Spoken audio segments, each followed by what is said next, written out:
Hello and welcome to QRT, and we are back on the broadcast right now. QRT Endurance Championship has begun. We have 9 rounds of endurance racing ahead of us over the course of the rest of the year. But today, it is the 27th of April. For round 1, it's 8 hours at Suzuka. And boy, am I happy to be back in the comms box here. My name is George Cook. On behalf of Raven Comms, we'll be joined later in the broadcast by John Wright, the eloquent, ever eloquent John Wright. He'll be taking over at about the 2 or 3 hour mark through this race. But ahead of us, we do have a fantastic bit of racing at Suzuka. It's been a little bit wet during practice, but that has cleaned up nicely here for qualifying, which we are beginning at the moment. Lots of rules and information to go through for everyone on track. But I think let's head out and see what's going on the grid right now, because the drivers and teams are settling in for their 30-minute qualifying session preceding the 8 hours of racing. So on screen right now, as you can see, 25 minutes on the clock here. Green track conditions out there. 34 degrees Celsius track conditions, 29 degrees ambient. So it is hot, and the conditions are only really just clearing up. Now, in terms of the information for today, we do have balance of performance on, of course, LFM BOP for this whole championship going through. So we will be seeing a nice balance between all the cars out on the grid. You can see there a lot of Ferraris around the grid being chosen as the preferable car for at least round 1. There are no mandatory pit stops today or for any of the races throughout the endurance series. We do have some tire limits though.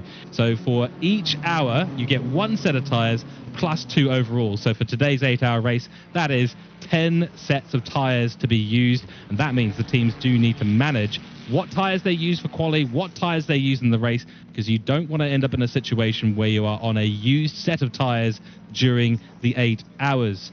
Now we can talk about stint timers as well. For an 8-hour race, we do have a 50-minute stint timer, so not actually particularly long. That means you're not going to need necessarily a full tank of fuel for your stint. That's another little thing that the drivers and teams are going to have to be a little bit aware of as they head throughout this season of racing. And for example, the 24-hour race, which we do have later in the season, is a 70-minute stint timer. So that's just a heads up there to let you know what is going on. And I have to tell you all that my cat decided to join me temporarily in the commentary box and has now made a swift and cool, calm and collected exit, as she usually does. But it's a welcome in to everyone who's in the Twitch chat and watching today here at QRT_motorsports on Twitch. Remember, you can go and follow us on the Instagram, which is QRT.esports, and our Twitter account, QRT_esports. And if you want to get involved, well, you can. dsc.gg/QRT, that's our Discord server, and you can also find that link over on thesimgrid.com. All you have to do is type in QRT and it'll bring us right up, because QRT now being given the accolade of being a gold member of, yes, I said gold member, a gold star member of thesimgrid.com. So congratulations to the QRT League for the work that they do. It's absolutely fantastic.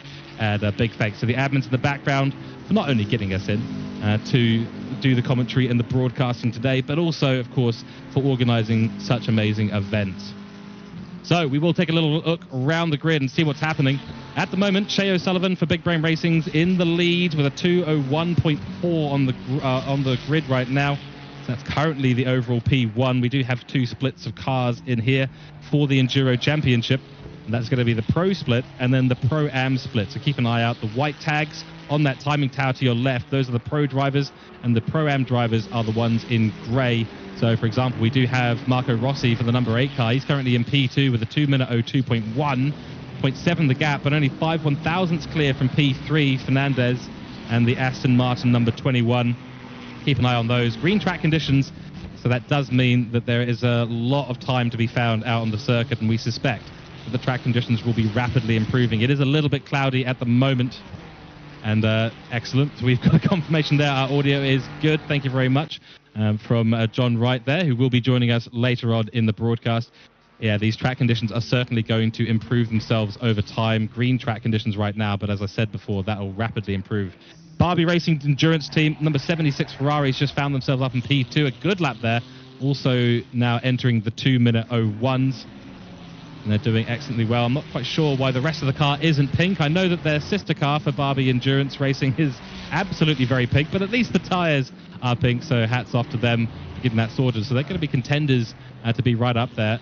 Going P3 now, the number 1 car of Black Panthers, and the Brazilian driver Lucas Peck currently in there for the car. He's just set that lap, so he'll come into the pits now, switch out. AF Course, Marco Rossi, they've just been bumped down from P2, now on a bit of a lap. They are finding a tiny bit of time up there, continuing to lose positions on the timing screen as Atrilla goes up to P6, P5, now P6, because they've just been eclipsed by Jacobs in the number 33 Ferrari. We'll stay on board with Rossi and see if he can improve. He's found 2 tenths out there so far, but it's a long qualifying session, as I've said before, so we have 30 minutes on the clock, 10 minutes gone already. Through the Casio triangle he goes, looks like a pretty decent exit, power is down. Ferrari always having a reasonably good turn in and exit, so just has to get across the line now. What's this time going to be? It's going to be an improvement. He'll go into the 201s only just, and it's only good enough for P6 at the moment. Tempest, though, for Toyota Esports, a familiar name here, across the sim racing community. They're going faster. They found 0.6 of a second. That's going to put a lot of pressure on Shea O'Sullivan and the Big Brain Racing crew at the top of the grid. They can find that 0.6 and bring... You could find 6 cents as well. I'm not sure how good that would do you in a race like this with $1 million cars. But nonetheless, 0.6, if they can continue to hold that time, that'll put them up into a provisional P1. In fact, not only have they not lost that time through Spoon, they have found more time, 0.8 of a second now. It's looking to be an incredibly good lap. Let's see on board as he goes through 130R. Such a tricky corner, get this right, and there's time to find a little bit of lift off. That's going to be wide though, and an invalid lap. So what a shame there for Sean Tempest. It didn't look like he got the turn in really right. There's a very specific point at which he wanted to turn in on 130R, and unfortunately that was not it. Welcome into chat, everyone. We've got P3 in there. We've got Rodrigo, who's putting his hand up and waving to the Barbie crew, saying, good race, let's go, Barbie's team. Sim Racing Cheesecake, welcome in. That's quite a Ferrari Cup in the top 10. Yes, the Ferraris seem to be quite popular here, and I think we'll have to do a little bit of a deep dive on why that is at some point. Of course, 00 Raven, who'll be joining us later in the commentary box. Welcome in, of course. And Racing Incident, Ferrari challenge for the top 10. Yeah, that is something that I've noticed as well.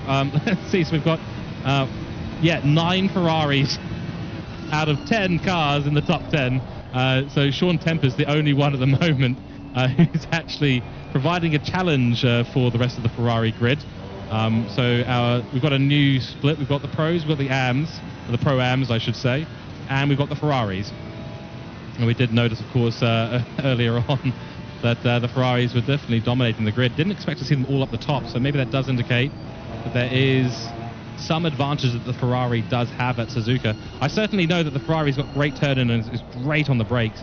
That's going to be handy in corners like the Casio Triangle. We're seeing Mendez just go through there right now. He's going to come across the line in just a second for Barbie Racing Endurance Team, and we'll see what kind of time that is. He has gained. He's up by 0.4 of a second at the moment. This is going to be a really good time. Good enough for P1. Yes, it is. A 2:01 flat for Mendez and the 76 team. That's an incredibly good lap that he's put together there. Well done indeed. PS UK also joining us. A very well-known racing team. Participate in all sorts of leagues and all sorts of racing. And pleasure to see them back here at QRT today. Looks like that's going to be the end of their current lap. Didn't make a massive improvement there on that one. Back on board with Rossi. Nothing to write home about at this stage. 17 minutes now on the clock.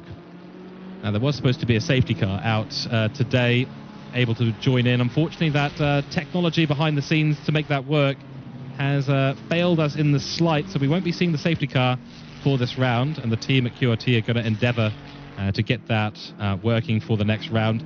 We'll see if that comes back to us for the next round. And speaking of the next round, just to give you a little idea of what you're in for over the next many months, on the 25th of the 5th, that is May, 25th of May, we'll have round 2, 4 hours of Laguna Seca. On the 29th of June, that'll be 6 hours of Paul Ricard. On the 27th of July, 10 hours of Silverstone. And then August 17th, 24 hours of Nordschleife. So buckle in for that one. That's going to be very exciting in August. September, on the 14th of September, round 6, 12 hours of Spa. On the 12th of October, 6 hours of Misano. On the 16th of November, it's going to be the 8 hours of Indianapolis, and then the final round, round 9, will be on the 7th of December, 4 hours at Alton Park. So keep an eye, ladies and gentlemen, because this is going to be a very exciting series. Now, back to our... Oh, well, I was about to say the only competitor that's not a Ferrari in the top 10. It's not any longer because we've got an Aston Martin that's jumped up. Fernandez in the 21 cars jumped back up. Dakota Esports, Sean Tempest, now making his way into Spoon. See if he's able to get this corner right. Very tricky, of course. Want to sort of hug the inside curb, run it nice and wide, but not too wide. A little bit of a squiggle on the exit there for Sean, but does appear to be able to get the power down quite nicely as he runs up towards 130R. Keep an eye on, see how fast this is, because they absolutely fly through this corner. It's a wonder to behold. Will he get it right this time? Yes, he's absolutely nailed it to the centimeter there. There is a yellow flag around the track that has just been cleared. Looks like Christian Winkler might have had a little bit of an issue. Ooh, a bit deep there on the Casio triangle. That's going to limit the amount of grip he's got on exit. All the drivers are going to be fighting with the grip, though, of course, because it is a green track out there at the moment. Luckily, the wind has nothing to say about it. 0.5 up, and P1. He goes a 2-minute 0.8. We have, ladies and gentlemen, now cracked into the 2-minute barrier. P2 currently running a 2:01.0, so nearly 2.5 tenths down the road from this man right here, Sean Tempest, who's done incredibly good work to get his car onto the pole position. So is looking at that Ferrari dominance and saying, no, thank you, not today, sir. You're going to put a McLaren up there. Looking around the grid, Raccoon Racing in P12 at the moment. P11 is in the grid's Haas GT Racing Team Pro. Now, they've got 2 cars on the grid today. So the Haas GT Racing Team want to keep an eye out. That's Fernandez currently in the car. They're sitting in the pits just for a little bit, the number 21 Pro class. And the Aston Martin should be a very interesting car around this kind of circuit because it's got such good power off the corners. You should see it be able to really take a fight to most of the cars out there and should be challenging for positions early on in this race. Lucas Peck for Black Panthers going to go for another run here.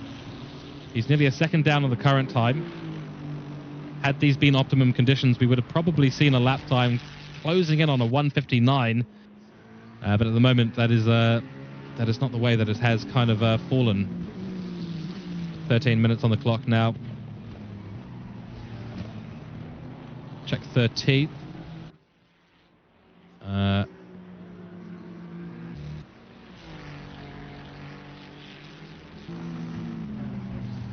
Yes, I maybe slightly misinterpreted the message coming in from John there, but I will... Oh, excellent. No, that's quite all right. No, I just wasn't quite following. That's all good. There's a little mention there from John. Thank you very much. I always appreciate that. Continuing to look around the grid, LRGD3 team just pulling over to the side, letting some traffic go through. Very tricky place to do that. Usually the outside line's a bit better for that, but at the end of the day, as long as you're off the racing line for the most part, then it's generally okay. They're going to pull over, and I'm not quite sure what the issue is there for Stanislav, but he's going to reset to the pits and maybe go again. Got the number 10 Ferrari, PSUK. They're finding a little bit of time out there, 0.3 up on their lap as they come down the pit straight. Soon to go across the line. See if this can jump them off the grid a bit. It should do. And it does. They're so close to a 2-minute, but it's a 2:01.062. Puts them 12 hundredths of a second, I should say, away from P2. But Sean Tempest's time is just absolutely rapid. He's back in the pits now, but a 2-minute 0.2 is the lap time to beat out there at the moment. And that is going to be quite a lot of work for these drivers to get anywhere close, really. Yes, thank you very much, Rock. I did just notice that as well myself. We do have the label saying QRT 24 hours of Spa on the overlay graphic, which is not actually correct. So we'll get that changed. Thank you very much for letting us know. It is just one of those things. Sometimes these things happen with the broadcasting, but we will get that fixed up. So, no, you are watching the 8 hours of Suzuka for the first round of the Endurance Championship 2024 for QRT, and this will see us through to the end of the year, which I'm very excited about, and very privileged as well that we're going to be able to be here for the broadcasting all the way through the season here at Raven Comms. Myself, George Cook, and John Wright. John will be joining us later in the broadcast. He's jumped in a couple of times already, and we do love to hear that beautiful voice of his, so he's always welcome to jump in through my stint, and then maybe I'll jump in through his stint. And actually I won't, because I'll probably be asleep at that point. Looking around the grid as well, I did notice one very interesting fact out there. We do have one team that is going to be running solo, and that is the QRT Esports team. Sander Jacobs is actually running solo in this race, and I believe he's the only car on the grid that is that's absolutely right. He is the only car on the grid that will be running a solo race, so going to have to keep a very close eye on Jacobs in the number 33 QRT car. There are many teams out there running 2 drivers, but there's not many that are going to be doing this solo. So 8 hours of solo driving for Sander Jacobs, and that is going to be super impressive to watch, and I hope that he can pull it off, because it will be quite the feat of driving and endurance to do this solo. Coming up to 10 minutes left on the clock now. AF course we're on board with right now, the number 9, P9 at the moment for the number 8 car. Yes, did get my numbers mixed up just briefly. Down the long back straight after Spood, heading in towards 130R. Let's go on board and see if there's a lift. Should be a little lift, turns in, does get it squared up pretty nicely, back on the power. Yeah, that's a very nice way of taking 130R. Got to keep it calm throughout that section. Get it slowed down, which is the Ferrari is very good at. Get it onto the tarmac, get the accelerator in. Don't run too wide. Seen the likes of Logan Sargent do that at Suzuka. You never love to see. And across the line we go.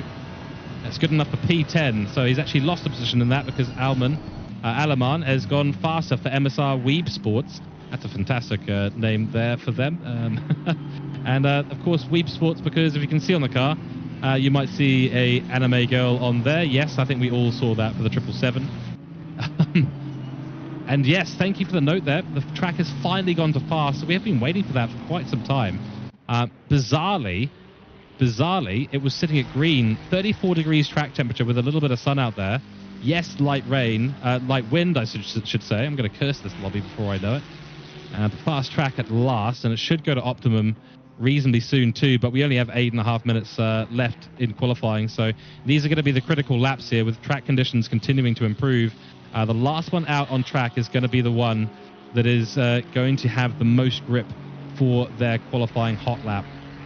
This is Terence Keenan for Formula Racing League, familiar name to me and others in the SimGrid community, and they're going to be competing in the Endurance Series as well. So the number 69 Ferrari, he's looking to find his way up to P1. At the moment, not finding enough time out there. Found a 10th in the Casio Triangle, but runs very deep. And what an unfortunate way to end a lap. That's invalid. He's going to head back to the pits and start his hot lap again. No improvement at the top 10 at the moment. Currently, it is the 137 Sean Tempest in Dakota Esports from Terence Keenan. From Funtech Racing QRT, a very bright livery, you'd love to see it. Then it is the number 10 car for PS UK. They're about to go out for another lap, so let's see what they can do. We'll keep an eye on them. Then it is Mendez for Barbie Racing Endurance Team, up in P5 at the moment. Shea O'Sullivan for Big Brain Racing. They've been bumped a little bit far down the grid, unfortunately for them, currently sitting in P6. Then it's Lucas Peck for Black Panthers in P7. He's about to go for another lap too. Walton Atrilla for BF1 Esports. We see the Ferrari overtaking there into the first corner. Matteo Moraz there for AF Course, still P9, as they do find a better lap than the MSR Weeb Sports car, who's going to go again. BMW getting out of the way on the pit exit. Not a great place to be sitting for the number 52 car. Just Hope Racing, I think these guys are the only Bentley team out there today. I will double check that statistic, but I'm pretty sure they are the only Bentley out there today, and they will be running again for their lap. Not many out there. I think most of the teams are sort of starting to think about their final laps. You can get basically one more run. So you do your out lap, go and do one, maybe 2 hot laps, come back in, get a fresh set of tires, or if you know, that's the problem though, if you have to manage these tires very, very carefully today. You can't be going out there on a new set of tires every single time, because you do only have 10 sets of tyres for this entire event. You don't want to end up in a situation where you're using old tyres, so you've got to be a bit careful. The Bentley getting a little bit held up by traffic. That McLaren looking all sorts of all over the place. Keep an eye on this, see what ends up happening. I think this is this might be a hot lap here for the 31 car, so they might be a little bit frustrated to have the McLaren ahead of them, but they will just have to deal with that. Looks like they've backed out of that one now. Reading through the chat as well, by the way, Rock, you'll be on the 202 car, mates are the 777. Excellent, your mates are the Weeb sports car over here. You're running in the 202. The 202 car is Janik Plus in the car at the moment, MSR Esports. So yeah, welcome in, Rock, from MSR Esports, and good luck to both your team and the 777. Good luck to all the teams, of course. 24 wishes everyone a clean and fun race. Thank you, Nabon G. Welcome in, of course, the 24 car. Let me find you on the grid, currently sitting in P17. So HRC wishing everyone a good, clean and fun race, and I do have to emphasize that, because that is a great sentiment to be having at the beginning of an 8-hour event, and of course a 9-round season that'll see us through to the end of 2024. A few out there improving on their time, and we do have Tempest. He's up by a 10th already, just about to go into Spoon. So very close was Keenan. He's managed to set a 2:03:37. Oh, that's not a great exit through Spoon, though. Nearly invalidates as well, does Sean Tempest, but just wasn't able to get the power down. Has somehow found time, so I think he managed to find some time there through Spoon. The real test is 130R, gets it turned in. The McLaren doesn't always like to turn in particularly well there, but as long as you get the power off and turn it at the right place, you should be all good. Casio Triangle, let's see how he does. Rides a little bit of curb there, rides a little bit more there, gets a decent exit. Yeah, 2 tyres on the tarmac. That's the way you do it, and that is a good exit. Still holding 2/10, so he is potentially going to go into the 159s here. Let's see him across the line. Sean Tempest, it's a 59.975. That is a fantastic lap from Sean Tempest for Dakota Esports, and they'll hold on to pole position as it stands right now with 4 minutes left on the clock. What a good position to put themselves in fast conditions to be in the 159s. That is some impressive driving. You just saw at the end there through Spoon. It was a little bit loose, but he was really pushing the car. Nailed 130R, nailed the Casio Triangle and the exit. Got that run of power all the way to the exit. Terence Keenan for the Formula Racing League car on an out lap at the moment. They'll start that hot lap in just a second. They're the closest challengers. Everyone else sitting over nearly a second away, in fact. P3 is a second behind the 137 car. So there's quite the significant gap there back to P3. Mark Henninger is currently in the helm of the number P3 car. He's the number 420, and they are currently on a lap, so about 45 seconds through. Does decide to get out of the way, though, so he's no, sorry, got the wrong car here. That's the QRT Fun Racing car, so the very, very bright livery, and got the Kaboom on the side as well. Not quite sure what that might imply. That's not a great way to get through the hairpin, though, unfortunately. Maybe a little bit compromised on the entrance. Not sure if it's me, but your audio sometimes dulls down. We will get that checked out. Thank you very much for reporting in there. Of course, if there are any issues with the audio, do let us know, and we will get that fixed up as soon as possible. Awesome, brilliant. So we continue. Henninger is going to have to go for another lap because he's not found the time there at the moment. Someone who has found some time, though, through Degner 1 and 2 is Terence Keenan. So he's on a bit of a charge now with 2.5 minutes left on the clock. He'll only get one more lap after this. He's found 2/10 in the lap so far. The gap between him and P1 is 0.3. So he'll need to find even more time, and that's assuming Sean Tempest doesn't go and find some extra time. Keeping an eye on that. P5. Pokopian is in the car at the moment, the number 10, and they're finding quite a lot of time. That won't be good enough for pole position, but it will put them nearly up into the top 3 as it stands right now. So that's for PSUK. Mika on an absolute charge coming around the final corner. Let's go across the line with them. At this pace, this should put them up to P3. Across the line we go. Let's see what happens. P3 for the number 10 Ferrari and PSUK Esports up in the top 3 positions and on the second row of the grid.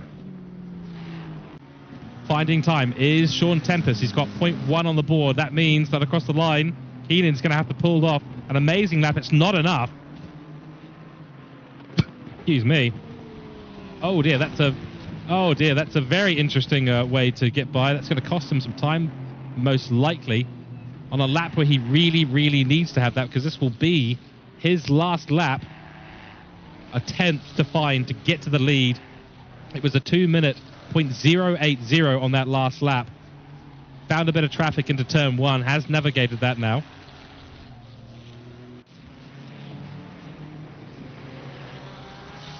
But at the end of the day, it's all going to be over if Sean Tempest does find a bit more time. Currently, he's not finding any time out there. Through 130R we go. Still 0.0 as the delta.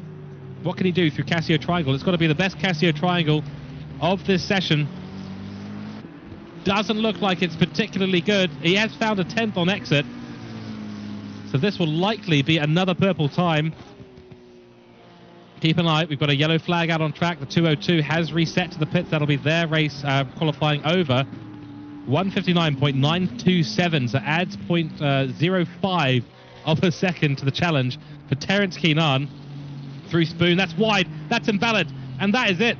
Terence Keenan will not go any further in this and will have to settle for P2 on the grid unless someone can usurp them. At the very least, they are indeed on the front row of the grid, and they'll be happy with that. But P1 was so close. You have to excuse me, my voice already starting to go. I'll be back in 1 second.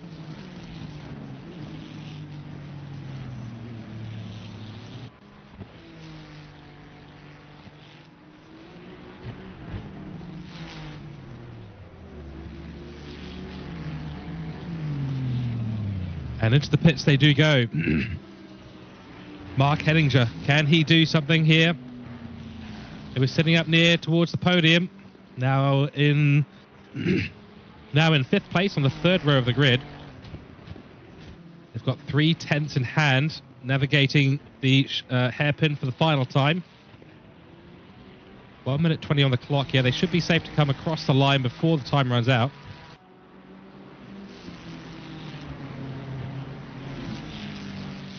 Into Spoon we go.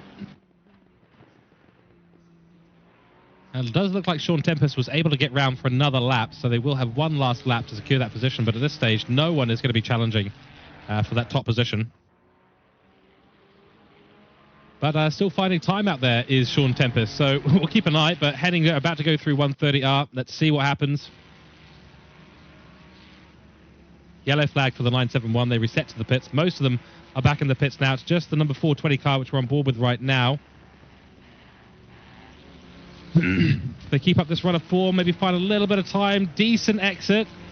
They've got to hold on to this time. They're exactly 2 tenths behind P4 and the 2nd row of the grid. What will it be? Holding the inside line to try and shorten the distance. Cross the line. Oh, it's P5 by 2/1000ths of a second. They miss out on the 2nd row of the grid. What a shame for them. But nonetheless, what a great and excellent qualifying we have just seen. And now we look forward to the beginning of 8 hours of Suzuka.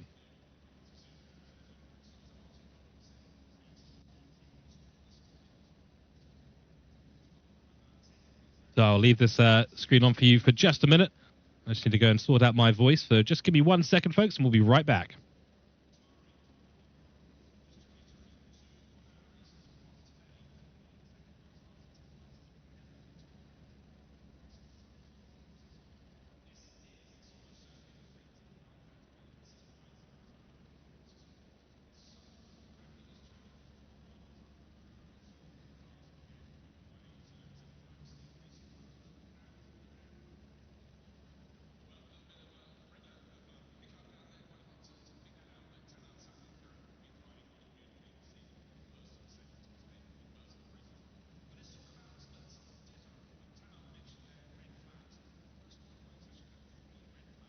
And I am back. Welcome in Luke Sherlock to the chat. Welcome in, everyone. And we continue our coverage here. And we're just about to go onto the grid for the 8 hours of Suzuka. Very excited to see what conditions we'll be presented with as we head onto the grid. Now, I have heard in chat that my voice is occasionally dropping out for 15 or 20 seconds. If we could get some confirmation of that from anyone else, that would be absolutely fantastic, just to make sure that it's not a problem on our side of the broadcast.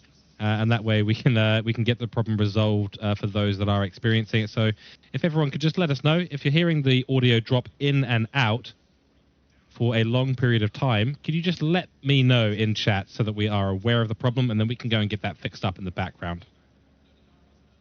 In the meantime, though, welcome in. Of course, this is QRT_Motorsports, and what a season of racing we've got here in the GT3 Endurance Championship. 9 rounds over the...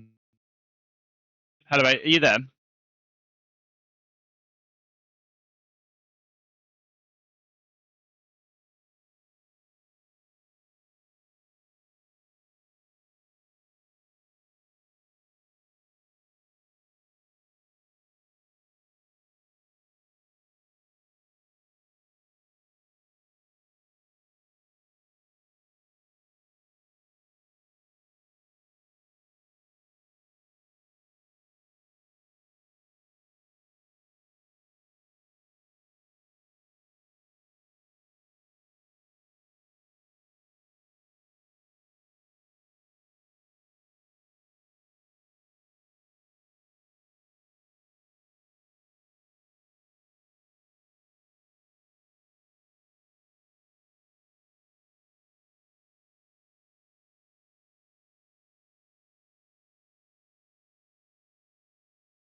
And welcome in, Chris Bell. Chris Bell on chat, welcome in. Good to have you in here. Welcome into everyone. Of course, you are watching QRT_Motorsports. I'll do a little bit of housekeeping, as I always do. Go and follow us on Instagram, QRT_esports, and on Twitter, QRT Motorsports. And then check us out on Discord, dsc.gg to get involved. dsc.gg/QRT, I should say, to get involved in the racing. And, of course, check us out on the simgrid.com, where we host all of our races. You can see all the history. You can see all the upcoming events as well. And so that's the place to go if you want to get involved. But we will be bringing you the next 8 hours of racing here with the Raven Comms team. My name is George Cook, and we will have John Wright jumping into the comms box a little bit later on this afternoon.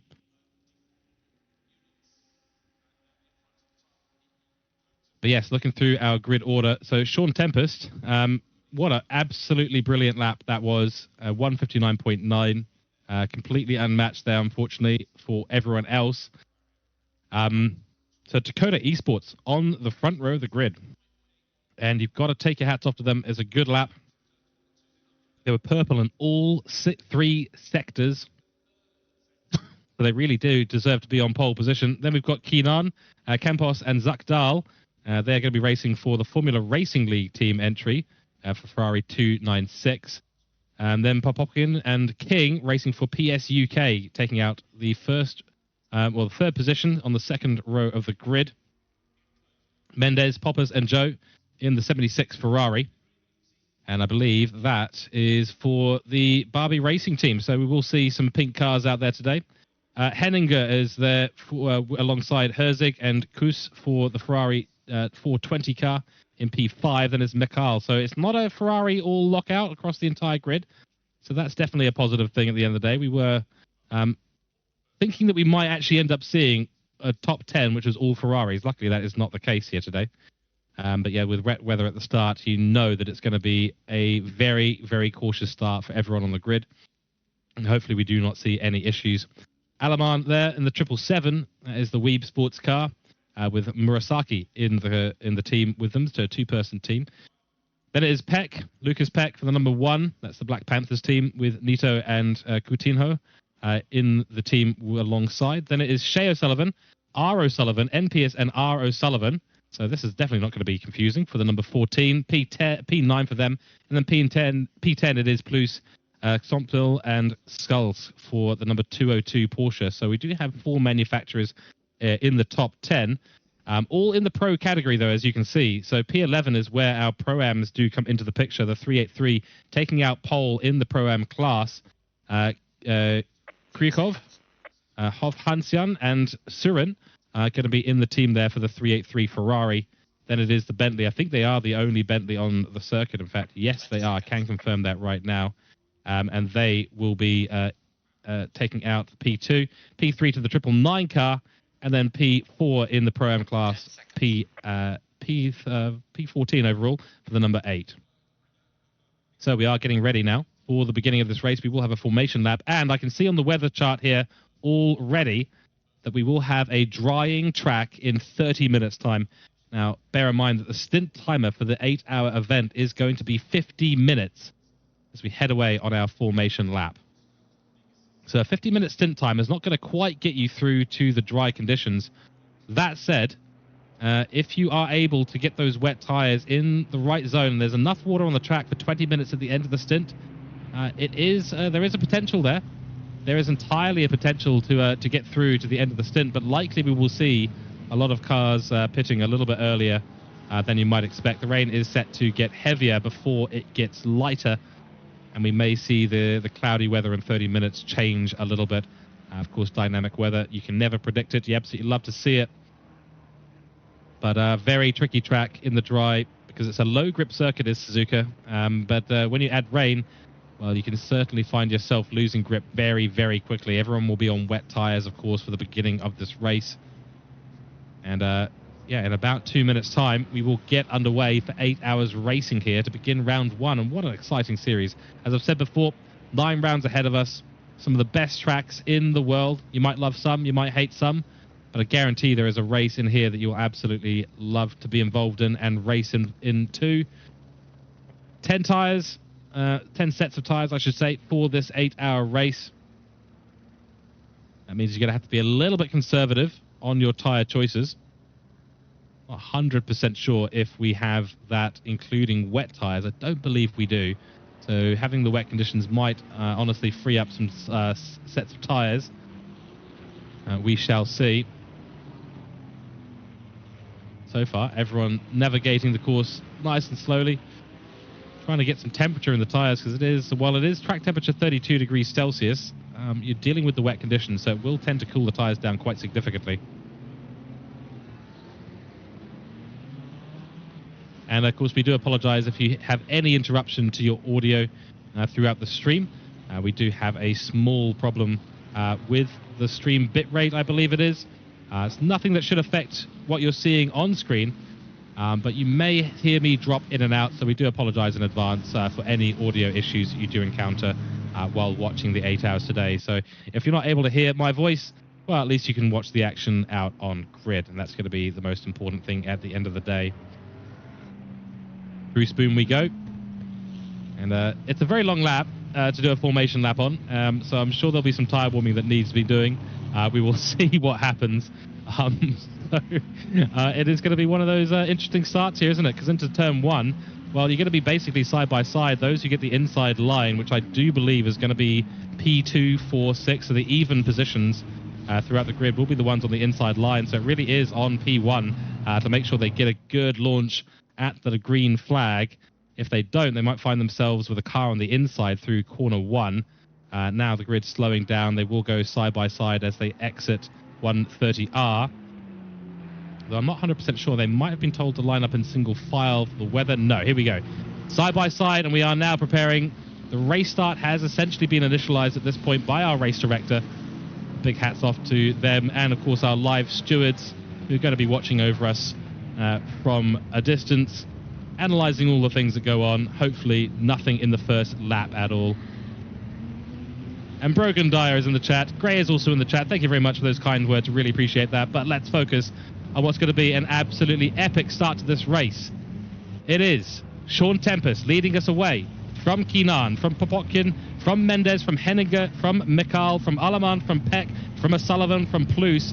And it is going to be Dakota Esports taking us away for the beginning of this race, where race start has been initialized. And let's go. Round 1 of the QRT Endurance Series here. 8 hours of Spa begins in a few short meters. And that steward will be leaning out of the checkered flag box and waving a green flag in just a moment. Green flag racing has been initialized. A drive-through penalty for speeding on the start for the 777. That's not ideal at all. Looks like it's a great start, though, for Dakota Esports. Able to get that inside line nicely. They did line up on the inside, so I was incorrect about that. That's a decent start from everyone so far. A few little scuffles at the back. Everyone giving themselves a nice amount of room. Little touch on the rear there for the Aston Martin. That is a huge issue for the 777. Drive through at the beginning of an 8-hour race. You absolutely hate to see it.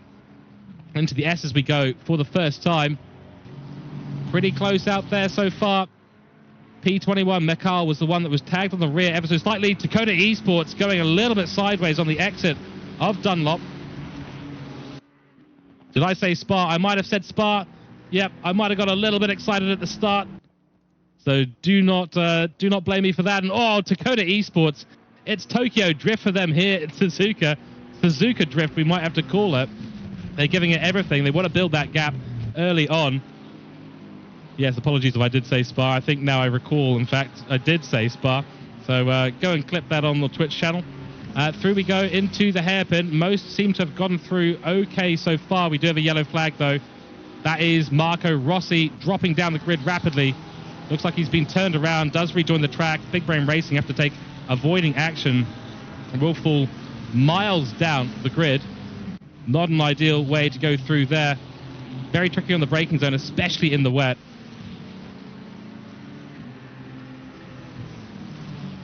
And yeah, Double O Raven explaining why. It's really just based on the geography that I live in and broadcast from. And actually, really, it should be the future race. I should be saying, hey, this is actually the next race. All right, welcome everyone to 4 hours of Laguna Seca. As you can see here in the desert, it is beautiful sunny weather. So don't worry, at least I'm not that delusional, so that's a good thing. Nonetheless, the first lap completed now. Sean Tempest, Dakota Esports, away nicely. The FRL car in behind with Keenan at the helm has also produced a good first lap. In fact, the entire top 10 more or less unchanged from the start. Alaman and the 777 will serve that drive-through penalty right now. And to be fair, that's probably the right call at the end of the day, because that does mean they can get out into a bit of clean air. They'll serve that time, and they'll have to just work their way back throughout this race. 8 hours in this race, though, so plenty of time for them to make their way back through the grid and through the S's. We go once again. The top 10 starting to really pull away with things. We do have a little bit of a scuffle going on here. P13 and back. I should say it is P12 and back, in fact. Pro-Am lead is currently in P9. The 999 cars had a fantastic start. That's a Triller. And they really have had a fantastic start, because they were starting behind the 383 car. So Kryukov there in P14 currently for the 383 car. They've fallen back towards the bottom of the grid. I wonder if they might have been involved with contact with the Ferrari that we saw turned around earlier on. And that has let a Triller get a fantastic getaway and is right in the pack of it and fighting in the top 10 right now. So they'll be absolutely stoked with that at BF1 Esports. Just need to keep that run of form going. And they've got Winkler in the Bentley. That's their nearest Pro-Am competitor, currently sitting in P11 behind them. So a little ways down the grid, about 2 seconds off of them at the moment. So if they continue to build that grid, just hold on to the back of P8 and just use the slipstream. That's going to launch them to a fantastic position in the Pro-Am class. Dakota Esports going a little bit defensive, trying to break the slipstream from FRL. They don't want anything to do with FRL's Ferrari. And really kind of repping it here for the McLaren fans out there, of course, of which I am one. That's another thing that New Zealanders absolutely love is McLaren. Bruce McLaren, the original founder of McLaren, of course, a Kiwi. So technically speaking, McLaren is a New Zealand company, or at least it's a New Zealand brand. But nonetheless, I digress. Of course, they are now based out of England. If anyone's been to the technology center there, you'll absolutely love it. But it's a McLaren from 4 Ferraris, from an Aston Martin, from 3 Ferraris, from a Porsche. So you've got the Italian manufacturers really battling out with the British manufacturers, and then a nice Porsche in the background and P10 to round things out. So you absolutely love to see it. Close battle going on here at the back. It looks like an overtake has just happened. Alan, for the 243 car, off-pace racing, the South African drivers found themselves back up into P15 ahead of Petri. Ahead of Kurikov in the 383. So the 383 car not having a fantastic time so far in the Pro-Am class. They've slipped now down into P4 after starting at the top of the Pro-Am grid. And this is going to be a battle I suspect goes on for much of the race. Looks like the rain is starting to fade out in the next 10 minutes, so we should hopefully see a return to dry weather conditions in the next 30 minutes or so. That's not where you need to brake. So that is Alan having a bit of an issue, and Kurikov sends it down the inside on Degner 2, but makes contact with Alan and forces him down the grid into P18.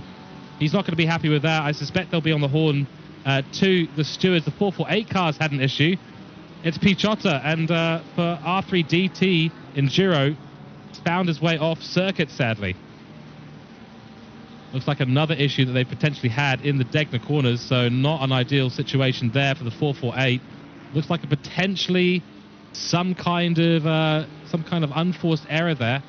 The 3.8 car is involved in that too, and another car off track. New Order Racing, Anderson at the helm. The German driver, he's not had a great time there on the lead up into Spoon. Hard to fathom how he spun there, but we could have said the same about Carlos Sainz last year at Suzuka, where he found himself under safety car and facing into the barrier.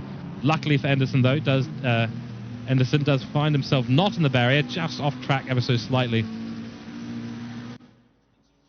Now, FRL under a lot of pressure. PSUK wanting to come on through. Will there be a send into turn 1?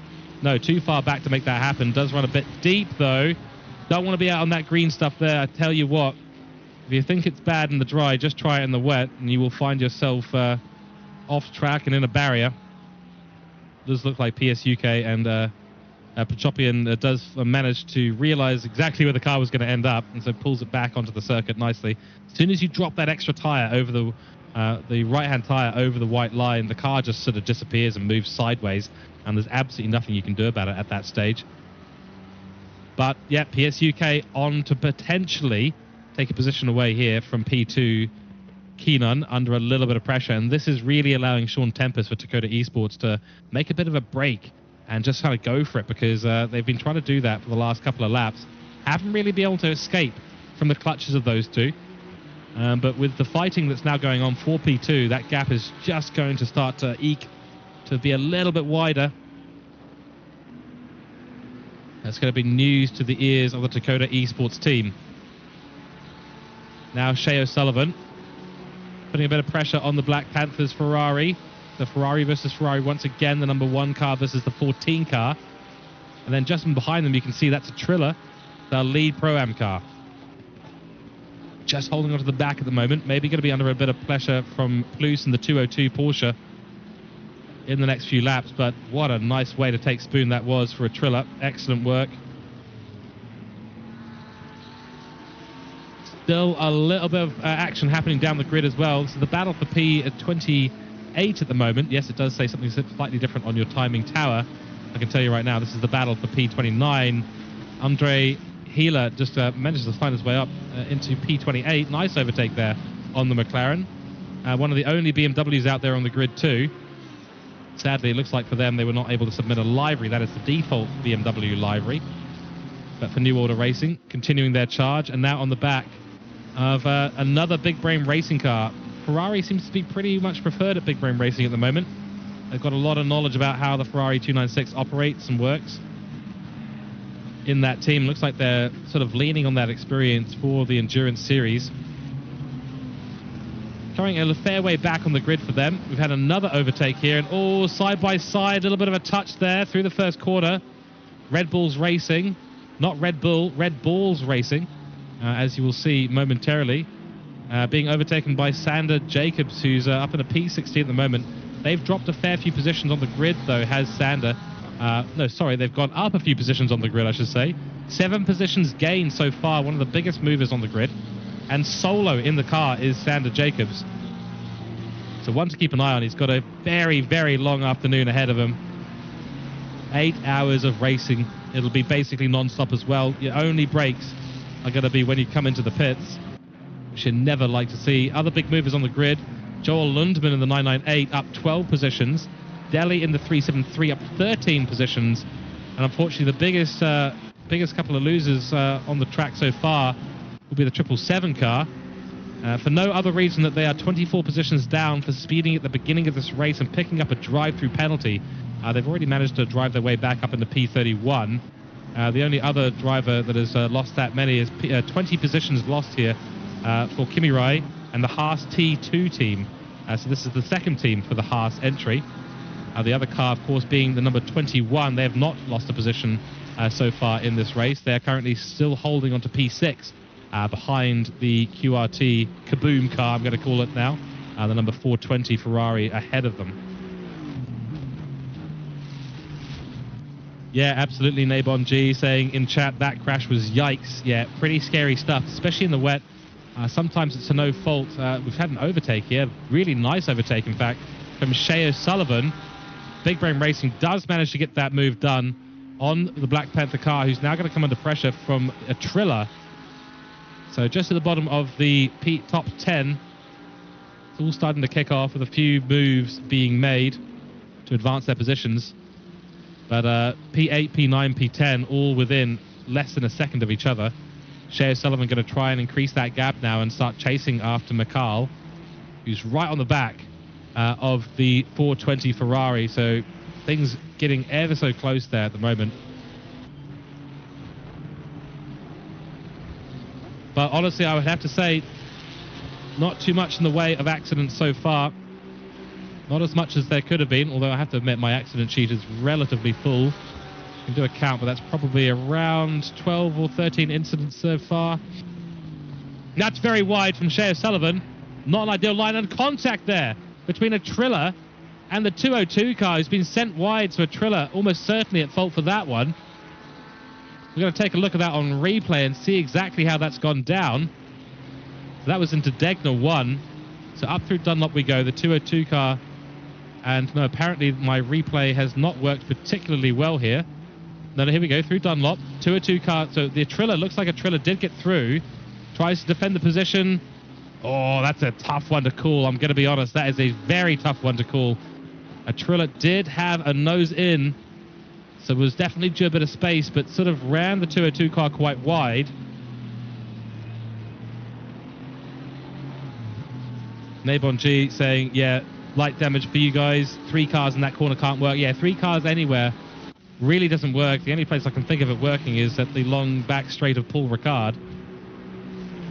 That might be one of the only locations I can think of where that actually does work. And let me give you a bit of advice. Do not go 3 wide anywhere at Bathurst. It does not end well.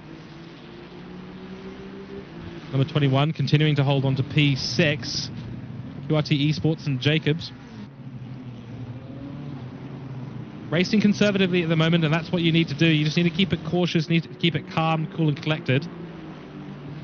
If you find yourself making a send, you're probably going to be worse off for doing so. Ahead of them, Kryakov in the 383. Chasing after the 88 car with a Mez in there, another Aston Martin on the grid. So tricky in wet conditions around here. You just have to tiptoe on the throttle all the way through. If you don't tiptoe, I guarantee you'll be having a bit of a bad time somewhere on the track. Never like to see it. And Sean Tempest has had an issue. Sean Tempest for Dakota Esports has lost the lead of this race and is about to be swallowed by the cars there. It does cause subsequent contact in Degner 1 and will nearly be overtaken by P5 and P6. So that was contact with P5.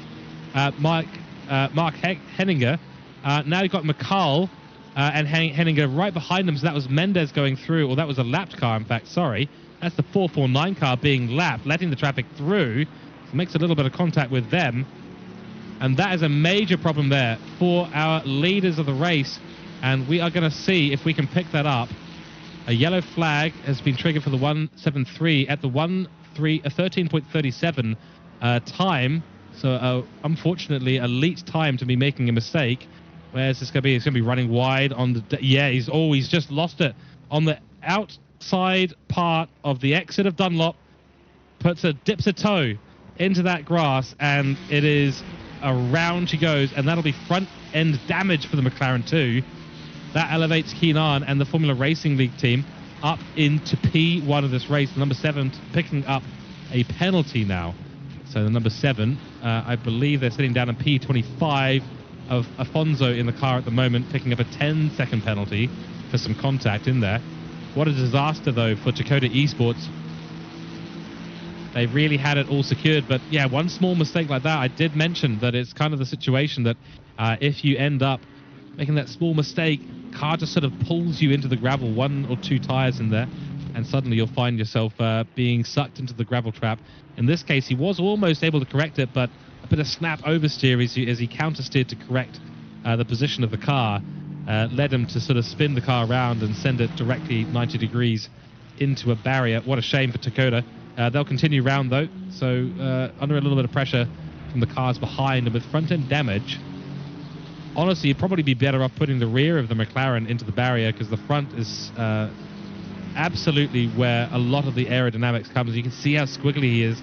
He's going to struggle to get the power down in these high-speed corners. See how he does. Dakota OC Sports into Degner 1 and Degner 2. Not looking too bad through there, to be honest, but time will tell as we head up towards Spoon.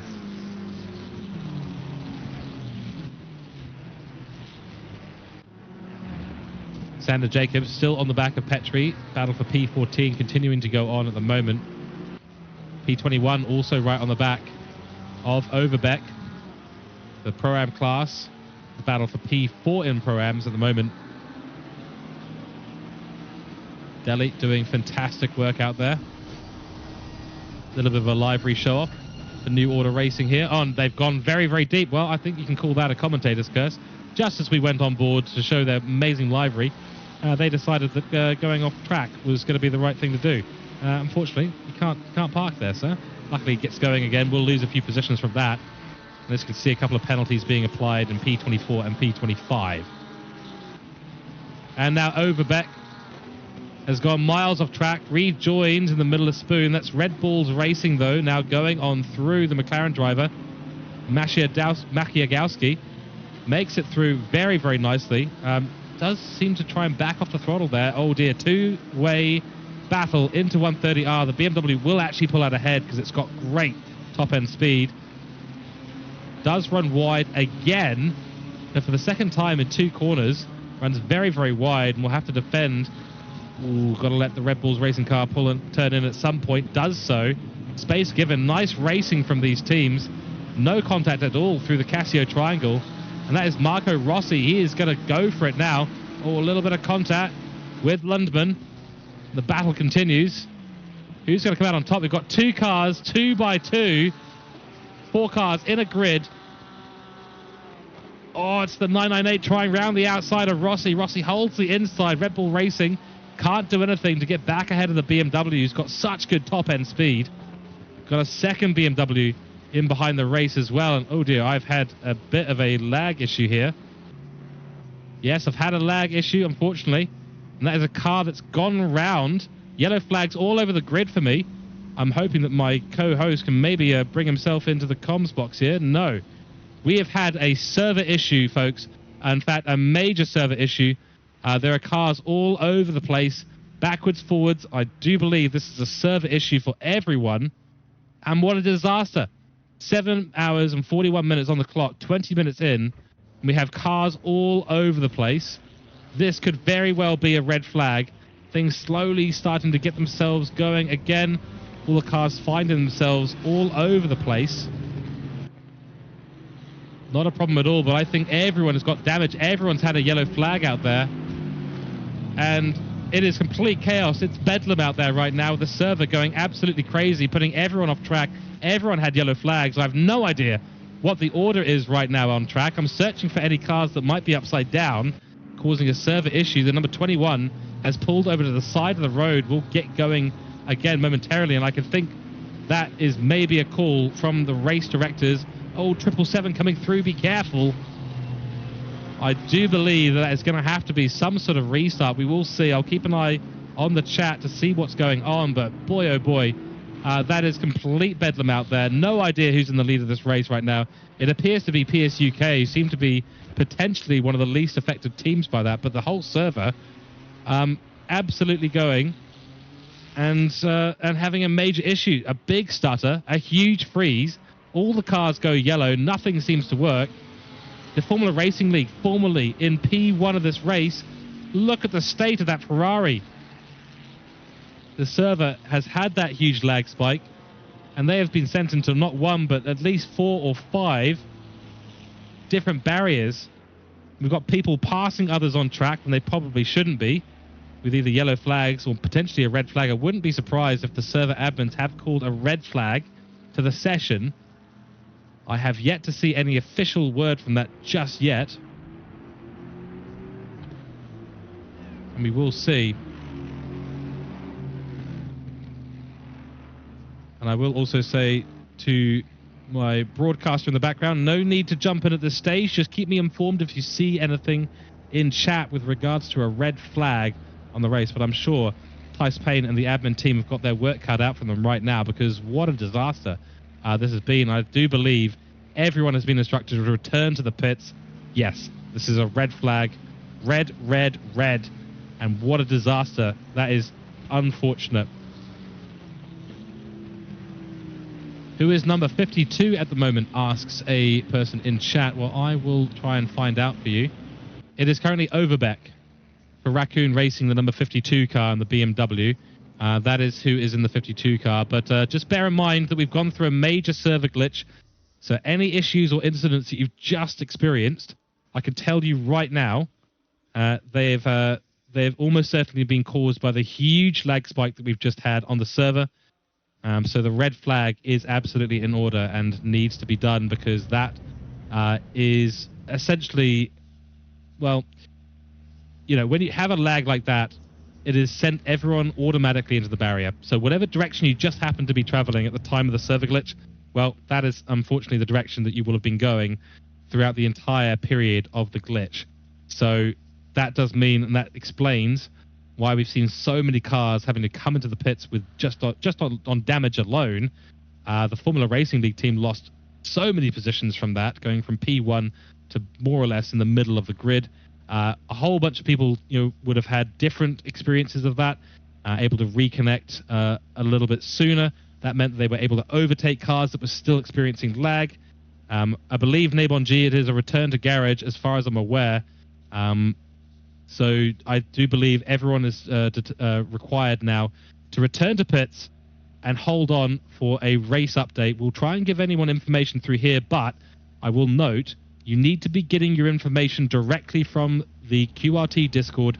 Tice Payne will be all over this issue and sorting things out. Go and look in the Discord and make sure you're in there.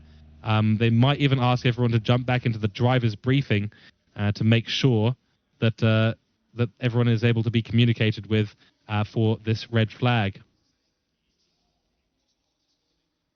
But yes, return to garage, red flag on the 8 hours of Suzuka for round 1. Not what you want to see at the beginning of this race, with only 25 minutes on the clock through this race, or not even that at this stage.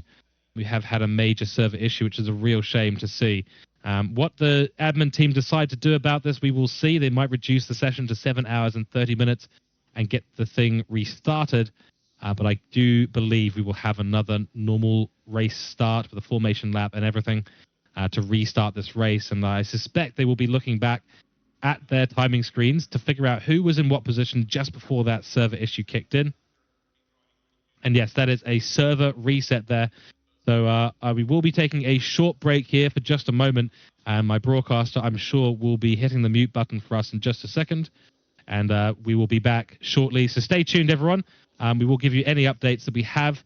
So stay tuned at the moment. And we will be back for more racing here and a continuation of the 8 hours of Suzuka after our red flag has been sorted out.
Hello folks, thank you for hanging in there. Hope you're enjoying the highlights. The server will be back up and running very shortly. We'll have the wonder from down under, George Cook, back on the microphone temporarily, and then I'll be taking over to bring you the end of the race. But the server will be reset. There will be 7 hours of a race.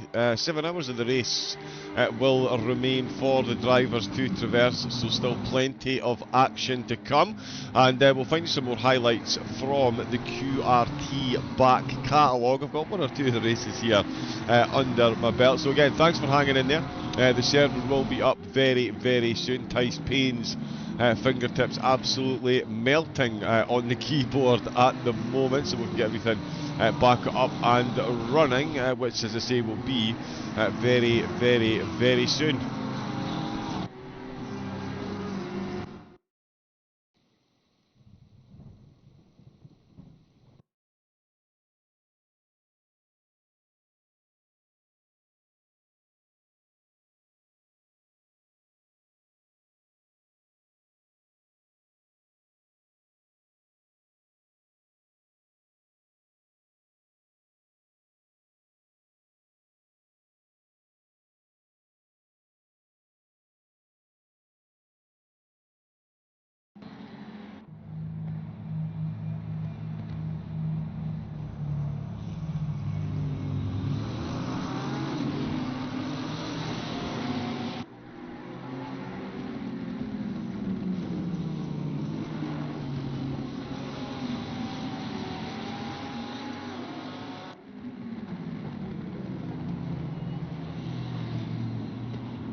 Hello, ladies and gentlemen, and welcome back to QRT. We've had quite the delay getting ourselves sorted out from an awful scenario. We had a major incident on the server, and that has now been beautifully rectified by our legendary admin team at QRT. But we are back, and in about 4 minutes, we will see cars driving off of the grid and getting their formation lap done so that we can restart this 8 hours of Suzuka, which will restart at the 7-hour mark.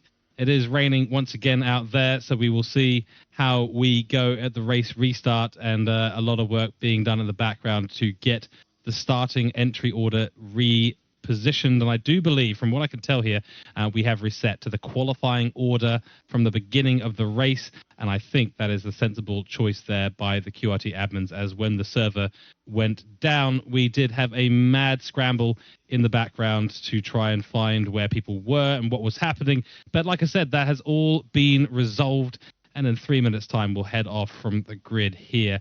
So just to bring you all back up to speed with where we got to, we had some overtakes, we had some things happen during the previous initial start of the race, but that is all going to be reset for the beginning of this 7 hours of racing. My name is George Cook in the Raven Comms department here in the comms box, and having a fantastic time so far. Obviously, no one wants to see a server go down, but nonetheless, I think QRT have done a fantastic job at bringing everything back together. We have had one team that has decided, unfortunately, to retire their car. That's the 515 car.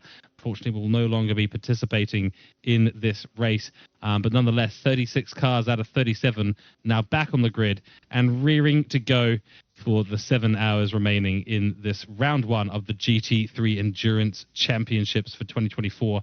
A little recap over the scenario that we're in here for the Endurance Championship. Of course, there's the Pro and the Pro-Am split cars. You'll see the difference on the timing screen of the badges. The Pros are the white badges, and the Pro-Ams are the silver badges, or the grey badges. Depends on how you want to view it. I'll keep calling them silvers. Nonetheless, we have 9 rounds ahead of us after for the entire calendar. Suzuka today, 8 hours, and we've got Laguna Seca, Paul Ricard, Silverstone, 24 hours at the Nordschleife. So make sure you tune in on the 17th of August for that one.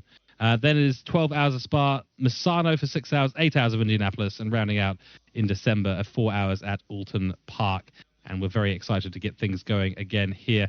I am, of course, George Cook, as I mentioned before, and we're going to be joined by the legendary, the one and only, John Wright. He'll be jumping in approximately 15 minutes or so to take over from myself, who's becoming rather weary-eyed, not because of the server restart, but rather because I am coming to you live from the lovely South Pacific country of New Zealand. It's getting rather late over here, so my stint is coming to a rather rapid conclusion. And, of course, I would have loved to be bringing you the live action for the last 30 or 40 minutes, but we have had to have the server restarted, and that does mean that there has been a break in commentary. But, like I said, we are back, and we are rearing to go here, not only in the comms box, but all the teams on the grid as well.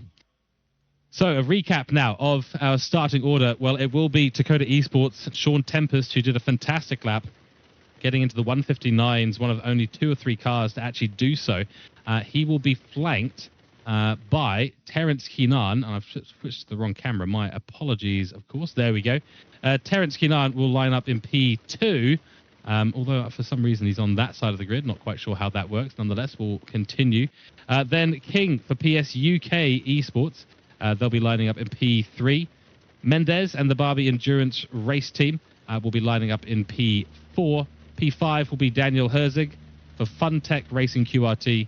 P6 will be Mikael Fernandez for the Haas GT Racing Team. As I said before, the second, technically the lead team for the Haas GT outfit. Gilles Alleman for the MSR Weeb Sports Team. 777 Aston Martin, one of only a few Aston Martins on the grid. Then it is Nito. Lucas Peck will be back in the car, I believe, for the beginning of the race. It's possibly Nito for Black Panthers. Then in P9, it will be Shea O'Sullivan for Big Brain Racing. And then rounding out your top 10, it is MSR Esports Grello with Plus in the car for the restart of this 8 hours of Suzuka. And yes, if you are asking why I'm saying 8 hours of Suzuka, at least I'm not calling it Spa this time. For those of you who were on at the beginning of the broadcast, you might have heard me made a little bit of a Freudian slip previously, but no, we are at Suzuka, and there is 7 hours on the clock here because of the restart of the race, so we're trying to keep this within a reasonable time bounds here. And yeah, leading us in the Pro-Am class, it is the LR GT3 team, the 383, who had unfortunately a rather miserable start to their previous the initial parts of this race, dropping well down the order, so they've got another chance at this.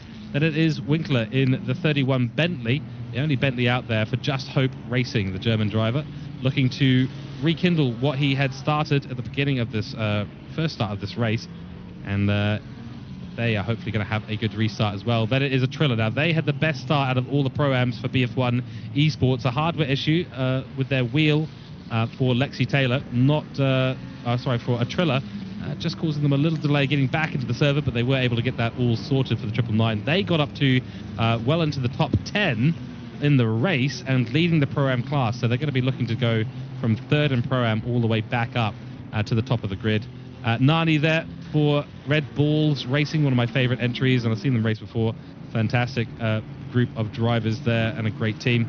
P4 in the Pro-Am class and P15 overall, Arnaudo for AF Course. So I think there's a driver change there for AF Course. They had Marco Rossi in the car on the first part of the race, and they've decided to keep to their stint timers and their strategy and put Giorgio Arnaudo into the car for the number 8 Ferrari. Norbert Nez here for the Haas Team 2. So this is the second Haas GT team on the grid. They'll be lining up behind the number 8 Ferrari in their Lamborghini, and I love this livery, love the colors to do that, love the angles. Fantastic work there by the Haas GT team. Alex Abez for Royal Sim Sports Endurance will line up behind them in another Aston Martin. Unfortunately, their livery has not come through particularly cleanly. Then New Order Racing and the 162 McLaren, followed by Overbeck and Raccoon Racing, who we saw into a few antics, let's just put it that way, in the first part of this race. 36 cars on the grid, and looking back to P20, it's going to be Dylan Allen for Off-Pace Racing, the South African, looking to get up the grid early on. We are in wet condition racing here, of course, once again, and this is going to, certainly cause some potential headaches for some of the drivers out there, but everyone just needs to stay cool, calm and collected, and have a good restart of this 7 hours remaining for Suzuka here for round 1 of the QRT Endurance Championship. Remember, if you want to get involved, head over to dsc.gg/QRT to jump in on the Discord. You can also find them on thesimgrid.com, where congratulations are once again required because QRT Esports now a gold partner with thesimgrid.com. And you can also check us out on Instagram, qrt.esports, and our Twitter, of course, qrt_esports, to get involved. Now we are lining up side by side. Track temperature at 30 degrees Celsius, 26 degrees ambient, but it's wet conditions for the foreseeable future for at least the next 30 minutes. All the cars will make their way through the Casio Triangle and start to get into their grid positions. Formula Racing League eager to get started. They'll start on the outside of this grid. Number 10, of course, PSUK in there behind our leaders in Dakota Esports. And we will see. We'll come up to the green flag line, the timing line, in just a few meters, and we'll see how we all go. Once again, another restart into turn 1, and through the S's we will go in just a moment's time. And we are going green. The green flag is out, and racing has resumed, ladies and gentlemen. We are back racing. PSUK on the inside, Formula Racing League, trying to make a move, but just wants to hold that inside line, protect against PSUK. He's being followed by the Barbie Endurance team. Funtech looking on the inside, Barbie Endurance team running a little bit wide there. And that is the MSR Weeb Sports team. 777 Aston Martin, the top 5 or 6, starting to break away just a little bit already. Big Brain Racing not having a good time through there, and that is contact. I believe that was the 383 car making contact with, I think, potentially Winkler and the 31.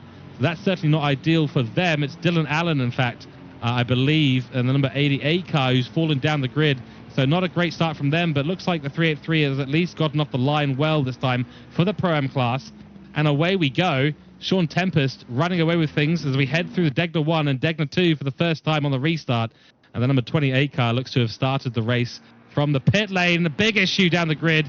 887 car has gone around New Order Racing and Andre Heiler there. A big issue for them out of the Dunlop curve. I'm not sure if contact was involved in that. We'll try and check that on a replay later on. But for now, the action up top as we head through this fantastic part of the circuit, which I absolutely love. It's into this wonderful cambered section and the hairpin just before we get onto the straight heading towards Spoon. And look at the conditions out there, everyone having to take different lines because there is not a lot of grip to be had at a circuit like this in the dry, let alone when you get into a wet weather scenario. MSR Weave Swap right on the back of the number 420 Funtech QRT car, which is all sorts of fun with their livery. Hopefully they're not going to think about going side by side into 130R. Single file we go for the most part. Good camera view there from the helicopter, and yes, the 777 does decide to pull out of that. That's a good decision.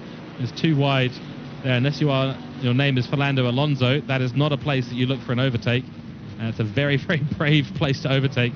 And one lap now completed here. The first part of this restart of the race, and that's good racing to be had going forward, I'm absolutely sure. Lucas Peck and Black Panthers, a little bit sideways on the exit there, but does manage to get the car and the traction in a straight line for the most part. They're still sitting in P15 right now. No overtakes, it looks like, down the straight. Peck going a little bit defensive, wants to keep Dylan Allen behind him. That's a Triller going very wide. Not having a fantastic time at the beginning of this race. Not quite as good as what happened first time out. Previously, sitting behind Giorgio Arnado for the number 8 car, the 999 ahead of them. And it is, in fact, Lexi Taylor who is in the car now for BF1 Esports. So P13 currently, they were running up in P9 in the first part of this race, but no longer with the restart taking the qualifying order. Element still on the back of Herzig. And Dakota Esports leading us away, followed by FRL, followed by PS UK, I should say, followed by Funtech. And then we've got the MSR car, followed by the Ferrari of Big Brain Racing. And there's the Haas GT Aston Martin. You see in behind this train, and right behind them is our Pro-Am leader, Kryakov, in the 383 Ferrari. Getting dropped a little bit, I will have to admit, but they've got their competitor in Pro-Am right behind them. It's the 31. Have to do a little bit of work to make sure that they can maybe get a little bit detached from the 31. They've got a couple of fast drivers in behind them in the 202 and the 971 Pro Division category cars. That's a Porsche as well, so Porsche versus Bentley, we'll see. Right now we're watching Aston Martin versus Ferrari. Looks like the Aston Martin with the slipstream does have the speed. The Ferrari not known for its top speed, but not got enough exit out of Spoon to really make a challenge into 130R. In the Ducatio Triangle we will go once again. The 887 car, and has decided to put it in the pits because they had so much damage out of Dunlop when they had that accident earlier on. Luckily though, haven't seen any major incidents throughout the grid. Have two distinct battle packs starting to form here. The rear one led at the moment by David Kramer for Scuderia Beta Tauri, and a nice clean livery by there. Two McLarens in a row. The next one, of course, is New Order Racing, Sebastian Anderson, again, a driver we saw a little bit further up the grid in the first part of the race, but now leading the charge and trying to get a bit of a slipstream with that McLaren ahead, try and launch themselves past into turn 1. Pichotta in the 448, looking for a little bit of a gap on the inside, forcing Anderson to go defensive into turn 1, but it's come of nothing, unfortunately, and it appears we have maybe had a little bit of issue further up the grid. Yes, looks like Winkler has found a way through on the 383 car. So I think there was an issue there because the 31 car was behind the 383. I wonder if the 383s had a bit of an issue. No, the timing screen's playing havoc with me. They, in fact, are not behind. In fact, it looks like someone else has had an issue, and the 31 car nearly loses it. Oh, that's great car control to bring it all back together. Now they've got a huge trail of cars as the QRT car in the background gets turned around, nearly turned around in Degda 2. Crikey, it's all starting to kick off here.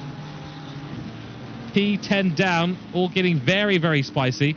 So Winkler is in P12. Carney has gone up ahead. And the 383 car now a couple of seconds up the road, nearest competitor for the Pro-Am division. But the 999 in behind the 31, they're going to have a bit of a problem if they do not find their way back up to where they were originally. But just keep it cool, calm and collected at the moment. Still a lot of time on the clock. You just got to be very patient with it. I'm trying to find the car that did step down the order. At the moment, I can't see who that might be. think it might have been...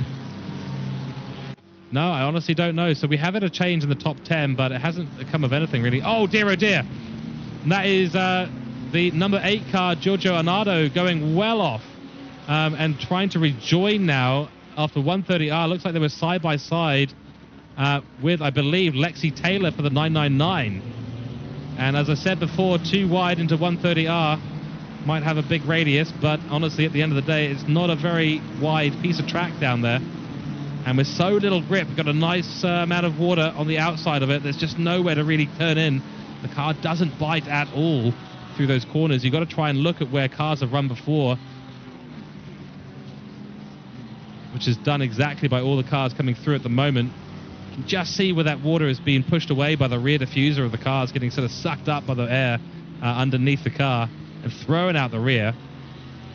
In fact, I'm hearing we're going to have an onboard from behind. You can see how much water gets spat out the back of these GT3 class cars. That rear diffuser doing a lot of work to try and keep the car pinned to the ground. But that's also it. If you run a little bit too wide, you're suddenly finding yourself with very, very little grip. So this racing line will continue to sort of evolve, but wet weather racing looks to be the name of the game for at least the next 30 minutes in this race. Big issue down the order there, 24 car and the 243. The 243 is round at Dunlop on the exit of Dunlop, and our cameraman is having a major issue there. That is the, I believe, the number 373 car as well involved in that, potentially. Not 100% sure at this stage. 243 and Dylan Allen has gotten started. They'll be side by side with the other Barbie Racing car. Barbie Racing will go up ahead. 243 doesn't want any part of any more conflict at the moment after coming out sort of worse for wear from that previous incident. Looks like we will have a replay of that coming up on your screens in just a moment here. Let's have a little look. Coming through the S's now is the 243. Behind them is a BMW. I get the feeling this might have been an unforced error here from the 243. Goes a little bit wide at Dunlop and just loses it. Oh, and then comes back on. Tags 3 cars get tagged in that, including a QRT esports car, which is now a little bit worse for wear. Big action going on here as it looks like the number 31 is, no, sorry, this is between the 88 and the 999. That is the number 1 car involved in there as well. So Black Panther's getting involved in this too. They'll have a slipstream, but look at Lexi Taylor out the front there, disappearing through the exit of Casio Triangle. We'll get a whole bunch of time out of this, and that's going to be up to 13th position, though somehow I think there's been another issue because they've fallen down the grid a fair bit. Now chasing after the 31 car, which you can see in the foreground shots right now. Oh, and welcome into chat. It's a familiar face for me. JC, welcome in. Lovely to see you in here, mate. It's absolutely brilliant to see JC in here. Thank you very much for tuning in. Appreciate that very, very much. And welcome in, of course, back to the broadcast, everyone, with 6 hours, 50 minutes on the clock. We had a restart and a red flag due to server issues earlier on. That has now been resolved, and we are back to green flag racing here. And the number 88 car with Alex Amez in the helm of that Aston Martin is going to be chasing after the 999. Lexi Taylor taking over from a Triller early on. Of course, the 999 car before the red flag had a major success, and that's a major problem for Nardi. Red Bulls Racing has gone round at the exit of Degner 2 in their McLaren. So Red Bulls Racing not going to be particularly happy with that, and that looks like an unforced error from them as well. No cars really around them. Going to try and keep that position. Yes, they do, but they've fallen from in the top 10 now to the P17. That's a disaster for them. Red Bulls Racing will be absolutely unhappy, but as I've said before, and I'll say it again, 6 hours, 49 minutes still remaining in this race. There is plenty of time to get on with some good racing, and any recoveries you need to do, especially during the wet weather segments of this race, of which there will be some. That's the 999 running very wide on the exit of Spoon. That's going to allow the 88 and the Mez to jump back up into P12. And please do not go side by side. Do not go side by side. Yes, rightfully so. They do decide to back out there. The Black Panthers racing team, the number 1 car, who we're on board with right now, Lucas Peck, the South African driver, jumping back into it. Side by side, looks like the 999, and Lexi Taylor wants to try to fight that position back, but that door was rapidly closed by the 88, even though the 88 gave plenty of space. But it is pro driver in amongst a number of Pro-Am cars right now.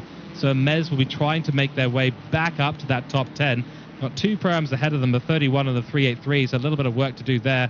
Just seen a change up the top here. We've got Funtech Racing QRT has managed to hold off an attack from Shea O'Sullivan. Adam Mikal in the 21 behind for Haas GT. They are going to be going back at it again. The gap's pretty close between them. It's a battle for P5 that we're on board with right now. Let's see what this looks like from the cockpit of the Aston Martin. All that spray coming off the back of that Big Brain Racing Ferrari. Really is beautiful to see the driver's perspective. It's so difficult in these conditions, and sometimes those braking markers are not particularly easy to see in conditions like this, and you have to have a lot of trust and faith in the drivers around you. On the brakes we go. Looks like they're going to miss the apex slightly, and that's actually fine for this because you kind of want to square off the exit of that, get the car sort of braked into the middle of the corner, use the camber to slow the car down even more, turn the car in and then throw on the throttle, and then just hope that you do not do a Carlos Sainz. I've mentioned it before because it's a good example of what not to do on the exit of the hairpin corner. Everyone rightly missing the apex, on the exit curb. At Spoon, very dodgy territory there. A couple of different lines being used there. Shea O'Sullivan trying to take a sort of alternative line to open up the back straight here and maximize the speed. I know that Aston Martin has got a really good top speed on it. And of course the Ferrari, not best known for its top speed, unfortunately. Is this going to be a send? No, it's not. Probably would have been just close enough to do it, but it would have been a big lunge. Looks like Shea O'Sullivan was prepared for that that eventuality, even so. And they will go again. Aston Martin will have a big slipstream down the straight now. Let's have a little look. Keep an eye on this battle because this is fantastic stuff. Dips a couple of tyres onto the outside grass. That's not going to help the traction into turn 1. It looks pretty safe hands here for Shea O'Sullivan. And now the Ferrari will almost certainly have the advantage through the S's. Just got a really nimble front end, that Ferrari. The Aston Martin can be tuned to have the same. But really, its advantages in the top speed and out of the corners. It's very... You can hold quite a lot of apex speed usually with the Aston Martin, but as you can see there, it's just a little... When it misses a corner, a little bit hard for it to recover, unfortunately. Through Dunlop we now go on board the rear camera of the Big Brain Racing Ferrari with Shea O'Sullivan at the helm. It's a Ferrari party at the front because P2, 3, 4, 5 and 6 are all Ferraris and being led away once again by this man right here, Sean Tempest, who's under a lot of pressure again. This is getting a little bit of deja vu from the first hour of this race. Penalties starting to come through for the 733 car. 15 seconds, a big slap on the wrist from the steward. But Dakota Esports, who put in a fantastic qualifying, about an hour and more than that, no, about an hour and nearly 2 hours ago in qualifying. 30 minutes of qualifying we did have at the beginning of this race, and honestly they put in a fantastic lap. Sean Tempest really carrying the team in the early stages of this race, but Formula Racing League looked to have something to say about that. Terence Keenan was only 0.1 of a second away from snatching pole, just ran a little bit invalid at the end of his qualifying lap. That's what put them back into P2. And then of course in the first part of the race, before our server restart and a resetting of the grid, we did end up unfortunately with a bit of a unforced error from the 137, finding the grass at Dunlop, turning themselves around. That's a number of cars managing to do that. Wet conditions of course through Dunlop. As soon as you put a tire out on that grass, you are going to be spinning round. And the familiar song comes to mind. I will not recite it on stream for everyone's sake. JC in the chat asking if I'm doing the whole shift solo. Solo at the moment.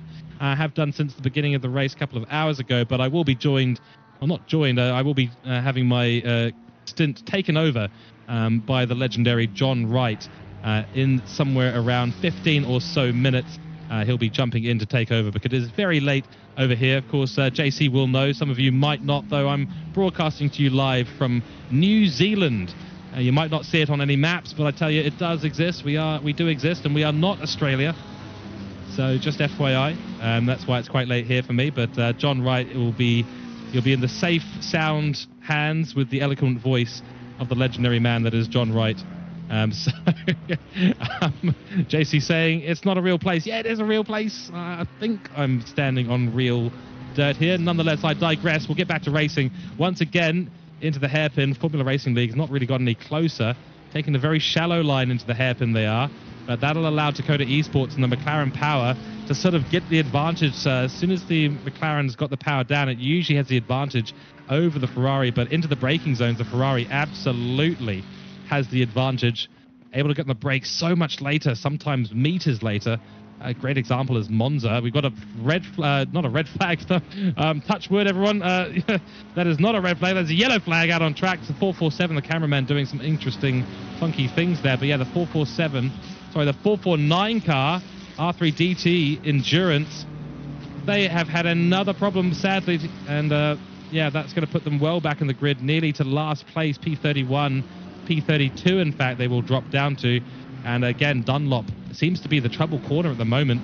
Dunlop just causing incident after incident out there. Everyone dropping a couple of tires out on track and causing themselves to spin around. Dennis, welcome to the chat. Thank you very much for your kind comments. Honored to be racing in this race too. You're the Team 24, the livery filled with Easter eggs. Yes, we talked a little bit about the 24 car a couple of times. Where are you guys sitting right now? Well, actually, we nearly got to you. Oh dear, running a little bit wide there is HRC, but I hope you guys have a fantastic race, as I do, with everyone on the grid today. Currently in P23 is the 24 car, so you just need to lose one more position and you'll be on the same as your race number, but hopefully you'll be finishing a little bit higher than that on the grid. As you can see down the grid there, we've also got the 15-second penalty for the P34 car, 733 Porsche with Ebel in the car at the moment. And yes, another comment there. Crazy, you are commenting. Oh dear, oh dear. Okay, before I get to that, we've had a big issue there. 162 car spinning round and round the exit of the 130R corner. We're going to take a look at this on the replay. Good safe rejoin there. Applause for that. What has happened to the 162? In we go. It's not going to be an attempt at side-by-side. Looks like he's slightly offline there, trying to just sort of put himself in a position to overtake. 24 car goes wide. Haas GT team comes across, and it's the Haas GT team causing that incident there. The 24 rejoining the track has caused the Haas car to pull to the left. Unfortunately, there was a car there, and it was this man. Sorry, it was not this man. It was, yes, it was this man right here, Sebastian Anderson, who has unfortunately become the victim of that. What a shame that is, but a pleasure to be joining you from New Zealand here, of course. Greetings from Germany, from Dennis. Thank you very much. I really do appreciate that, and I hope you're enjoying the broadcast and the coverage that we are bringing you today. As I said before, my stint in the comms box will be up in the next 15 or so minutes, and I'll be handing you over to the very safe pair of hands and with wonderful voice box that is John Wright for the remaining 6 hours of racing. But yeah, an exciting and reasonably safe start to this restart of the race. So restart of the restart. We're getting to the point of doing some inception here, it does appear. Wet conditions set to stay for at least another 30 minutes. 31 degrees Celsius out on track with 6 minutes and 40 seconds on the clock. Dakota Esports still leading us away, taking the fastest lap away from the Formula Racing lead car in behind them. And into the corner one we will go once again. Looking a little bit further back, Shea O'Sullivan now putting some pressure on Funtech QRT. Does back out of it though, sensibly. Was not going to get the overlap. Has caused the 420 car just to maybe jump off the racing line just that little bit. Which you do tend to do when you see a car aiming for you up the inside of turn 1 here at Suzuka. Never a pleasant sight, and I'm sure everyone's got a little bit of PTSD from a circuit like this when you see a car coming up on the inside. That's the 998 car's had a problem as well. And you can see them off in the distance there. Yeah, right against the barrier. Brooks F1 team number 2 has had a big problem. That's 130R once again. So we'll try and take a look at that on the replay as well. I don't think this will be a similar scenario. This looks to be an unforced error this time. Taking a little look. A very nice livery though. I do like the yellow and black. Absolutely love that color combination. Oh, it's, yeah. Unfortunately, that is the rear tires on the grass on the entry point of 130R. Has caused them to go around. Absolutely hate to see it. At least they were able to keep it more or less out of the barriers for the time being. Down in P28, they will have to continue their race.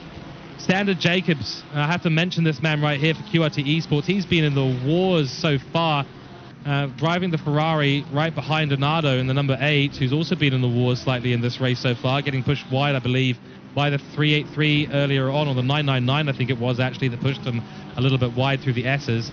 Another yellow flag, and oh, it's the 448 again. It's a massive incident. It's absolutely ridiculous. Oh dear, we've had a big problem there. And I believe that's at Dunlop, and the 462, the 448 caught up in it. Everyone's caught up in it. Huge yellow flags out there. Haas T2 also caught up in it. The 162 comes through fighting with the 972. Oh, it's a massive issue. He can't turn straight. That's massive. So I don't know quite what caused that, but Piacciotta there was certainly the one that was beached in the middle of the road at Dunlop and caused a huge pile up behind. Whether or not the other drivers were able to see the yellow flag, it's such a blind corner sometimes up to that top part of the Dunlop corner that sometimes you just don't see a car if they're in the middle of the road there. Trying to search for a replay right now. We'll see if we can bring that up and bring up the correct one at that, because my timing sheet lit up. Hello and welcome in. Ladies and gentlemen, I have the absolute privilege and pleasure of bringing in John Wright in just a moment, but I'll try and bring up this replay in just a second, and then we will hand over to the legendary John Wright. He's going to be bringing you the commentary for the remaining 6 hours and 37 minutes, and I believe this might have been the accident right here, the 448 coming through the S's. Let's see what has happened. It's just another unforced error. It looks to be a little, yeah, oh dear.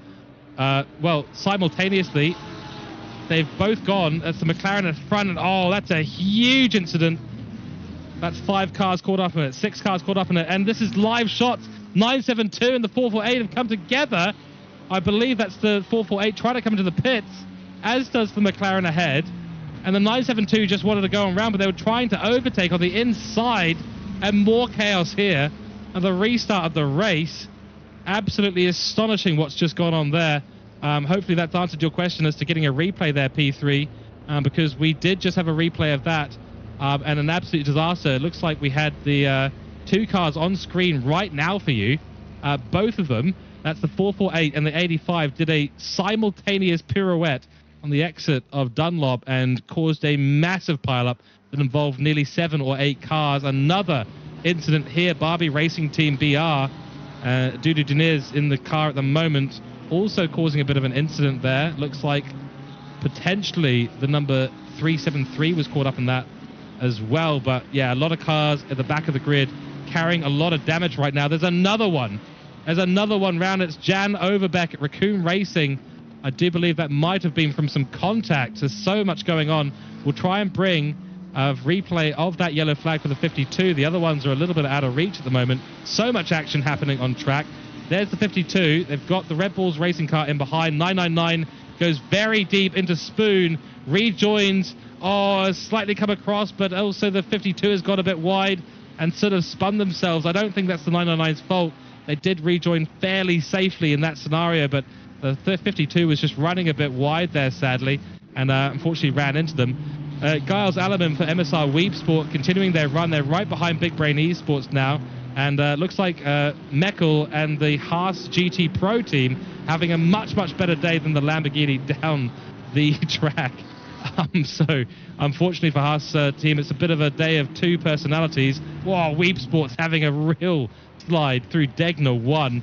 Fantastic action happening out on grid. The top P1 and P2, P3, P4, P5 positions all unchanged since the beginning of this race.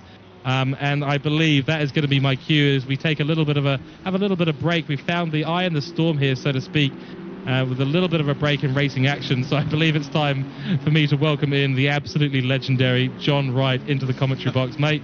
Well, you're definitely joining at the right time because it's all happening right now. It has been absolutely the stint, just what you need before you jump into your bed. All the excitement and action all the time. It is, exactly, yeah, Suzuka. It's been incredible, George. It really has been. We've had obviously a bit of an issue at the start. You know, we only had about 25 minutes of racing. We had a server restart. We had all that come through. But now we are back, and the racing has been absolutely fantastic. Of course, maybe a few too many incidents there, unfortunately, but these things do happen. It's Suzuka.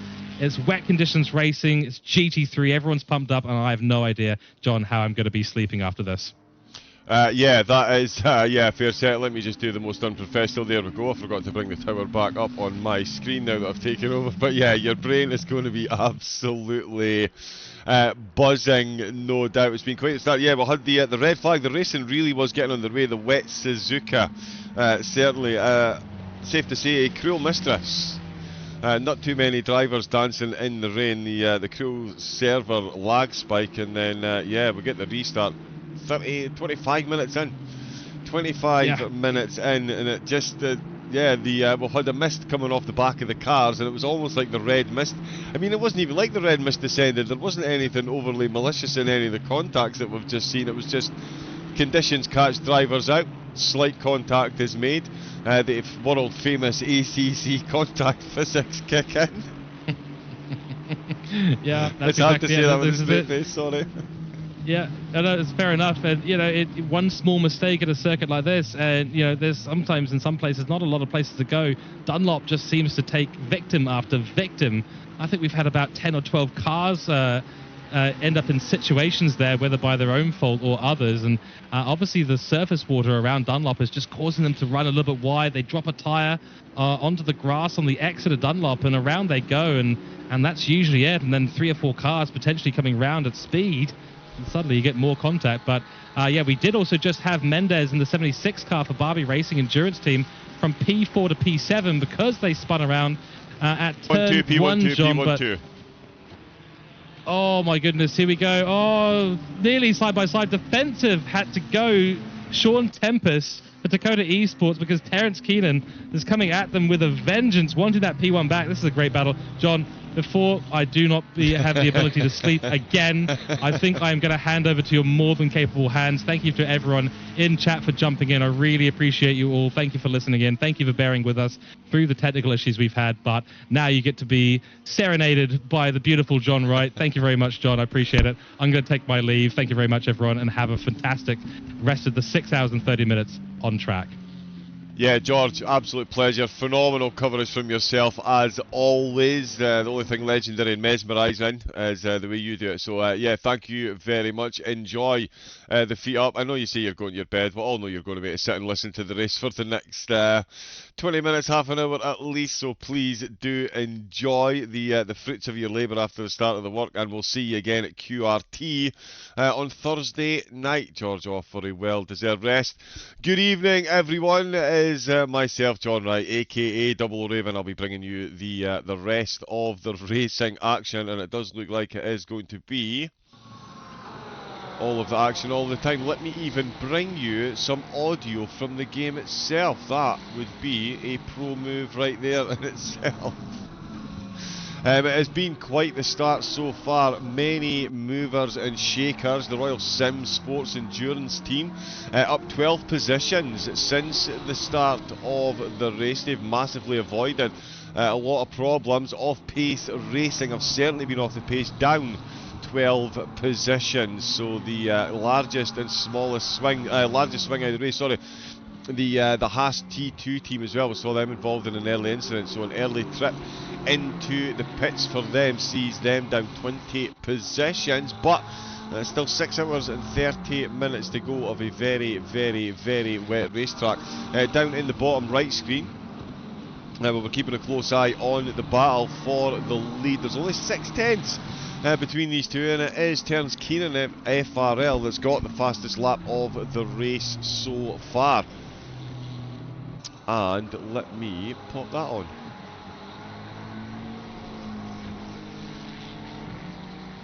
And that should be everything. Excellent. But yeah, phenomenal race up at the front between these two. 8 seconds they've got between themselves and third place. Shiel Sullivan up quite a few positions, and Gilles Aleman making moves as well in the Aston Martin. You can see the dry air line the drivers are trying to stick to. We'll know if anyone cooks their tyres too much. Shiel Sullivan, actually, just as we're talking about him, picks up a penalty from the stewards. That is 10 seconds there for Shiel Sullivan. Themselves up 4 positions. Aleman up 1 as well. Aleman slightly quicker at the moment. That 10-second penalty is going to be extremely detrimental when they come into the pits. Of course it is a 50-minute stint timer for the drivers, so a bit shorter than they're used to. And with these conditions, I think we're going to see some very quick pit stops, because there's not going to be a lot of tyre changes over. Yeah, I don't think we'll see. Yeah, alternating pit stops for the teams. I'd expect to see tyre changes. Is where I was attempting to go with that one. Killian Peter, yellow flag on the pit exit, but he didn't violate the lines there, so absolutely fine. It's still Sean Tempest leading the way though. We're 14 laps into this, and there's still only 0.6 of a second separating the top two. It is an absolutely incredible race between the two of them. Let me just see what's going on. There we go. Keenan, as we can see, in hot pursuit. He's been very close on a couple of laps. Good looking livery as well. They've put a nice bit of shading on the back half of the car. Pochepian for PS UK. Again, they've had a solid start. 8 seconds down on the leaders. Only about half a second a lap slower than the drivers ahead. That does add up. A nice long lap though. So that half a second in the grand scheme of things, not that much. But PS UK, not sure if that is the full livery, but Adam Meikle for Haas GT Racing, their lead team at the moment, now coming under some pretty severe pressure from O'Sullivan and Gilles Aleman, driver's name I know very well indeed. Very, very, very quick driver. And in the Aston Martin, oh, he's got two wheels over on the damper part of the track then as they head into turn number 1. Monza turn 1 does get a lot of stick for being difficult. Yeah. May I present Suzuka turn 1? It is a double apexed delight on cold tyres in the wet. Every single driver in the world will agree. Definitely the place you want to go side by side at any point in the race, especially on lap number 1. Yeah, no, definite sarcasm implied there. Nobody side by side at this point as we head up through Dunlop. Where we saw so much accident down into the Degnas. George called the track Spa earlier. I'm going to call these the Lesmos at some point in time, and Kieran Clifford is going to have a giggle to himself someplace. Mandatory side by side through there, spitting facts. Oh yeah, it's all that Harry Mack watching. Hashtag get Harry Mack out. Into the hairpin. Ooh, the Aston Martin keeping it nice and neat. Shea is certainly looking very quick behind Meikle at the moment. Keenan still trying to find the chink in the armour of Sean Tempest. He's probed at a couple of corners so far. Hasn't managed to find a way through, and that's still not the right camera. We get there, third time lucky. Yep, there we go on the back stretch. Oh, nicely done by both of them. The Ferrari avoiding the green turf on the extreme outside there into Casio Triangle. There once again nose to tail. Keenan right over that curve and surely needs to be cautious of picking up any infractions from the in-game stewards. A drive-through round here, not massively detrimental in the grand scheme of things. It is a spectacularly short pit lane for the length of track that we'll have, but rule 1 in endurance racing is make it to the end. Rule 2 is avoid the pits as much as possible, or spend as little time in the pits as much as possible. And given how little time the drivers are going to be spending in the pits today, again the lack of tyre changes over the race, the drive-through could be a lot worse here in this event. Oh, right out on the wet side of the track there. Keenan is absolutely keeping in the hunt here. He is not deterred at all. You just don't see this anywhere else. Oh, in the back of the car going out on him there, and that's exactly where we saw issues at the start. These are the top two drivers. They are head and shoulders quicker than the rest of the field, although just as I say that, Pochepian pops in a 209.2, bringing him to within 6/10 of the fastest lap of the race. Wow, less than 6/10 between these two. That says 3/10 on the telemetry. I can assure you it is considerably less than that. And he is right under the rear spoiler then. Is he going to get the traction out with the hairpin at the tail end of that? He is not quite. He's definitely getting it done on the brakes, and the McLaren is getting it done on the acceleration. Even the cameraman can't keep up. We're catching up to, I believe that is one of the cars we saw involved in an earlier incident. They'll be very quickly out of the way. It does kind of look like a Honda with that livery on the back stretch. So yeah, Tempest will get slipstream along here after some regard. It's Pucciato has got the top two, the R3DT Enduro team.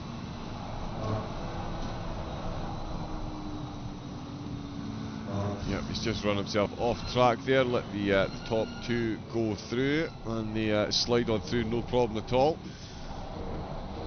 Only 12:45 in the afternoon is grey and overcast and cloudy as it looks. It is still only the afternoon, hence no lights. No lights on the Ferris wheel. Wow, that one really escaped me there. No lights on the Ferris wheel, plenty of lights on the tracks. We get to see them lap. Not too many penalties down at the grid at the moment. We've seen so far half a dozen or so cars into the pits. New Order Racing leading the way out of the pitted cars at the minute. It was just a quick turnaround for them through the pits. That might have been a drive-through, in fact. I'm going to say it was a drive-through because there was no stationary time attached to the pit stop. I've got Dylan Allen off-pace racing 31st, so they've made back a couple of positions with New Order, another one of their cars with an early pit as well. Hylar for New Order racing their third car. The BMW was saw sandwiched out of the previous corner there.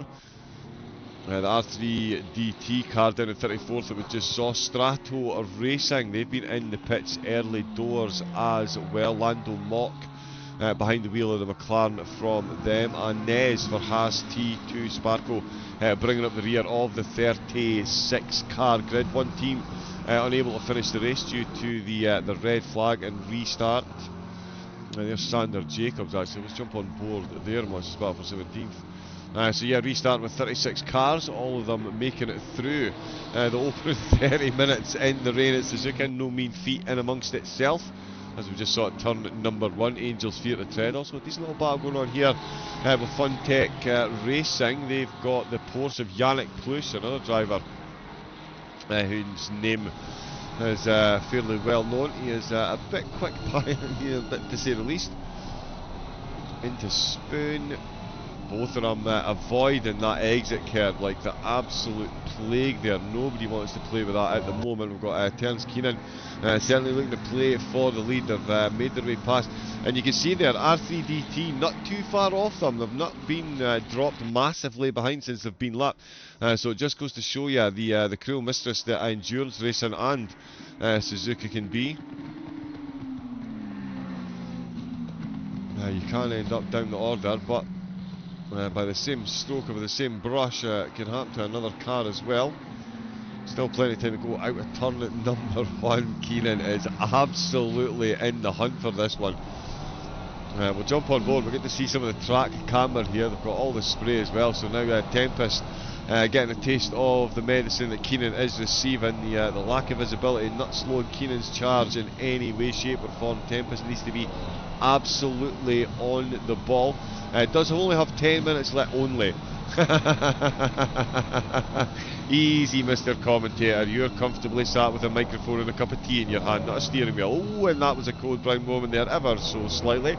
Those curbs can certainly kick you off if you hit them the wrong way. Beautiful sound of the Ferrari under the bridge. But yeah, 10 minutes left of the stint, 50 minute stints. So yeah, hence the tyre change to number of pit stops analogy that I was talking about there, because yeah, these cars will easily do a couple of hours on wet tyres. So the first pit stop will be an in splash and dash for fuel and back out again, and only 50 minutes of fuel, so they'll easily do that. Oh, now, or do you put in 2 stints worth of fuel, come in, take a litre and take off again?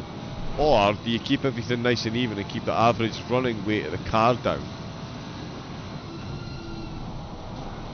Or do you alternate it and only take a litre of fuel when you change tyres and then take 2 stints worth of fuel on the pit stop that you don't take tyres?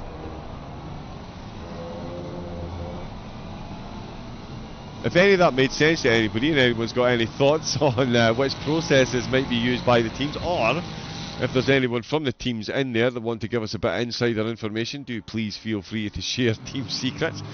Gilles Alleman getting the overtake done. I've missed that one. Oh, drive-through for track limits down the field as well. David Kramer, Scuderia Beta Tauri, finding themselves falling foul of the track limits 4 times. No extra allowance for delivery, unfortunately, but yeah, they do get themselves a drive-through. Everall picking up a 15-second penalty from the live stewards as well. Pit for dry tyres right now. Ooh, really? No.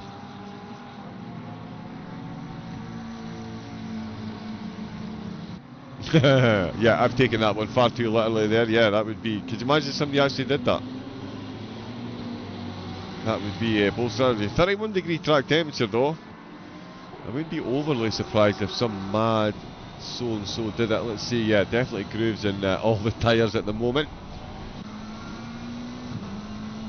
Yeah, that McLaren still being absolutely hunted down by Keenan for the lead.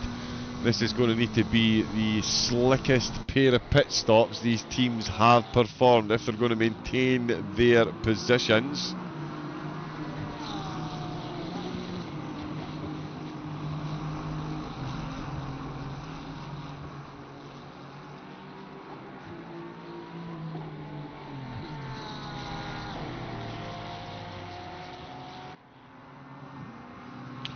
Sorry, that is, bear with me a second, it's like technical.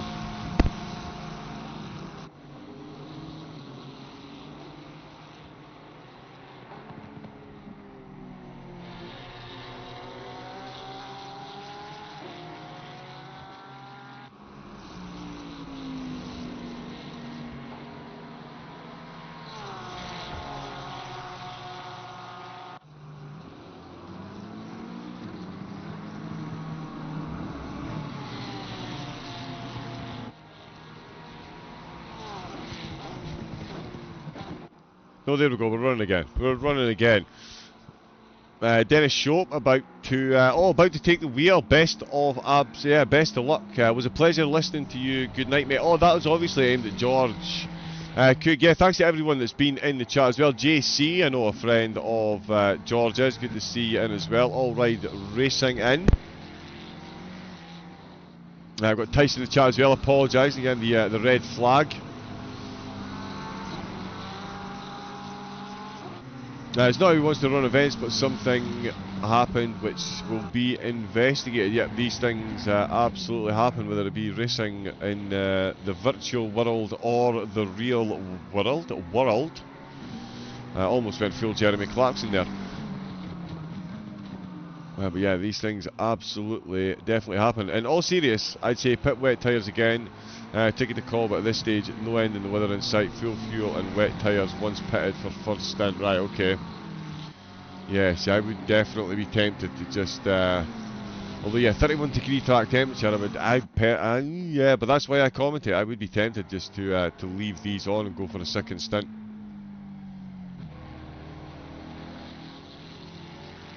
Because, yeah, an hour and 40 minutes on wets, they will, yeah, they'll do that. I mean, they'll do it, well, they're not doing ridiculous amounts of time. That's something I should know off the top of my head. Simon did educate me on that one. Clearly not an education I've taken on board, unfortunately. Put that there and there.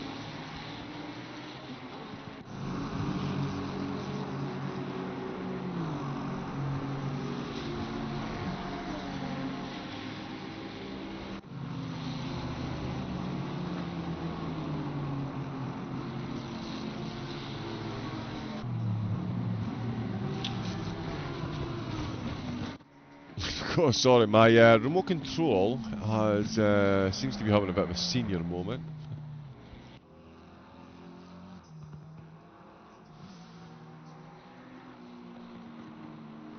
But we appear to be all good. Let's see how Herzig is getting on in 9th position. Still got Yannick Luce ahead of a Mendes in 7th. O'Sullivan, that was where I got slightly side tracked. Gilles Alleman. That is a good camera for some cars, not the best for others. He did get himself past Shea O'Sullivan, who was looking very quick in the Big Brain Racing car. He's now got Mendes 1.1 down the road. Well, these two have battled. Mikkel has made good his escape, and not only made good his escape, he's got to within 1.1 second of Pochepian, so we could see these two be very, very, very close on their way out of the pits, which will be within the next 3 minutes and 34 seconds. Oh, big wiggle there by O'Shea on by O'Sullivan, sorry. Shea O'Sullivan on the way into Degna number 1, right out on the curb under the bridge there. And Alaman just catching up to a back marker, gets the inside line very nicely indeed. Shea O'Sullivan makes his way past as well, and behind him, followed through by Mendes, now 1.2. Herzig got 1.1 to Plus, and in 13th position, a battle brewing between LRGT3 and that is, no sorry, that's QRT that's further down the road, so they've just been overtaken actually. Just Hope Racing, plenty of hope if you're in the boat lane in the rain, that is for sure. Oh, just as I say that, runs a bit deep into the hairpin. That's going to put him under all kinds of pressure surely on the exit. In fact, seems to be moving right out off the line there, maybe having some tyre issues. Yeah, no, they've definitely got grooves in them, do they? We'll find out in a minute when he turns left. Apparently it doesn't need to turn that far left. Oh no, you can see them in the gap, sorry, yeah, definitely grooves. Oh, drive-through for speeding in the pit lane. We've got a drive-through for speeding in the pit lane. All the penalties in the opening stages, and it's Nani.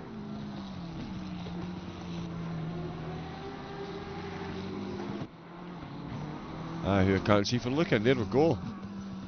The Red Balls Racing Team. That is certainly less fruity than the language they'll be using right now. That is a painful one. After only their first stint out on track, looking to get themselves a bit of track position, and all they've got themselves is an extra trip into the pits. I was also looking at Kramer as well. That's Dennis Shope. Kramer into the pits for the Scuderia team, so back in for a second pit stop, so that is an early one. Still a lot of rainfall and due for another 30 minutes, it's saying. The race leaders are going to Thomas Morant out. Wow. I didn't even realise Thomas Morant was behind the wheel for them today. Oh well. Ladies and gentlemen, your race winners.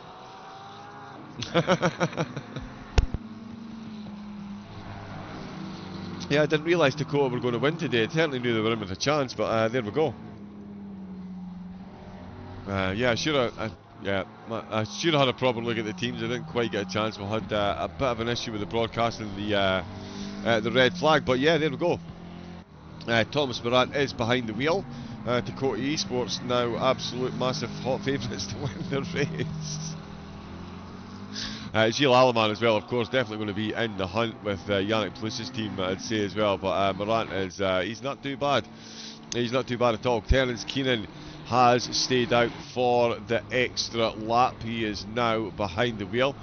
Done with my stint, says Neil Bond. Quite happy with it, but the conditions are difficult. Number 24 doing its best. Yeah, all the drivers are going to need to be absolutely at their best.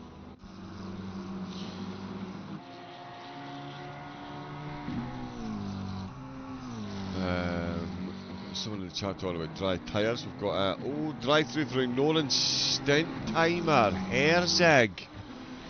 Oh, that's a massive miscalculation there. So we've seen a drive-through for track limits, a drive-through for speeding in the pit lane, and a drive-through for ignoring stint timer, all in the first stint, which was actually the second stint after a red flag restart. And we say it's non-stop action at QRT races. That's no understatement. There's Nani coming out of the pits. I tell you, that's worked in their favour massively. Another couple of drivers picking up their penalties. Are back out in 18th position.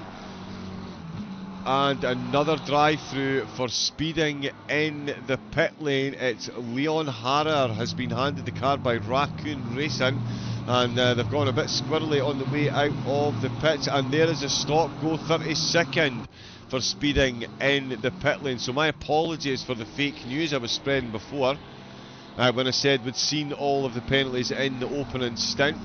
Big Brain Racing there chipping in with the last one. A stop go, 30-second penalty for one of the fastest cars out on track. This could be a colossal comeback here, or it could be exactly what Dakota needed to help thin the herd up at the front. If anyone thought I was being overly...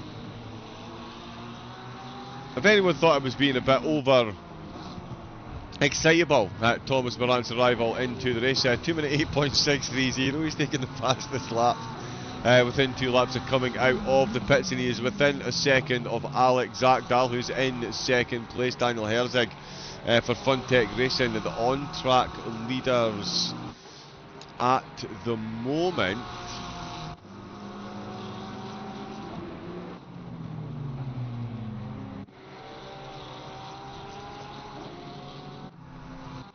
I feel like we are...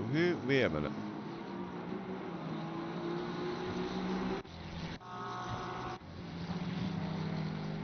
Oh yeah, it was Dakota that was leading the way. My apologies. Right, I've got myself all completely backwards here. Morant is actually in the lead, so they have... sorry, Zakdal is in the lead. Morant has taken over in the lead car. They've come back out in second place, so it is still the fastest lap held by their car. My apologies, I've got that one completely wrong, but there we go. A bit of chaos, but I love it. I definitely didn't put dries on for the 999 car. Yeah, I've seen someone in the chat say something like, put dries on. I'm not sure. Yeah, I certainly wouldn't be putting dries on. But yeah, the Huff swapped over in the pit, so my apologies for not being fully aware of that one. Ooh, we've got a car spinning just as the leaders go past. But yeah, as I'm talking about Thomas Morant being quick in the pit stop, 0.2 of a second separated them, and it is FRL that are in the lead of the race. 1.4 seconds is the gap with Mikael up. Herzig comes in for Funtech. They managed to stay out a bit longer than most there, but that's them now in. Schultz back up for MSR.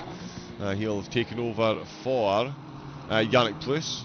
Oh, 25th there. Back end stepping out. That's Robert Webber. More cars coming into the pits. Heiler for New Order. Goossens coming in to serve that stop go.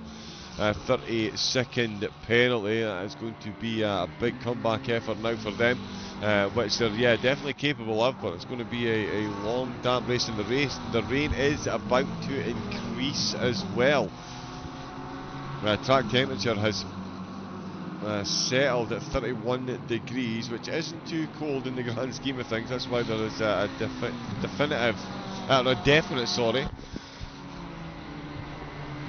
definite drier line on the track.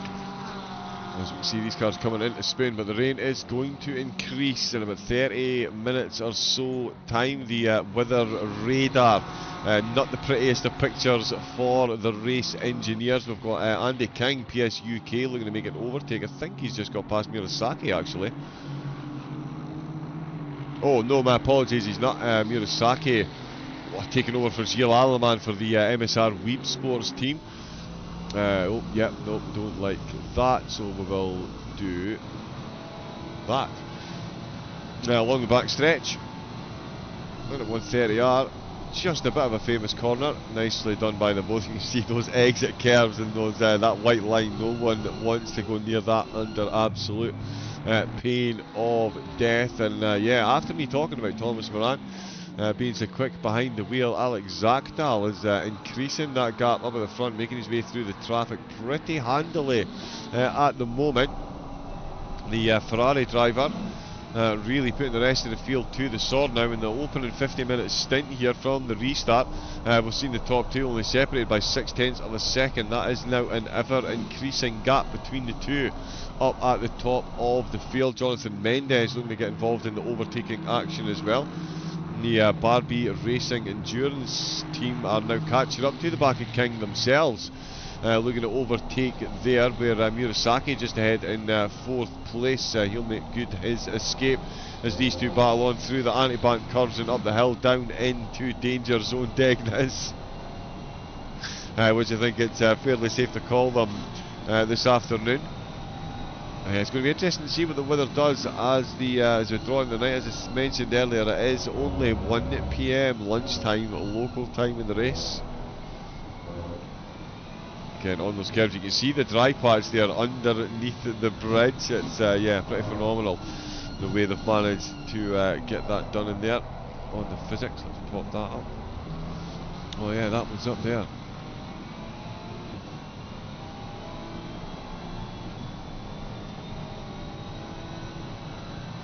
Okay, car 24 taking part in their first ever endurance race. That's yeah, baptism of fire in the rain. Ooh, that's a nice little attempt there on the way through Spoon. That's a brave one. Puts the Ferrari for the Barbie team.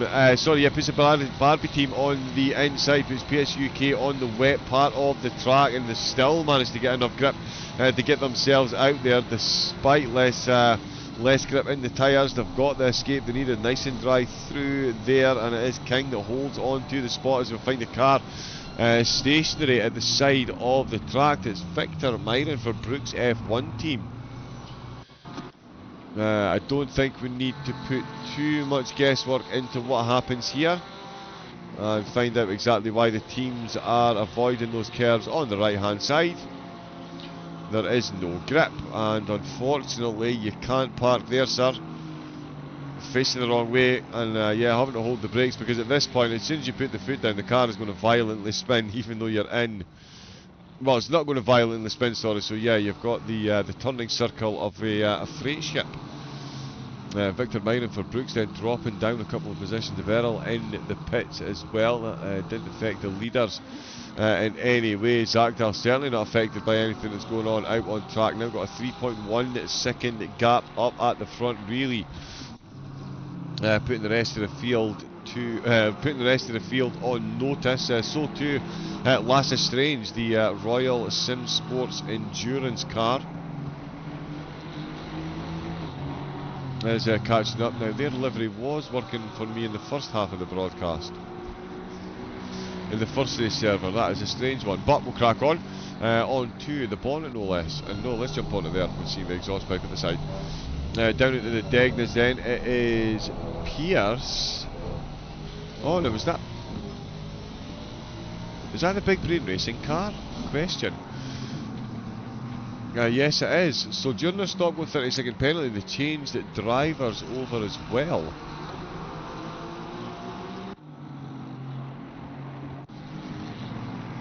Maybe a conflict in the timing then. But yeah, so during the stop go 30-second, they've taken on a new driver as well. Maybe he's just going to do a double stint from here. Yeah, so for the stop go, I mean, so what they could have done was they took the stop go, put on fresh tyres, fill the car for 2 stints, and he will now just come into the pits, take on or even just do a drive-through. My apologies, what am I talking about? All you need to do to reset your stint timer, your driver stint timer, is drive through the pits. So if you've got enough fuel and tyres to do 2 50-minute stints, you can just drive through in the middle of your stint. So there we go. Yeah, that one never occurred to me. So yeah, that could well be what the Big Brain team are going for there. Nani back out of the pits after serving the penalty. 17th position, Mahara just ahead. You do get a good rear wing on the BMW, it has to be said. Raccoon Racing being involved in the wars and the penalties themselves. 16th position at the moment though. Oh, and up the inside, the Red Balls Racing. That is a good looking manoeuvre. Is he going to make it stick? I think he just might. He's looking very quick. That's not the car yet. He has got himself ahead, and the camera's moving slower than the cars are. That's for sure. Red Balls Racing then up to 16th position before we even get to Spoon. Maris in the background, freshly behind the wheel as well. Quite a few drivers, in fact quite a few cars doing a driver swap at the end of the first stint. 50-minute stint timers for the drivers to adhere to. We've seen one car come in for ignoring that stint timer already. We'll see if any more of them get caught out. Perhaps caught out by the conditions and underestimating just how long the laps here are taking. Of course, usually good optimum conditions we see the drivers sub 2 minutes. For best lap we've seen so far, 2 minute 8.630. So yeah, a considerable difference, I think it is safe to say. Last stage for Royal Sim Sport. Within 4/10 of a second still. Maris down at 18th, closing in the AF course car. Do still have 36 cars out on track in new order. Got a couple of them down the field with multiple pit stops. Oh, in the back of the BMW, not looking very clever there. Off-pace racing, I believe they've had another incident. They've been in, they have had the damage repaired. It's just a bit of a visual glitch occasionally, unfortunately. It takes a couple of laps for any repaired damage to be represented on the screen. There we go, I made that far too complicated for myself. Last stage, no complication in his thought process at the moment. Get ahead of Pierce in the Ferrari. As George mentioned at the start, that Aston Martin certainly got the grunt on the corner exits. The Ferrari driver really is going to have to carry as much momentum through the corners as he can. Into turn number 1. Very nicely done by both of them, and it's slightly better done by Street. You can see that gap visibly closing up. He is absolutely reeling them in, exit after exit. This is a long one with twists and turns through the vast majority of it, as we're seeing here. Of course, 200 art in the back stretch, really the longest parts of the track, aside from, we've got a back marker here as well, down into the Degnas. Yet was going to lift right back out there, the R3DT team. Again, they've got pace to keep up with the front runners, but an early incident has seen them down the field. Still putting in good laps though, not quite as good as these two. They are just, these two that have just been lapped by into the hairpin. Again, it is nose to tail Royal Sim Sport. Right under the rear spoiler, we've got another blue flag car to get past as well. Although Mendes all over the back of King once again. Zagdal is putting in some seriously quick and consistent laps. 2 minute 9.0. Moran as well though, 2 minute 8.97. So was actually slightly quicker than Zagdal on that last lap. It's a titanic battle they're having in the lap times, but it is being won by Zagdal at the moment.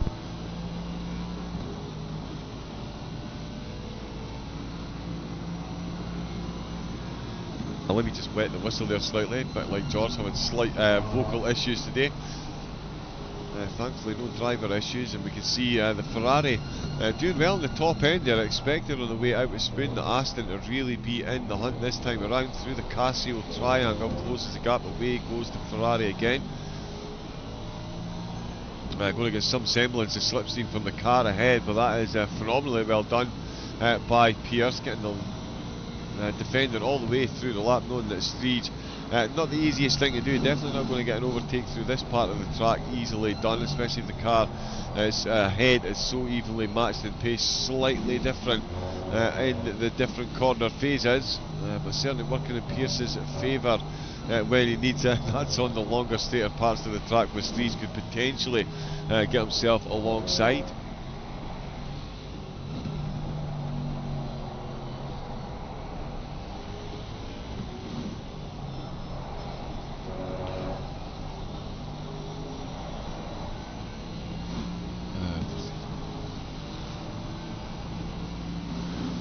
Oh yeah, sorry, just checking some of the chat there on the driver's stint timer. I'm going to double check that one myself actually. Oh, on the exit to the Degnas. We've got the McLaren very nicely getting out of the way. Morant finds a 10th on the leader. But Zagdal still with some very good laps. And you're talking about, oh no, it's down to 2.7, so making their way through the traffic. Making their way through the traffic as well. Not quite getting past that back marker as quickly. We'll see what Streege can do on the exit. Couldn't get close enough on the exit here the last time, so knows exactly where in the lap now he needs to get the job done. Let's see if this is the one. Beautiful stuff on the exit by the both. A lot of extra steering input there by the Aston Martin.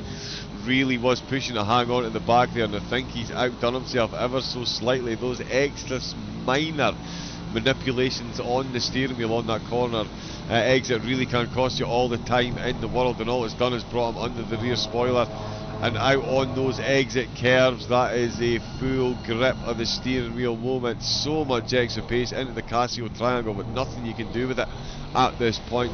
One of the tightest parts of the track on exit. Another blue flag stays right over to the left hand side as these two charge on. Pierce there, wily campaigner pulls straight over in front of the car they've just flagged, so that Streege cannot get any slipstream. And that is exactly how you do it. The race winners, there's keys to winning an endurance race. As I mentioned, rule number 2 would be spend as little time in the pits as possible. Rule number 3, surely, learn how to use the traffic to your benefit. Whether that's someone blue flagging, if you've got first place coming past and you're battling for 23rd, try and cheekily follow them through, or as Pierce just did there, absolutely beautifully cut off any semblance of slipstream for Streege along that start-finish straight. Gives himself a nice easy run into turn 1 and gives Streege all the work to do to close that gap back up again. With the threat of rain on the threat of increasing rain still on the horizon for the drivers. Alex Akdal not phased. Oh, and we've got a drive-through for track limits. That's a second drive-through for the R3DT endurance team for track limits. And that was the car, so one of the cars we've just seen blue flagged. That's brought my attention nicely to Mario Roth, actually, another New Order racing car. Just been overtaken, in fact, by Brooks F1. They've come back out after their penalty, making overtakes further down the field. We've also got down in 30th. I've been that busy looking at the battles up at the front, because Nani about to go past Harrer as well. Webber with that penalty. Do still have all 36 out on track. Goossens. Oh, so they haven't made a driver swap. My apologies. That is the second big brain car. Goossens, after the stop go 32nd, is down in 31st position.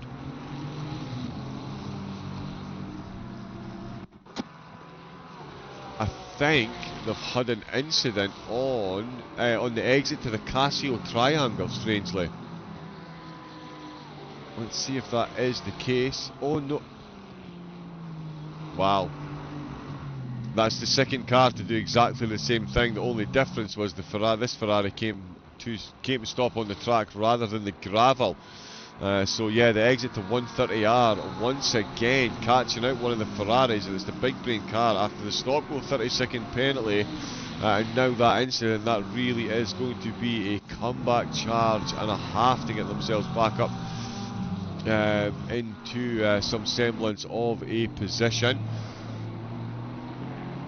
449 clearing their drive-through, and they've just exited the pits. I don't know why the drivers are creating yellow flags when they exit the pits. They're not actually breaching any of the lines. And we see Mendes and his battle with King now interrupted by the BMW. We've got the one of the QRT cars ahead. There is Murasaki, 15-second penalty for one of the drivers in one of the cars in the top floor, and that's going to put them behind the battle for Mendes. But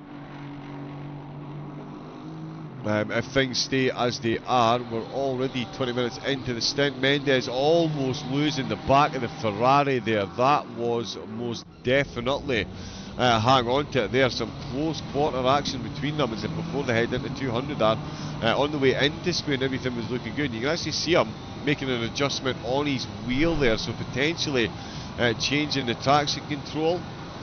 There is definitely weather maps for these cars in these conditions. The drivers often do still go full chat, as we say. And yeah, Mendes almost finding out the hard way that Suzuka, I mean, this, I know we're racing in the Matrix, but at Suzuka there is most definitely a spoon, and it must be respected at all stages, especially in these conditions, and that's given King more than just a bit of breathing space that he didn't have on the previous 2 laps. Breathing space at the moment, Pierce most certainly does not have. His Ferrari still being swamped by the Aston Martin of Striege, despite the slight yeah, again, both cars really are fully committed to their driving lines at the minute. These extra inputs to keep the front wheels and keep the car pointing in the direction that they want it to be going in, costing them these little hundreds of seconds here and there. Oh, and the Aston Martin again, Dunlop on the way at the top of the hill, out with the anti-bank curves. At the weight transfer of the car is catching the drivers out right through the field. It doesn't matter what manufacturer or what level of driver you are, that corner is an absolute killer in this event so far. Yeah, there's a couple of them that have been, but that is an absolute, yeah, that is a cracker.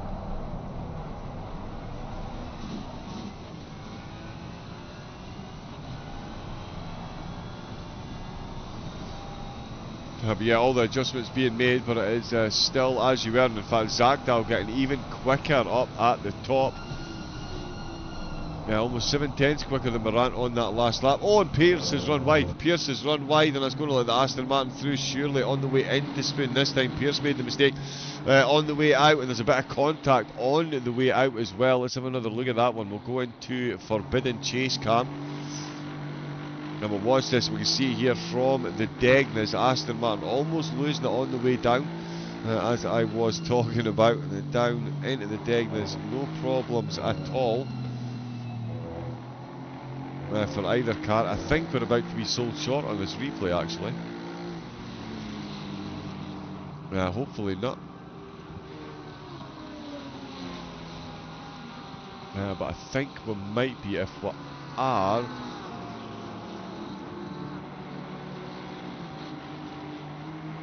No, I don't have a backup for it. Yeah, no, we have been sold short. My apologies. I didn't quite get the replay there that I was hoping for.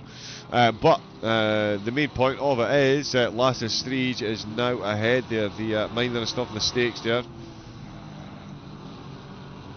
These conditions are extremely tricky for everyone, and just that slight mistake can cause that change in position. Oh, we've got a penalty coming in up at the top there. Thomas Morant, 5-second penalty then for Morant, and all playing into the hands of Formula Racing League absolutely fantastically well at the moment. Just make sure the audio is okay. Yeah, it should be good.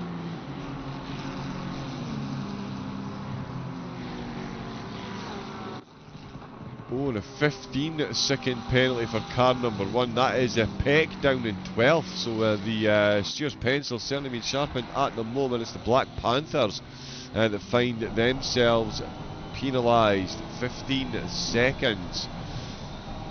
A lot of cars spending a lot of time in the pits. This is endurance racing, so a lot of the cars further down the order.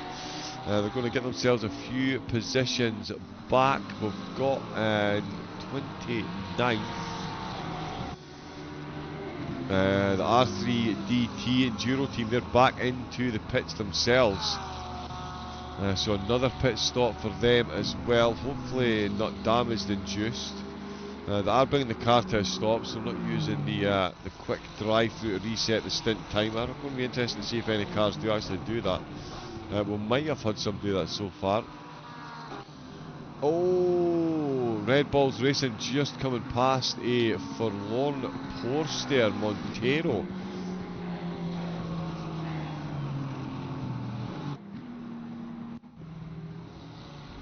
Well, let's see if we can catch what happened here. Hopefully the replays are on point. Oh, he's put 2 wheels on the grass there. The car does look like it's got a bit of damage, but that's certainly not the way you want to line up that first corner, and that's not the way you want to take the middle phase of the corner. And yeah, facing the wrong way on the exit to turn number 1. The increase in rain, it's going to really play havoc. You can see that, I mean, from Helicam you can see there is clearly a drier part of the track.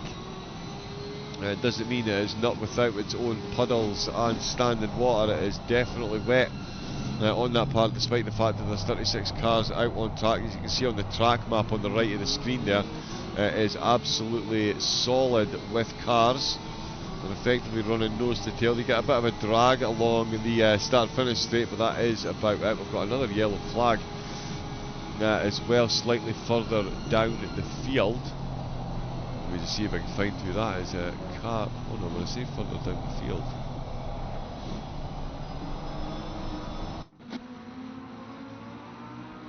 Oh, it's one of the Barbie racing cars. Oh, is it going to be a McLaren finding out the hard way what the lesson that the Ferraris have been trying to teach us? Oh no, on the way in!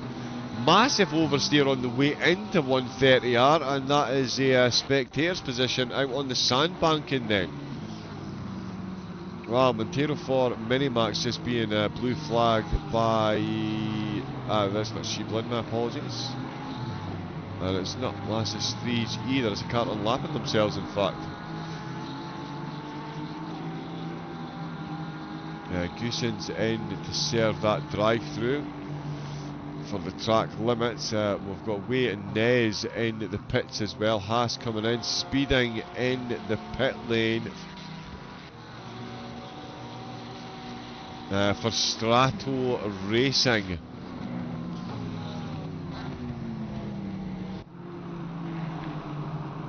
This is quite the affair so far. Sorry, there's a lot going on, so I'm going to have to lubricate the windpipe myself there. Much like the cars here are.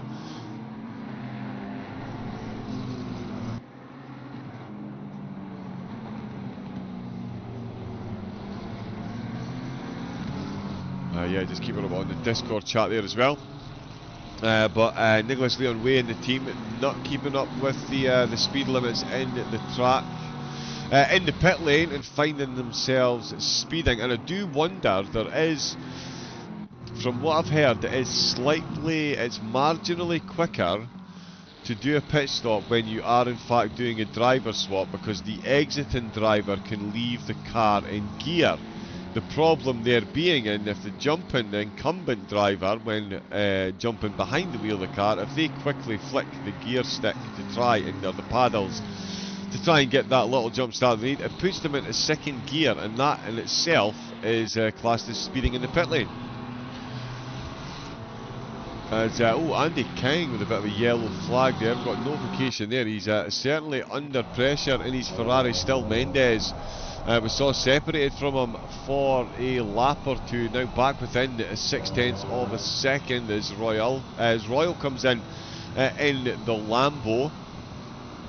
Already a couple of laps down. Zach Dahl's just crossed the line. That gap up at the front, I was waxing lyrical about Thomas Moran coming into the server. Alex Zagdahl, hold my beer. Oh, is the BMW ahead? Andy King loses it and spins in front of him. That's a full Code Brown moment there. Clear up on aisle 3 for King in the PS UK Esports car. That could not have been comfortable viewing, because there would absolutely nothing King could have done there. It's all fine and well the car ahead holding your brakes, but if you come round 130R at full tilt and the car ahead is sideways, what will be will be. Oh, and that Porsche has just crossed the exit line on the start finish, on the pit exit. That is going to be a penalty from the stewards if that was picked up. Definitely not allowed to do that, especially in these conditions, especially when you've got two cars battling ahead of you. And you can see it is quite the battle there. The Ferraris absolutely going in it there, into out with the anti-bank curves and up the hill. Let's see how they both handle the top of Killer Hill, as I'm going to rename this one. Both of them make it through. Look how planted they both are through there. Absolutely no issue whatsoever for either of them. Mendes popping out with the slipstream, moving over. Oh, really brave there. And you can see that gap is going to open up. And yeah, just as I was shouting brave, Mendes was lifting off the accelerator and doing his best to be as smooth on the brake as possible. That was a lot of AstroTurf that was underneath the tyres there, and Mendes could have easily found his way, well, any place, quite frankly. The repercussions of being on that curb and being ejected against your own free will can be fairly catastrophic, and Mendes doing well. As a fellow Ferrari driver, I know exactly what went into saving that, to say the absolute least. King got another bit of breathing space once again, and we've got a drive through for track limits, and it is Murasaki. The MSR Weeb Sports car is having, it's spiralling out of control for them at the moment. Comes in to serve the drive-through instantly. It does have a 15-second penalty from the, or is it a 5-second penalty? We'll find out when they come back out of the pits. They do have a penalty to serve when the next come in to the pits as well. So MSR are going to give up their position in the top 5. Striege does go up a spot, but it is not at the expense of Mendes.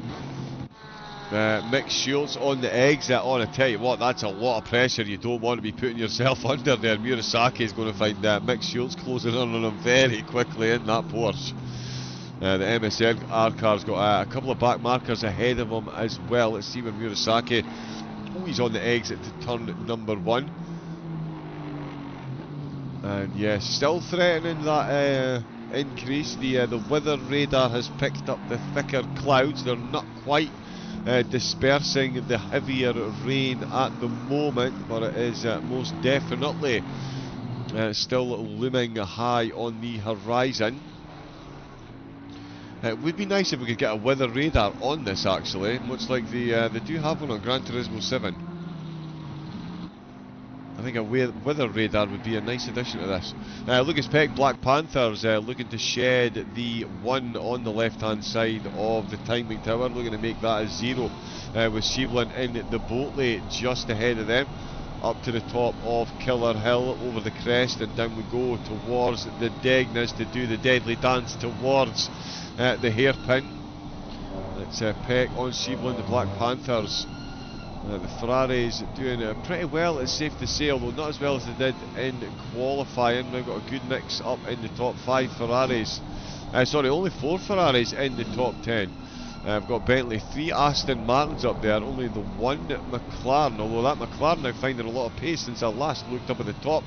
There's 2 seconds less between the gap between Zach Dahl and Morant. Brogan, afternoon guys, something happened to P2 plus 5 seconds. Yeah, so what happened was Alex Zachdahl, not to put too fine a point on it, he has been speedy, quick, fast. The gap, it was a second when they came out the pits, and when they came out the pits, FRL, and I did say before they came in the pits, it was going to need to be the slickest pit stops the teams had ever performed, and I can confirm there was a 1/10 of a second between the amount of time the cars were stationary, and 2/10 of a second overall of a difference between the amount of time the cars spent in the pit lane, and that 2/10 of a second was enough to see FRL come out ahead of Morant and the Dakota Esports team, something that didn't sink in for me until we'd been in this position for 2 laps. Since then, Zach Dahl has put in some quick, consistent, clean laps. Morant has as well, absolutely no doubt about that. That's why the gap to third has increased by 100%, in fact, 115%.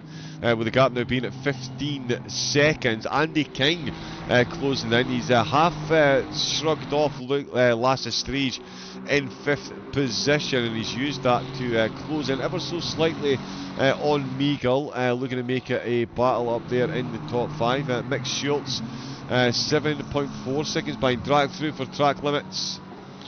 It's a drive through for track limits. It is Dominic Unterholzner for New Order Racing, 15.6 seconds behind 30th, and that gap is going to hugely increase after serving this drive through. The conditions really not being enjoyed by the drivers. Let's just have a quick look.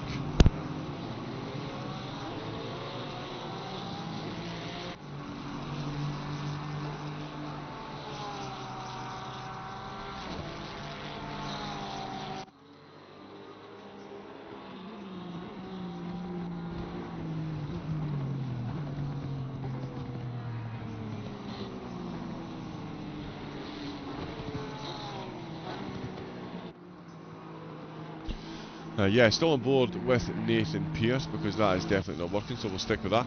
Zagdal sticking with the lead for the moment, 3.9 seconds the gap there. Morant, as we can see, as we saw there in second place. On another drive-through for track limits has been picked up. Another drive-through for track limits. That's another car a bit further down the field. It's Strato Racing.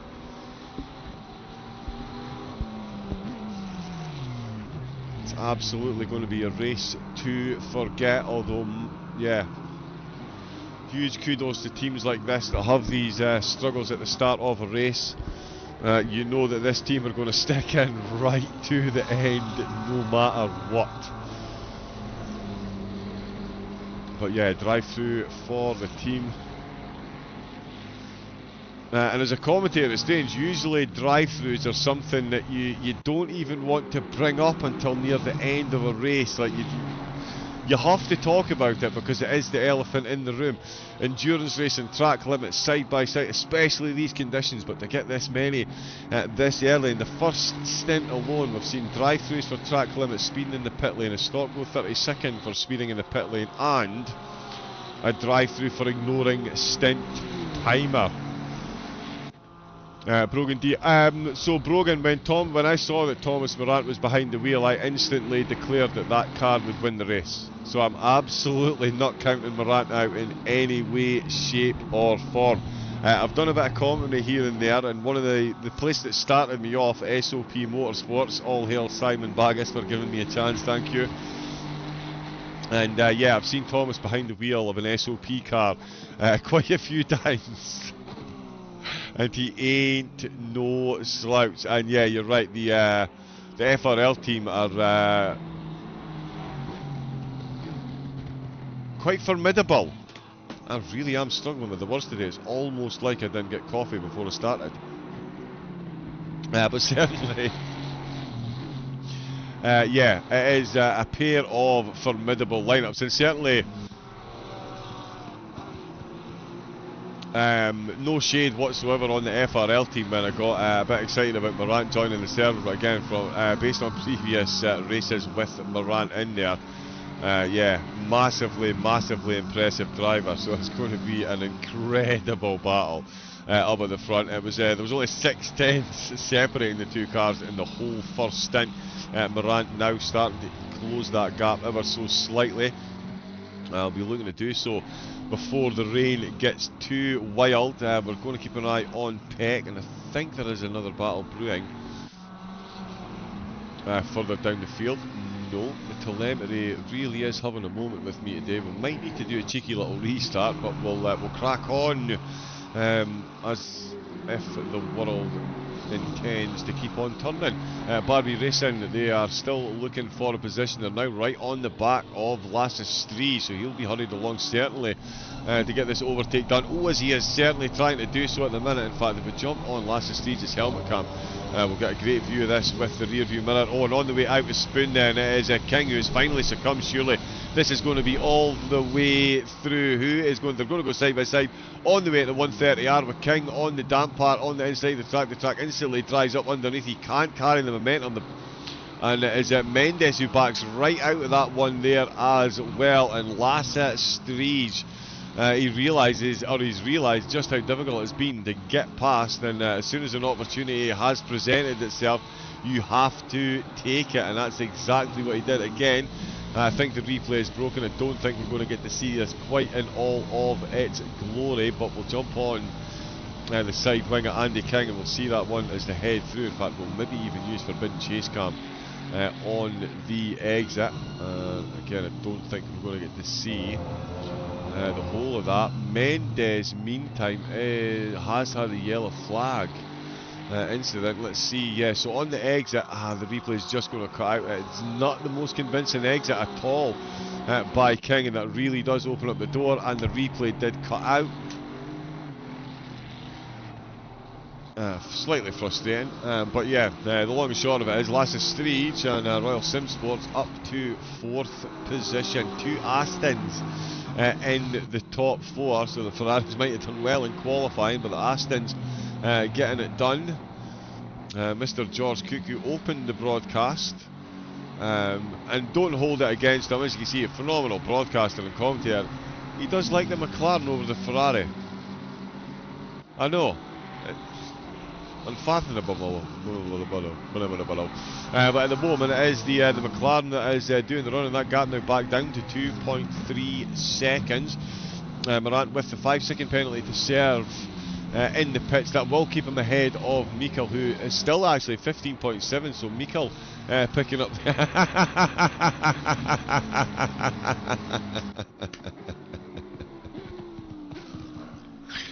I'm almost glad you were here to listen to that. It means you don't need to clip it. You should be asleep because of the time of night.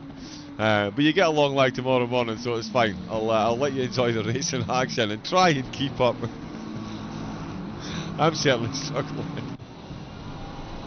But yeah, Morant, and that's another 0.3 of a second then, so Morant really is moving. We've got 7 minutes left until the end of this stint. I was just about to close the laptop.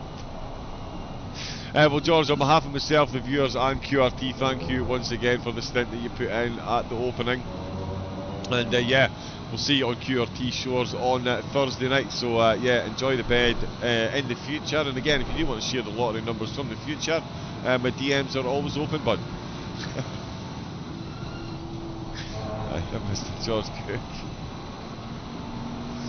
in the chat there, saying good night. Big love to all. Nice. Oh, and that's a side-by-side. The Black Panthers almost losing the position there to the Bentley. Sheeblin looking to get the move done. They made the slightest of contacts. Both cars surviving on the exit, though. Not often you see that with the ACC contact physics in these conditions. They certainly have fixed them a whole lot in recent updates, that is for sure. Certainly, yeah, interactions with the curbs are a lot more predictable in real life. But yeah, that certainly could have been a difficult moment, to say the least, for both drivers involved in that. I think Goossens and just Hussens, my apologies, just watched this car 29th position there back up to. Does have some semblance of clear track ahead, but a fairly bruised big brain Ferrari at the moment, so they could be looking to get some. Oh, we've got another yellow flag. Nope, that's a car coming out of the pits. Again, not sure why we're getting that information. I'm guessing Montero. Oh no, Montero has had a moment then. Montero has found them say that is a spoon, I believe. It is indeed. It is still going off then. We've not got long left of this stint. 50-minute stint timer for this race for the drivers. Through that middle phase, nowhere near. Right, I'm going to watch that again from chase cam, and we're going to confirm whether that was purely touching the paint on the outside. And I keep calling this forbidden chase cam because it's not really the best cam for broadcasting. Oh, he didn't even, nope, he didn't touch the paint on the way through the middle of the corner. Just slap, and there's King just going past then. Nani back into the pits for the Red Balls racing team. We've been in a couple of times already, quietly doing their thing through stint number 2. Getting themselves back up to 16th. Funtech Racing, if I'm not mistaken, did they have a lap in the lead? They were up near the lead. I believe they might have been the team that had the drive-through for ignoring stint timer. could be wrong. Let me just fix my chair.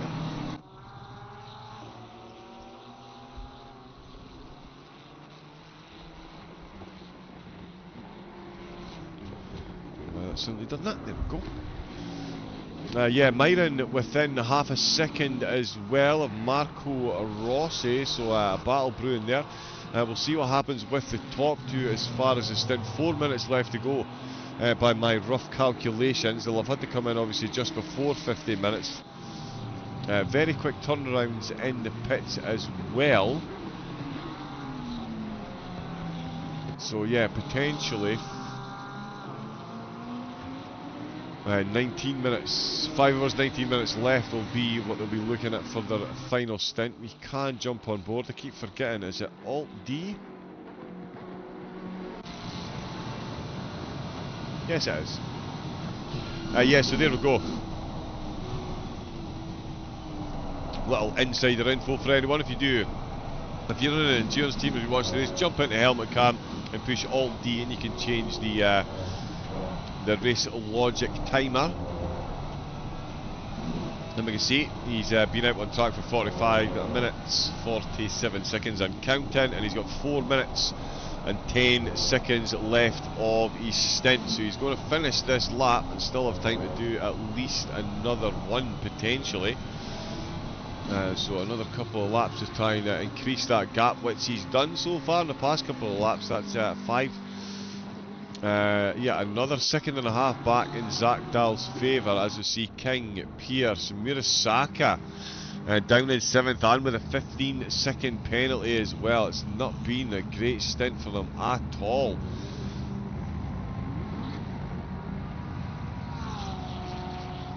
We've got this, yeah, 45 minutes into the stint as of right now. There we go. Tice Payne. All the info at hand.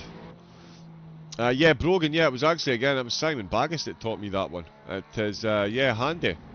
As I say, like I say, even if you're racing in a team yourself, it's a handy little way to keep an eye on the competition. Dennis Shope, it's actually our first ever race in something else other than open lobby. Ah, okay, been 5 for a while before I came into the pits. Yeah, Car 24 doing well. Oh, you'll enjoy this racing so much more than open lobby racing. I think the main difference for me is the alleviation of pressure into every braking zone. You're not panicking that the car behind is just going to instantly send it just because they've caught up to the back. You have to feel like, oh, the BMW there didn't see the second car coming through. Almost a little incident there, not the easiest in these conditions. Definitely a good showing today indeed. There they are almost coming across it ever so slightly. Porsche is a good car as well. That is the race leader then. Wow, was that a brave decision by Zach Dahl potentially to stay at with this point? Morant has come into the pits and is stationary, so no one at the minute using. Actually, Tice, if you're in the chat, can you confirm for me, is it correct that simply driving through the pits when not on a penalty will reset your stint timer? Or do the cars actually have to stop? Because I'm wondering if, yeah, teams can actually do like a proper double stint, because you can get 2 50-minute stints out of one set of wet tyres in these conditions easily. You could definitely get, oh no, you wouldn't get an hour and 40 minutes out of the one petrol tank, would you? Yeah, that is correct. But yeah, you wouldn't get an hour and 40 minutes out of one petrol tank. Right, okay, yeah, so that was where the wheels of my strategy fall clean off. That's why, again, that's why I commentate. Gilbert Power out behind the wheel of Dakota Esports McLaren. Comes back out 3rd place. Oh, drive through for track limits. Oh, and Duranex picked up a drive-through as well. I didn't see that one pop up on screen, but that's 2 drive-throughs out on track at the moment. R3DT really struggling with them today. That's another trip into the pits. They've got pace to be up at the front as well. Just can't keep it between the mayo and the mustard. And it is, yeah, costing them positions. New Order racing, still got Unterholzner behind the wheel, certainly looking for a New Order in their position at the minute. They have Delhi just ahead of them, one of their sister cars in fact. So yeah, it'll be an interesting interaction between these two. We'll see if there's any team orders kick into play. Because at the minute it does look like Unterholzer is the quicker of the two, although just as I say that, the Lambo gets a phenomenal exit out with the Casio triangle. We've got cars coming out of the pits as well.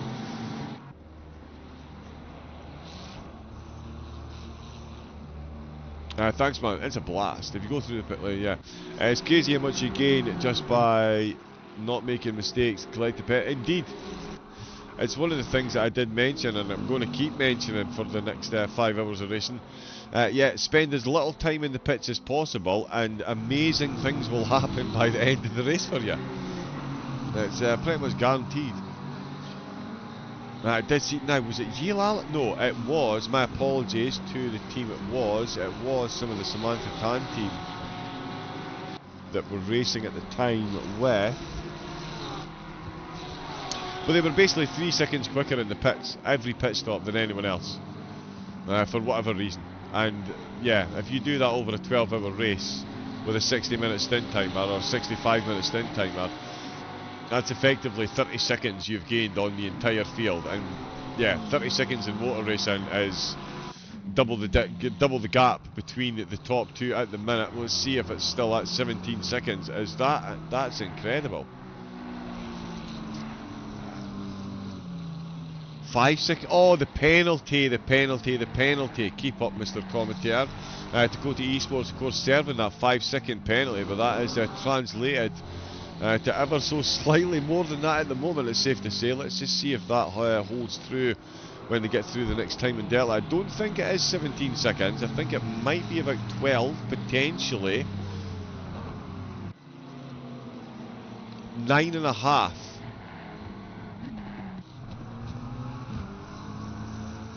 Oh wow, yeah, so they have only lost exactly the 5 seconds for the penalty. Because both cars were stationary. Both cars' pit times were exactly the same.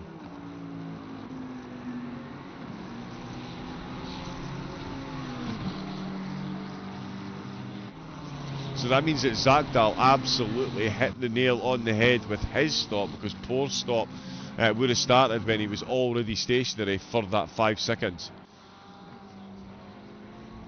So yeah, good job by Poor, great job by Zagdal. 9 seconds up the road. That's exactly the type of cushion you want to be looking at. That is the difference between good teams and great teams. Tice, nail on the head once again. Yeah, it really is. And again, the interaction with minimising issues and maximising, I would say as well, your interaction with the traffic around. Again, being able to use the traffic to your advantage in any way, shape or form, without breaching the rules, of course, or compromising anyone else's lap.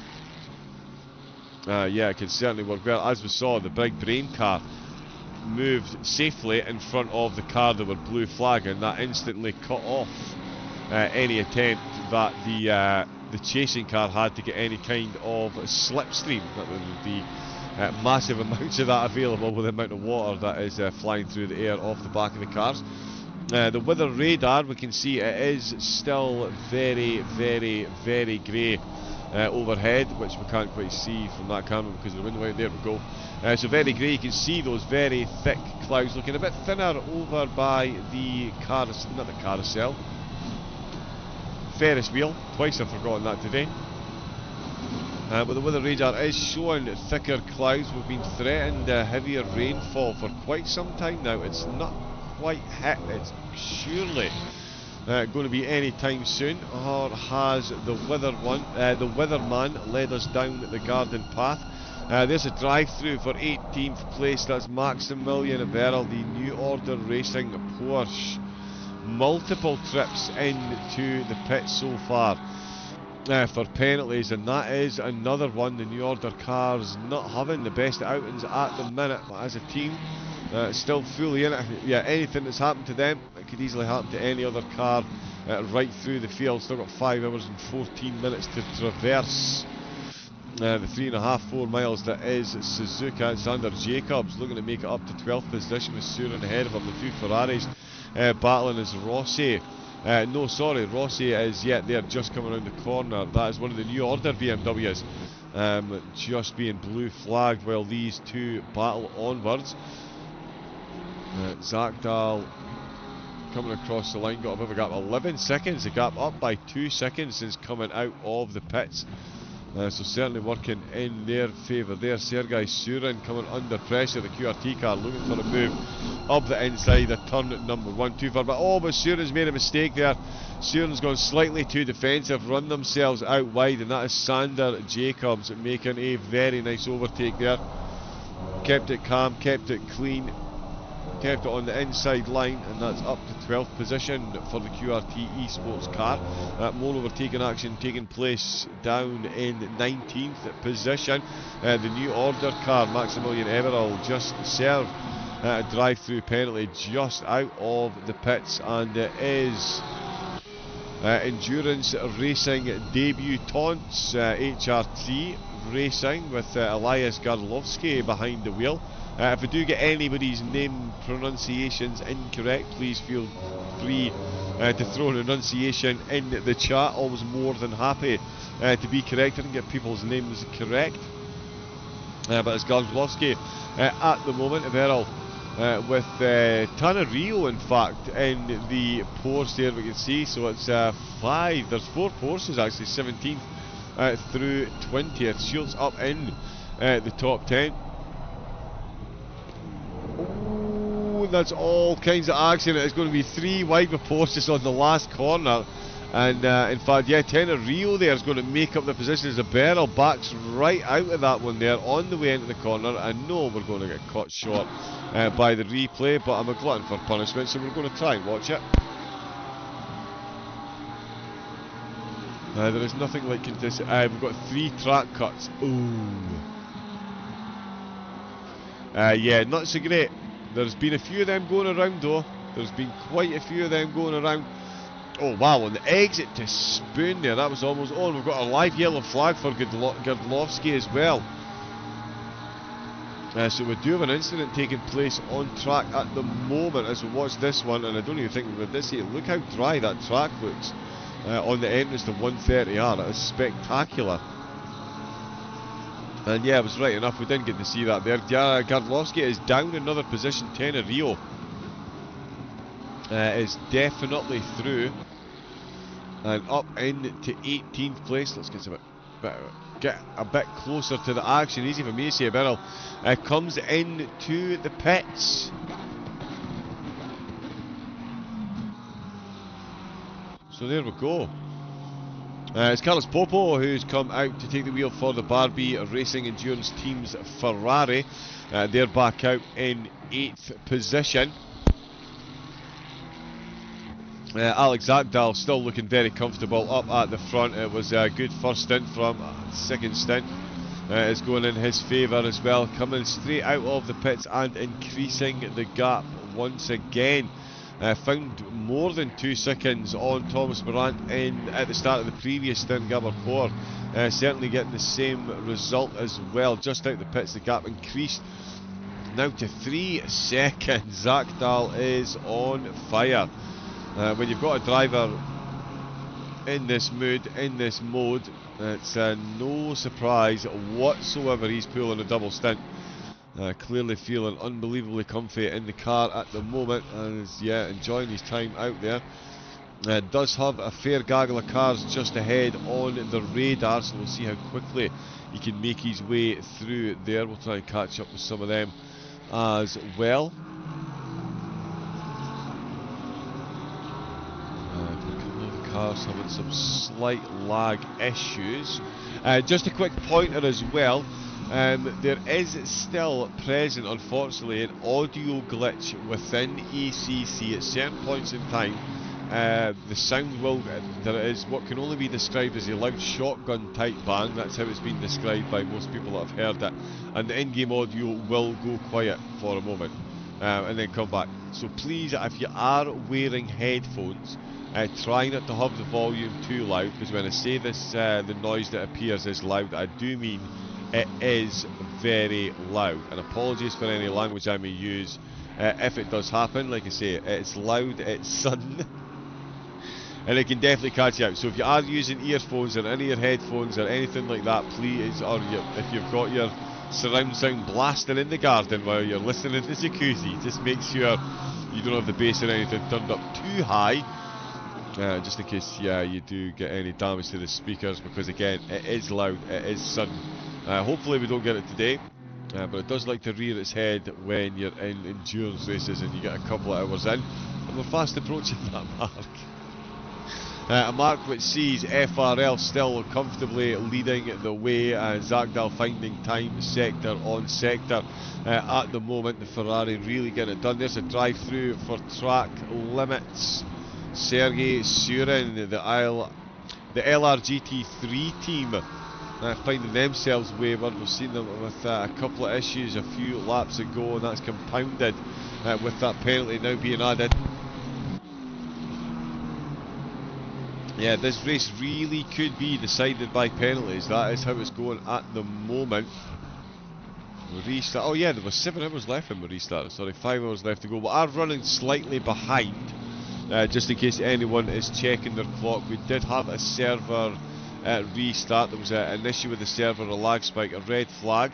We had the red flag. We restarted the race with 7 hours to go, as there was just over 7 hours left of the race, but that means we are running slightly late now. I believe at this point we should be about, we'll have about 4 hours, 3.5, 4 hours left maybe. So I think we are at least an hour behind the original schedule for the race. It did mean that one team would have been unable to finish, so they have backed out. But it's round number 1, so still plenty of racing to go. Still 5 hours left out on track for the drivers in this one as well. Apparently we do have a couple of issues. Someone, oh yeah, just getting out of the way there for the race leader to come through. Autopilot has gone fully to sleep.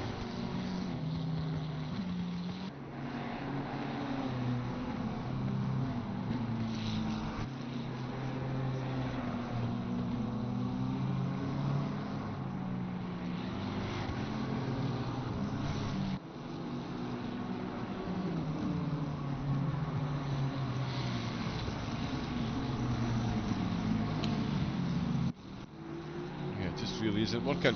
We've got, let's have a quick rundown though, we'll get that working in a moment hopefully. Formulation League still in the lead with Dakota in second, Haas GT still with that third place. Lasse Striege, as we've seen, some very patient laps and finally getting the overtake done for Royal Simsport up to 4th place, with PS UK in 5th position. Pierce for Big Brain in 6th place, with Popo for Barbie in 7th. Murasaki after that penalty and drive-through still in the top 10, but I did mention that they need to look out, because they would have Mick Schultz in the MSR Esports car chasing them down, and that is exactly what we're seeing at the moment, as Schultz well within striking distance for these two.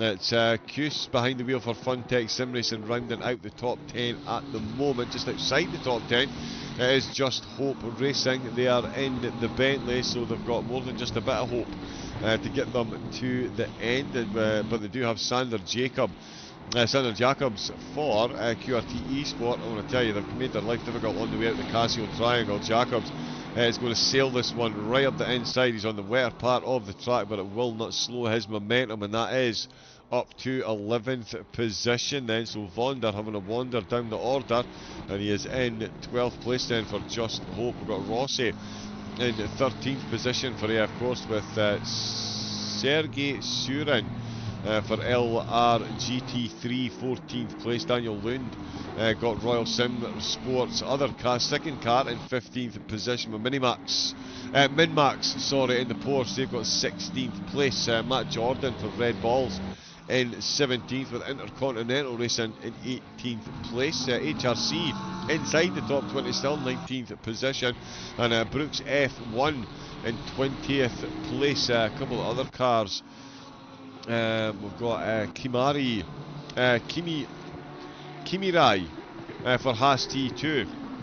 They're down 18 positions overall. Difficult start to the race for them, to say the least. So too the off-pace racing team, down 15 positions. So started the race in 20th place, now down at the back. Almost similar story for BF1 Racing. They have tumbled down the order, involved in a couple of incidents early door and penalties as well. The BF1 eSports car down 11 places on their starting position. Big gainers though, Keenan Deans, Brooks F1, despite their penalty pit stops, they've made 12 places in the race. So too of the Intercontinental Racing team, up 12 positions. Sanders Jacobs, we're going to call him Sender Jacobs soon, I think. That's him looking to put another lap upon another car. The QRT car have made up 10 spots since the start of the race. The only team doing better, two cars, Daniel Lund up 14 positions. So a great start for the Royal Sim Lamborghini, up to 15th. Lasse Stries up 13 places, not quite as many as 14 granted, but those 13 spots have seen them up into P4 overall. Not too bad a place to be gaining all those spots, and that is a Porsche that I should instantly recognise. It is Ebrel, who's been in the pits. Another one of the Royal Sim cars. Their livery hasn't worked. But yeah, he'll quickly get himself out the way for 4th place to come on through. Let's see what Jordan, how close he is for Red Balls. He is getting pretty close to the car ahead. That's us already 20 minutes into this stint. Oh, it's New Order. Yep, that's New Order there. Zach Dahl now 15 seconds ahead. So Paul really struggling to, well, actually, when I say really struggling to keep up with the pace, he was only half a tenth slower on that previous lap. But yeah, a lot of traffic that they're making their way through now as well.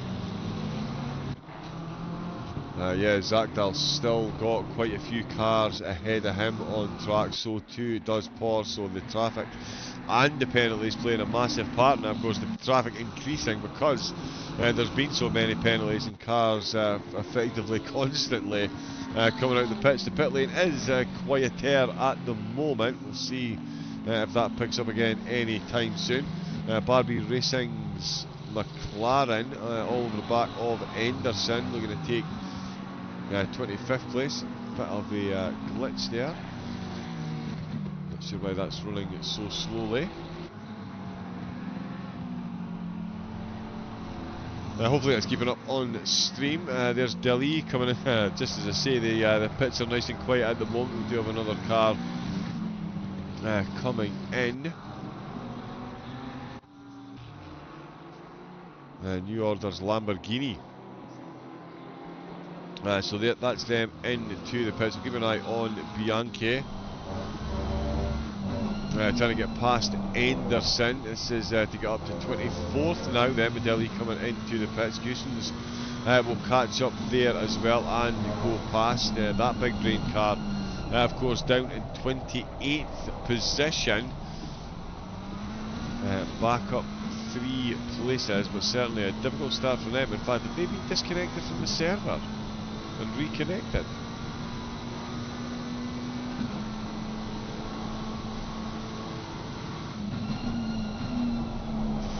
Yeah, that's about it. Sorry, getting some strange telemetry today. Not quite marrying up as I would expect, but I know Houston's was definitely up near the front of the field. Right, we'll see where they go next up. We've got Matt Jordan still pressing. Oh, Peter having a bit of an off-track moment there. Manages to keep it between the mayo and the mustard and running in the correct direction. Matt Jordan. Oh, we've got a car off track there just as a jump on board. Matt Jordan has got that overtake done on Silveira. And their confirmation on that 15th place there. Daniel Lund up into 14th position. We did have another yellow flag there. Let's just see if we can catch. Oh no, that's one of the pit exits. That's why we can't trust the yellow flags. No idea why that's doing that. Piaciotto has just had an off-track excursion. There we go into turn 1. And that is why you don't want to hit the curbs the wrong way. So yeah, that was the wrong replay for the incident that we were looking at. We did see another one of the cars that's struggling with the limits. And the weather is still threatening. Again, the weather radar is telling us we have heavy duty clouds overhead, but the precipitation hasn't increased. It's been steady, which I'm sure the drivers will be fairly grateful for. Now with a slightly drier line, we can see one of the cars ahead just getting on the wetter side to try and cool the tracks. The temp still for the track at 31 degrees. The temperatures have stayed completely static since the start of the race. There is a speeding in the pit lane.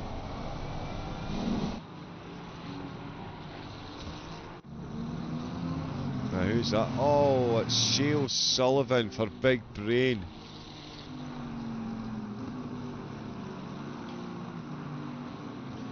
This car has definitely got the pace to be in the top 10. I've had 2 trips into the pits in the opening couple of stints. And that's this is going to be a second stop go 30-second penalty for them.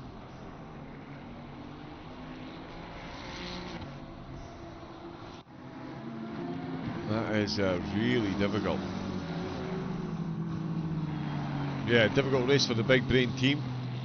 All about gathering that experience though. Every second you spend on track is a learning experience. You can use it or ignore it and ignore it at your peril.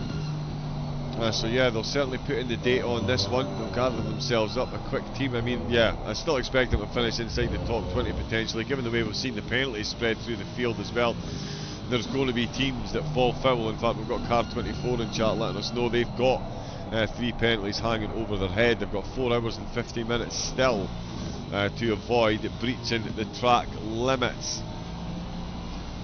I mean, is this a situation where it's almost worth getting the penalty just so you can get it out the way and don't have it hanging over your head? Does have it hanging over your head affect the way you're driving? You're more likely to make a mistake, which is a double impact because you're going to lose time potentially taking it easy. But then, yeah, avoid coming into the pits at all costs. Based on what I said earlier, I completely disagree with the point I've just raised. So, which way do we go with that one? Zero can't say I agree with that sentiment. That's karma for killing us. Was it a deliberate? Were they found guilty by the stewards?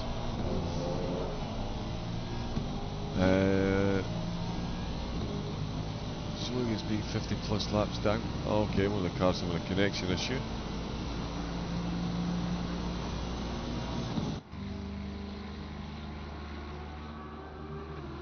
Well, yeah, that is Pierce coming in. Oh, and that is Atabake just out for the Scuderia Beatari team. Let's see.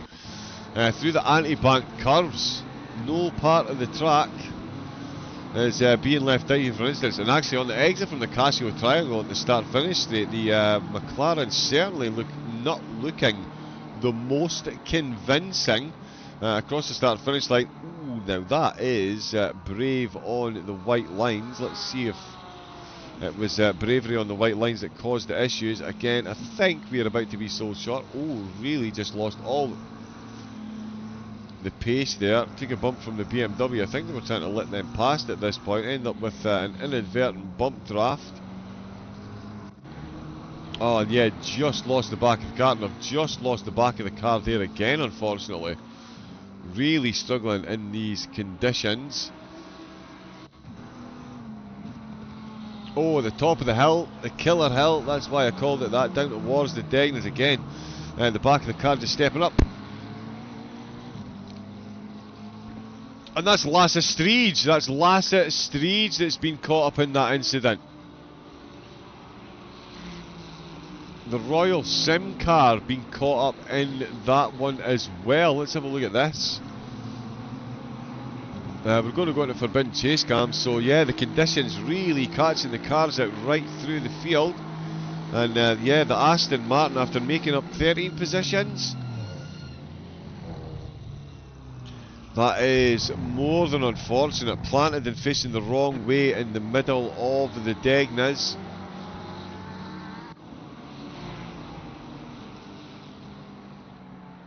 Yeah, this is yeah, going to have so much impact on what's going on around the field. I mean, this throws a huge lifeline to Johnny Murasaka in the team as well. Popo is going to be closing up. PSUK Esports bringing themselves right back into the hunt as well.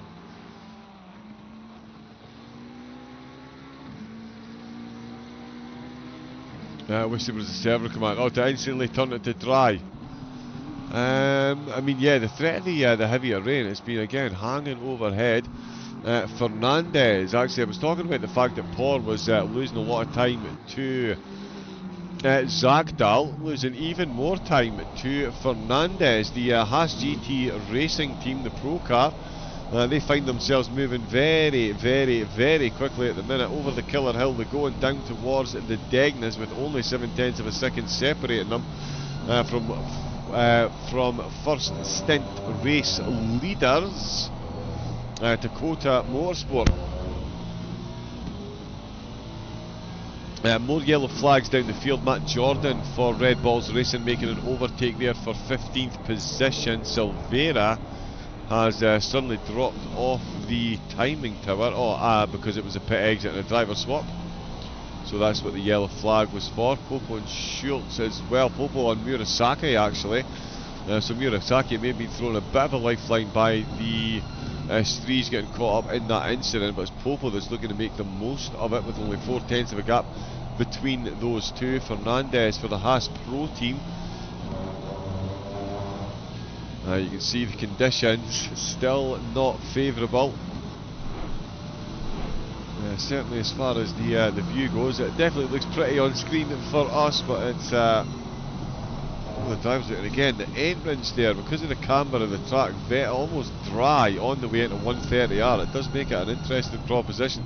I'm kind of surprised we haven't seen any mistakes on the way into 130R yet. It's one of the few corners we have seen mistake free for the vast majority of cars. But given the change in the tarmac over such a short space at such a high speed, and yeah, that dab of the brakes turning the car in, a lot of line on the tyres. Oh, he's going for it up the inside of turn one. He certainly signalled it was. He's made his life ever so slightly difficult through the corner, although has he not going to be able to carry as much pace. It's going to give Paul the exit that he needs and stretches the gap back out. So yeah, Fernandez taking that turn one ever so slightly too shallow, although given the position that they're now in, that could well have been the point, because he would have exited right in the back seat of that McLaren Caveat if it had one. But certainly avoided that. There is cars coming into the pits. 4 hours 51 minutes left of the race. We started this session with 7 hours of the race to go, 50-minute stint timers. So we'll be looking at 2 hours 30 minutes into the race, 20 minutes still for the leaders to ply their trade out on track. Fernandez certainly plying his trade at the minute. The Aston Martin really coming to life. We've seen at the hands of Lasse Striege what the Aston can do. Certainly the Haas GT team not looking to be left out with that one.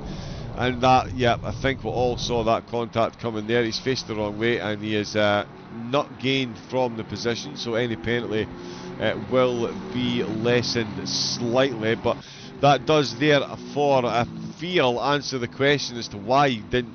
He took a shallower line through turn number one. He was going to exit the corner that bit quicker. Fernandez is a bit quicker at the minute. Of course, he is the car behind, so as yeah, the fault of the contact is squarely on Fernandez's shoulders. They have changed position.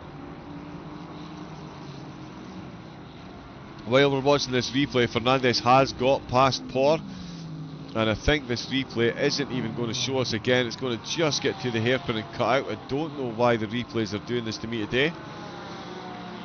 Obviously it would be during an endurance race, of course. Let's have a look and see what's happened here though. Hopefully this replay does us proud. Let's see some action please, Mr. Race Director. Let's have a helicam of this one. So on the exit of Spain, oh, and he's gone sideways on the middle phase of Spain, gone completely sideways on that one. And he's had to reverse back ever so slightly to get himself straightened up and not cause any further issues for any more cars that were clearly still coming through the whole field. Still very close. So yeah, any mistake, you are going to have cars coming past you, as Deans and Brooks F1 looking to go past car 24, the HRC car, coming under increasing amounts of pressure. That does change the landscape even further up at the front. Zagdal in first place still. The gap will now be increased as Mikel Fernandez for the Haas GT Pro car. Oh, and it's the HRC car off at the side. Bentley's going to come through. Keenan Dean, so I was looking at the telemetry as we see positions change on track. That is Dean's getting past. Gardlowski still in the top 20. Another couple of cars. Blue flag, in fact, that is the big brain car of Hussen's unlapping himself against the Porsche. They're back up to 25th position. But as it goes up at the front, it's Lasse Striege in 4th, Gabble Proer for Dakota Esports in 3rd position. Fernandez up to 2nd place for Haas GT, and Alex Zagdal for FRL. He's going to start lap 60 in the lead. We'll stay on board with him at the moment and see what the gap is as he crosses the line. We could have a run down the field, in fact. We'll have a jump down and see some of the cars. Oh, we've got a slight off track. Harrer in the pits.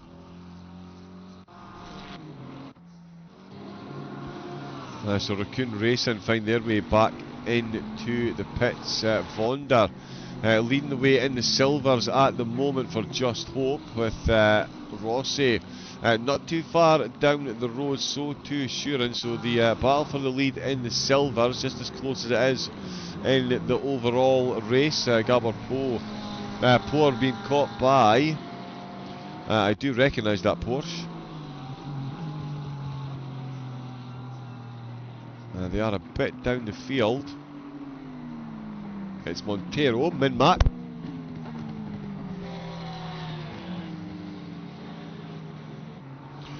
So Montero for min-max. Keeping up with at the moment Gabor Poor, who's looking to fend off Lasse Striege. Looking at the lap times, Striege could get very, very, very close before these stint times run out. Let's see what the gap lands. Still no idea why is that given that. Let's see. So Fernandez, oh yeah, still got to get all the way through the hairpin. 25 seconds is the gap. 6/10 was the gap for the entirety of the first stint.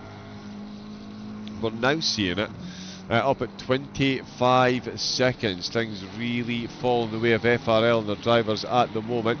They've kept their nose clean as far as laps and penalties, and it is paying monster dividends at the moment. And yeah, still early doors with 4 hours and 46 to go, but yeah, there isn't many endurance teams that wouldn't take a 25-second lead at this stage in the race. Absolutely still all to play for Fernandez. What can they do for the Haas GT team? That was a very good overtake done. Very neatly indeed. Bided their time. They were, had to be slightly patient, but they got it done. Slightest mistake by Poor, and that's put them at a fair. Oh wow!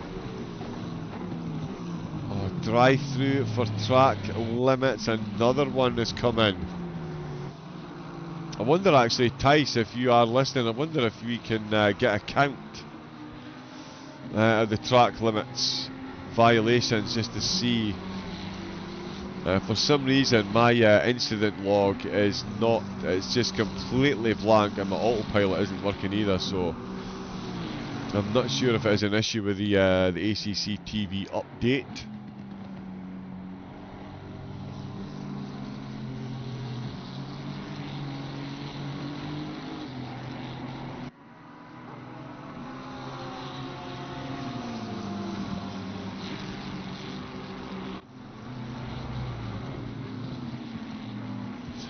Keep count the number of drive-throughs.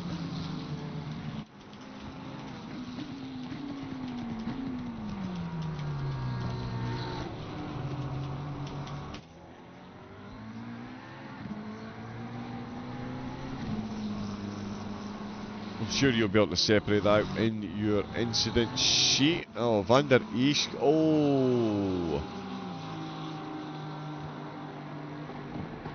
The 999 car. Wow, that feels like the curse. Oh no. Oh, they're going to go side by side. That never ends well on the best of times. You can see the difference. Wow, that is quite the move by the Aston Martin for all the world there on first view, and it looked like they pushed them over and off track. Oh yeah, no rush on that one. No rush on that one, Tice. It's just if there's like I say, my log isn't working properly. If there's any way you can monitor that or potentially separate the drive-throughs for track limits, and we can keep an eye on them.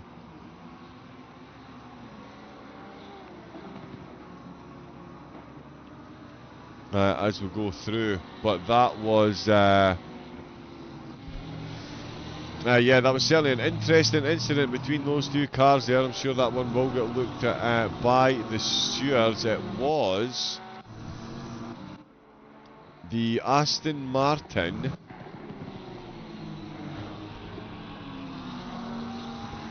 that I can now no longer find. It was in Gilles Allemann's car.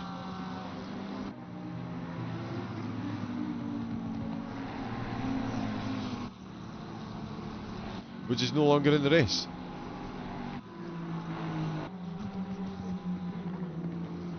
Yeah, down to 32 cars, so we'll have lost a couple of cars then. Let me just see if I can confirm that.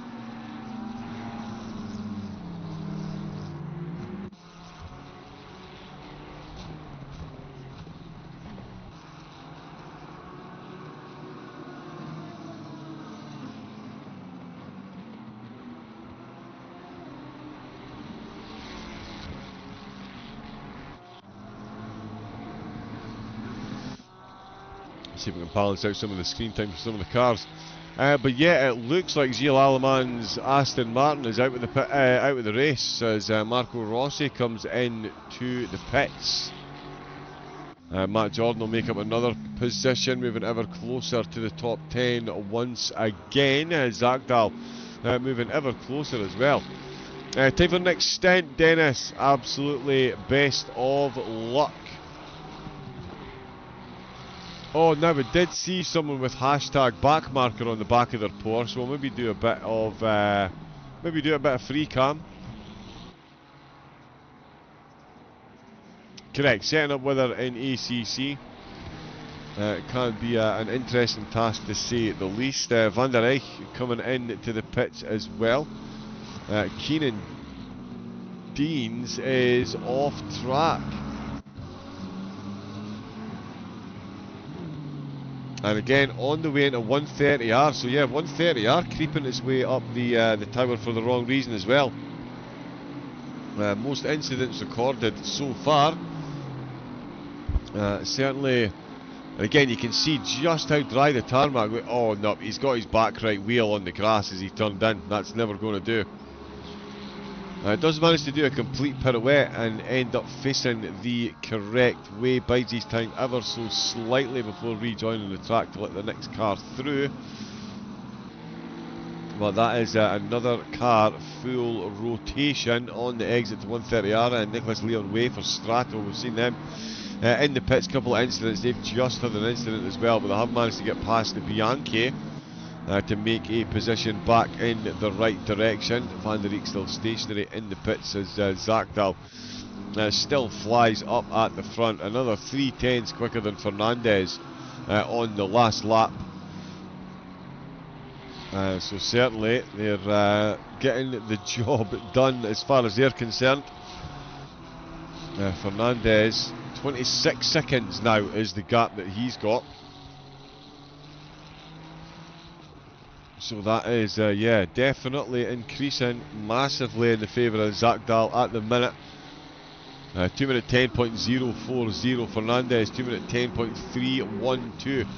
Por only managing a 2 minute 11 with Lasse Striege on a 2 minute 9. So certainly that incident that we saw Striege unwittingly wander his way into has definitely given Por, I think, a bit of respite potentially before the end of this stint.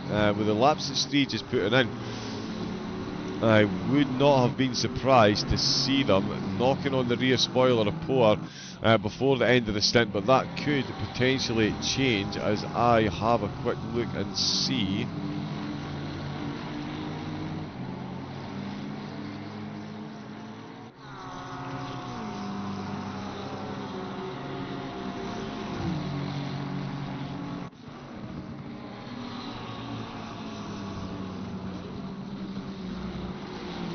Sorry, yeah, and even that's frozen on me. Perfect. So we'll see what happens. I'll tell you what, we'll jump on board into the old... yeah,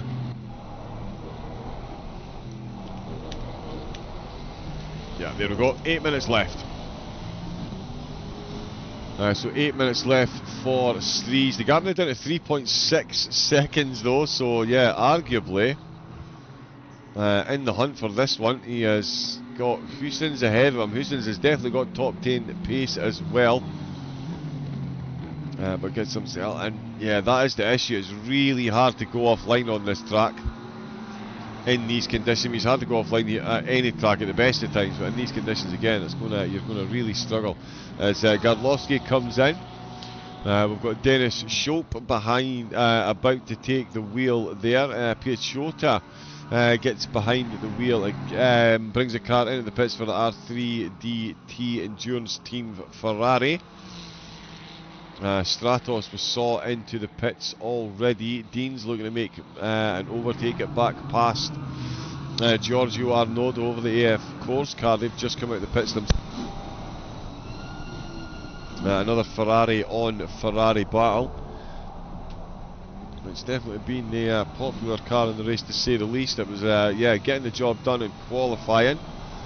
And yeah, leading the race at the moment, but the Aston's doing well until they weren't. But yeah, it does look like the Aleman car is out of the race. One less driver to fight over the prizes, which is something I will need to get confirmation of. Give me a second.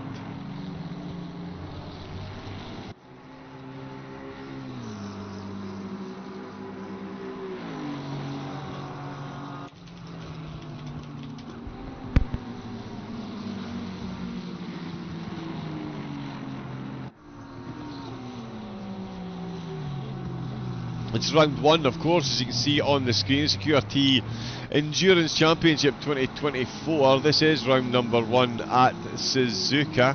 8 hours the drivers will be out. We did have a red flag the second session, so they're going to do about 7.5 hours during this race. We'll check later on, but I think there's been 15 drive-throughs so far. Wow. In 2.5 hours of racing. That is, yeah, tough going. We've also got the 4 hours of Laguna Seca. That'll be on the 25th of May. Make sure you're tuned in for that one. Then on the 29th of June, it's going to be 6 hours of Paul Ricard. 27th of July, we've got 10 hours of Silverstone. 24 hours of the Nordschleife. 17th of August, we'll all be there for that one. 14th of September, it's going to be Spa-Francorchamps. And then October, it's 6 hours of Monza. 8 hours at Indianapolis will be the penultimate round in November. And the final round in December, 4 hours of Oulton Park. It's not often an endurance series finish off at Oulton.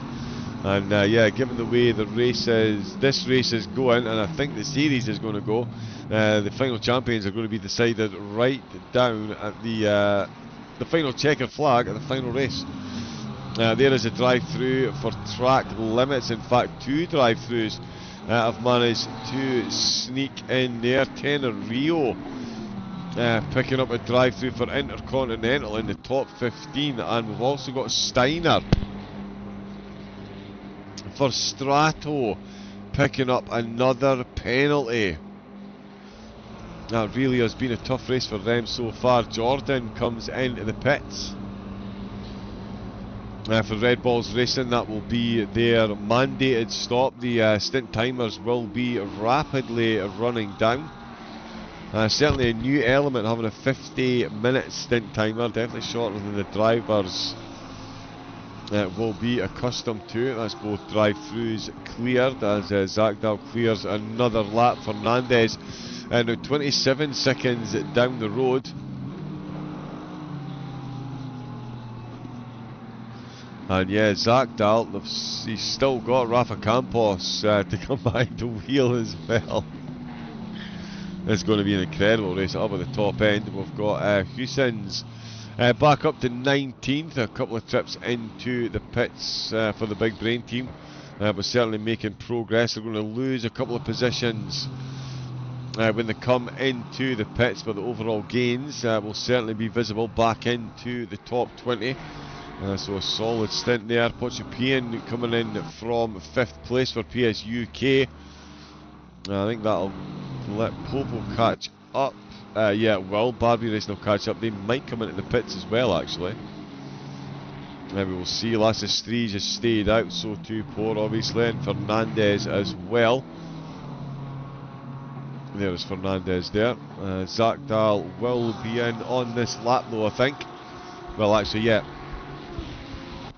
That'll be way more than 8 minutes.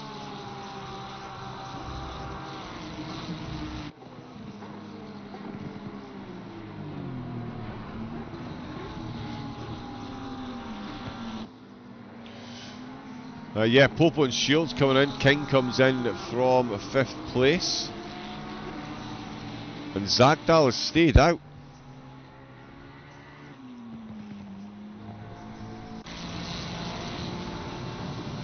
Oh, okay, still got 4 minutes left to go. Wow, that was massively jumping the gun there.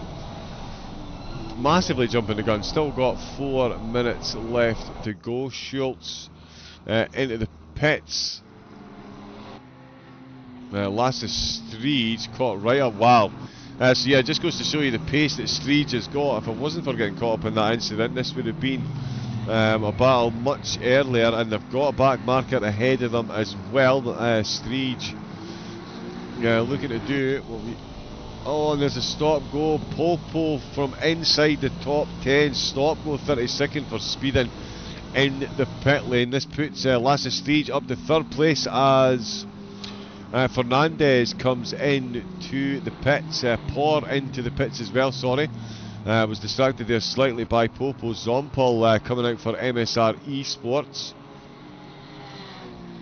And Popo is going to be coming into the pits to serve another stop-go, serve a stop-go 30-second penalty. Not another for their car, but certainly another one within the race. Oh, big wiggle from the start car ahead. Oh, and that is the Lamborghini facing the wrong way. It's Kimirai for Haas T2. And the top of the killer hill there at the exit to the anti-bank curves, causing all kinds of havoc still, and we still haven't seen the increase in the rain either. It's said there's going to be more rain in 10 minutes for about at least an hour now, I think I would say. And yeah, there's no attempt at exaggeration there. I genuinely believe it to be about an hour since they said we had rain 10 minutes out, so certainly the weather radar's predictions not coming to fruition. The rain certainly hasn't lessened though.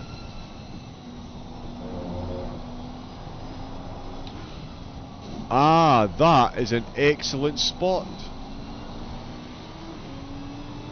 Excellent spot there, Tice pointing out. He's yeah, pointing out wind is at 0, so the weather currently wouldn't be moving. I wouldn't mind a full wet race. I mean, at the moment it's definitely on the cards. Is that another? It is indeed. Another car is sped in the pit lane. It's Hovannisian that's behind the wheel for the LRGT3 team. And as a stop, go 30-second for speeding in the pit lane. A pit lane that sees Lassett Striege in. Fernandez will retake second place, but Striege into the pits. Popo losing position. Zompel goes past. That is a much easier overtake than they were anticipating. I can absolutely guarantee that. Let's raise this up a bit. Striege in the pits. Popo in on a penalty. Dean's in for a pit. Hussins comes in to serve the big brain, or to take the big brain pit stop as well.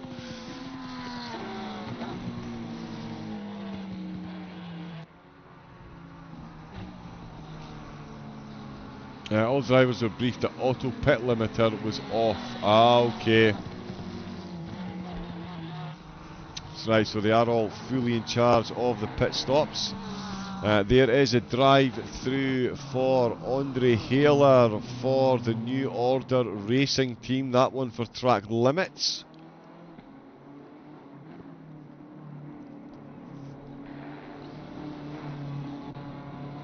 Yep, so the penalty is still coming in thick and fast. Robbie Lee just exiting the pits behind the wheel of the Brooks F1 car. As we've got more cars in the top 10 coming into the pits. Jeremy Kuss in for Funtech Racing. They really have had some fun. Alex Zakdal's team definitely having some fun out there in the rain. The Formula Racing League driver.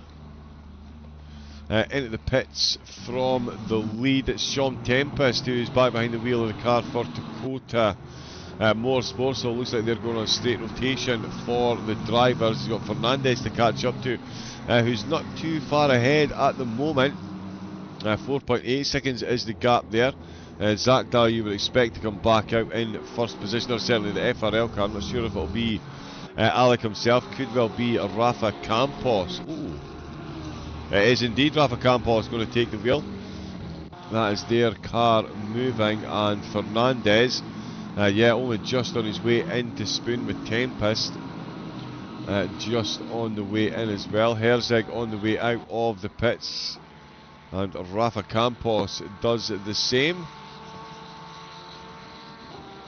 And that is still going to be an impressive lead. We've got a yellow flag drive through for track limits. Wow, this is yeah, getting very close to 20 cars so far.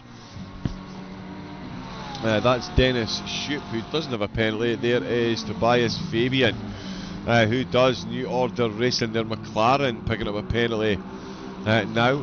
Another one for track limits. The order in this race is going to completely get shaken up right through the whole thing. Kimirai, of course, with a little off-track excursion as well for the Haas cars, drop them down the order. We've got Killian Peter back out behind the wheel of the New Order Racing machine. James Wiseman has taken over for Hussein behind the number 74 car, behind the wheel of the number 74 car.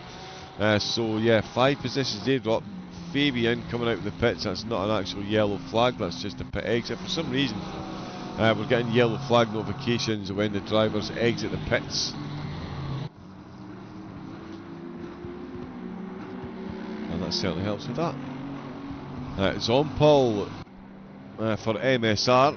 Oh, now I tell you, that is Herzig is coming out of the pits just ahead. That is going to be a close battle there. Lasse Striege is within 7/10 still of Tempest as they've come out of the pits. So that's going to be quite the battle. This is the Straddle car just getting themselves out of the way before 130R. Really riding that inside curve. We've got the MSR Porsche, and there we go, move over again off the racing line and let the blue flag car through.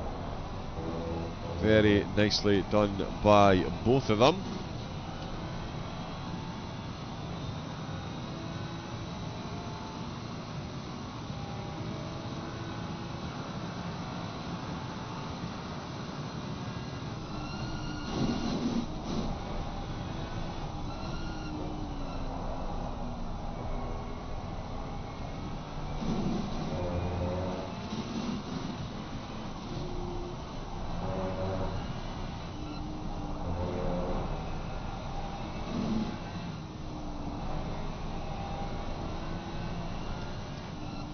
Yeah, Herzig and Zompel battling it out at the moment, as you can see. That's going to be a close one. Lasse Stries looking to get up into third position. And he is within 7/10. It's certainly looking like it is a possibility. There's a lot of traffic to make their way through as well. We are fast approaching what would be the overall halfway mark in the race. On another car with a stop go for speeding in the pit lane. They're outside the top 23, but nonetheless, that is another car with a penalty. It's James Wiseman. Wow, the big brain car. Every single pit stop, it seems now, is a penalty for them. They're really struggling with the pit stops then.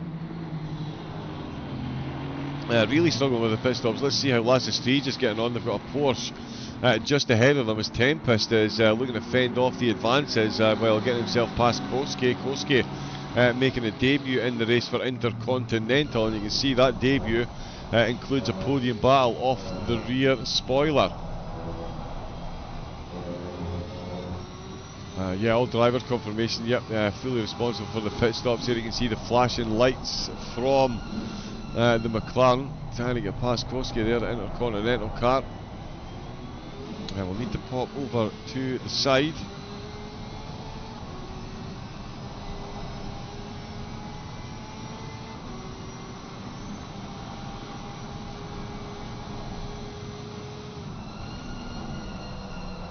The light's still flashing. Oh, and there's a big difference in the lines on the way into Spoon there. Is Aston Martin going to manage to sneak a little overtake attempt here?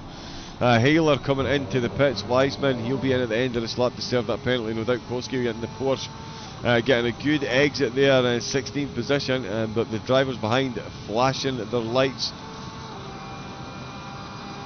It's Tempest and Stries battling for third place. He lets them up the inside, pops on over, and there you can see the two of them making their way through absolutely nose to tail, and not a position Stries is unfamiliar with in this race by any means necessary so far. And I'll be looking to use that overtaken nous to try and get this third place. There's Crowther coming into the pits, another team looking to clear those stint timers.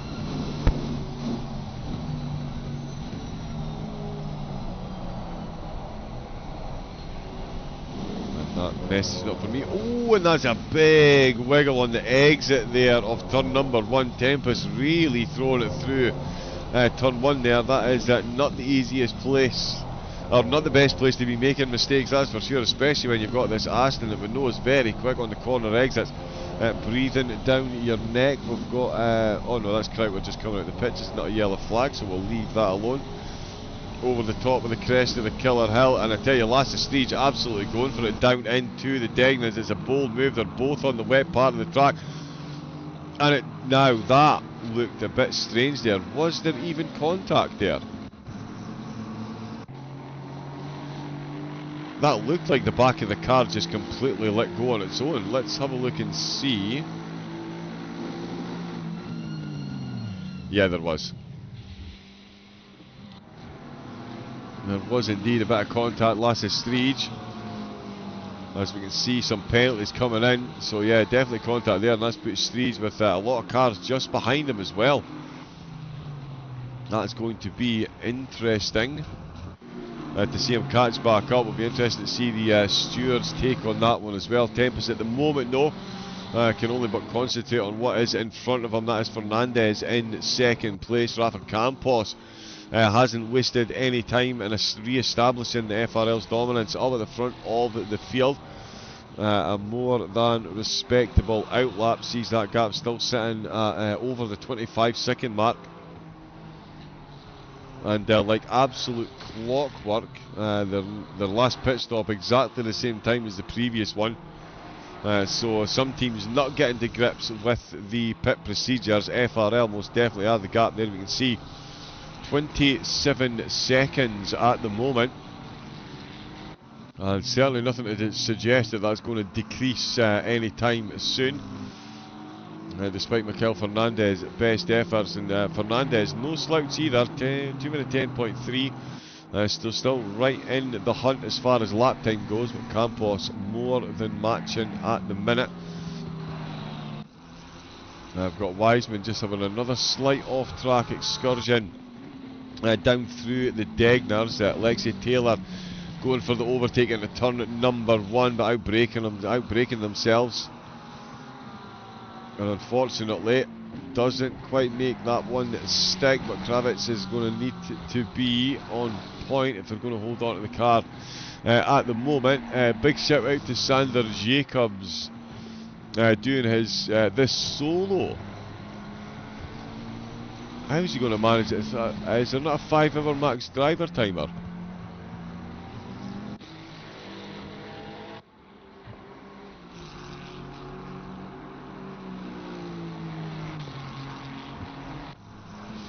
Yeah, we'll maybe need to check that. As far as I'm aware, there's a 5-hour maximum driver stint timer.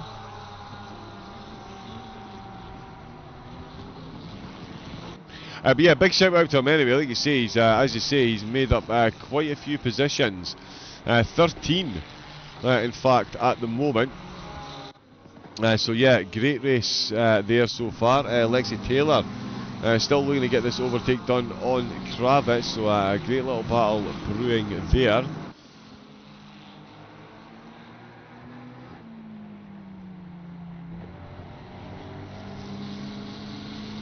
Sorry, bear with me 2 seconds, folks.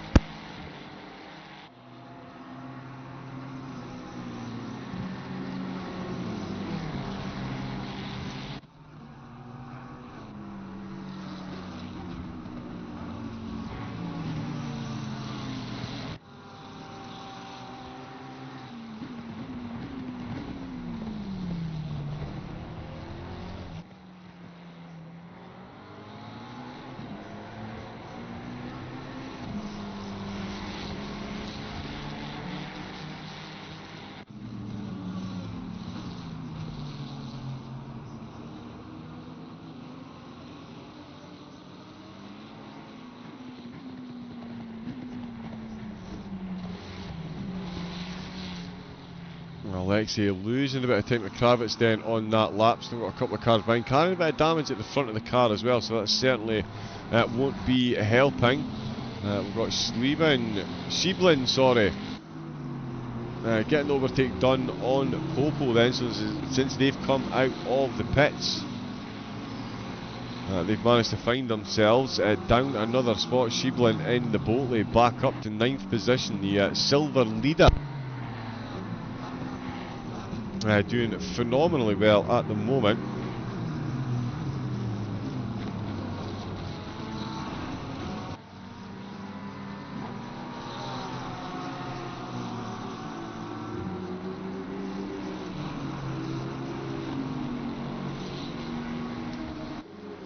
So yeah, right up inside the overall top 10s. So a great race for them, I'm sure. Oh, he's facing the wrong way. He is facing the wrong way, just as we were waxing lyrical about the efforts, and there's no one near him. So this does look like it's another 130R casualty. He's not on the outside paint, throws the car in.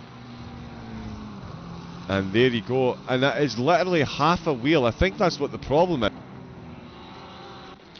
I think you need to fully commit.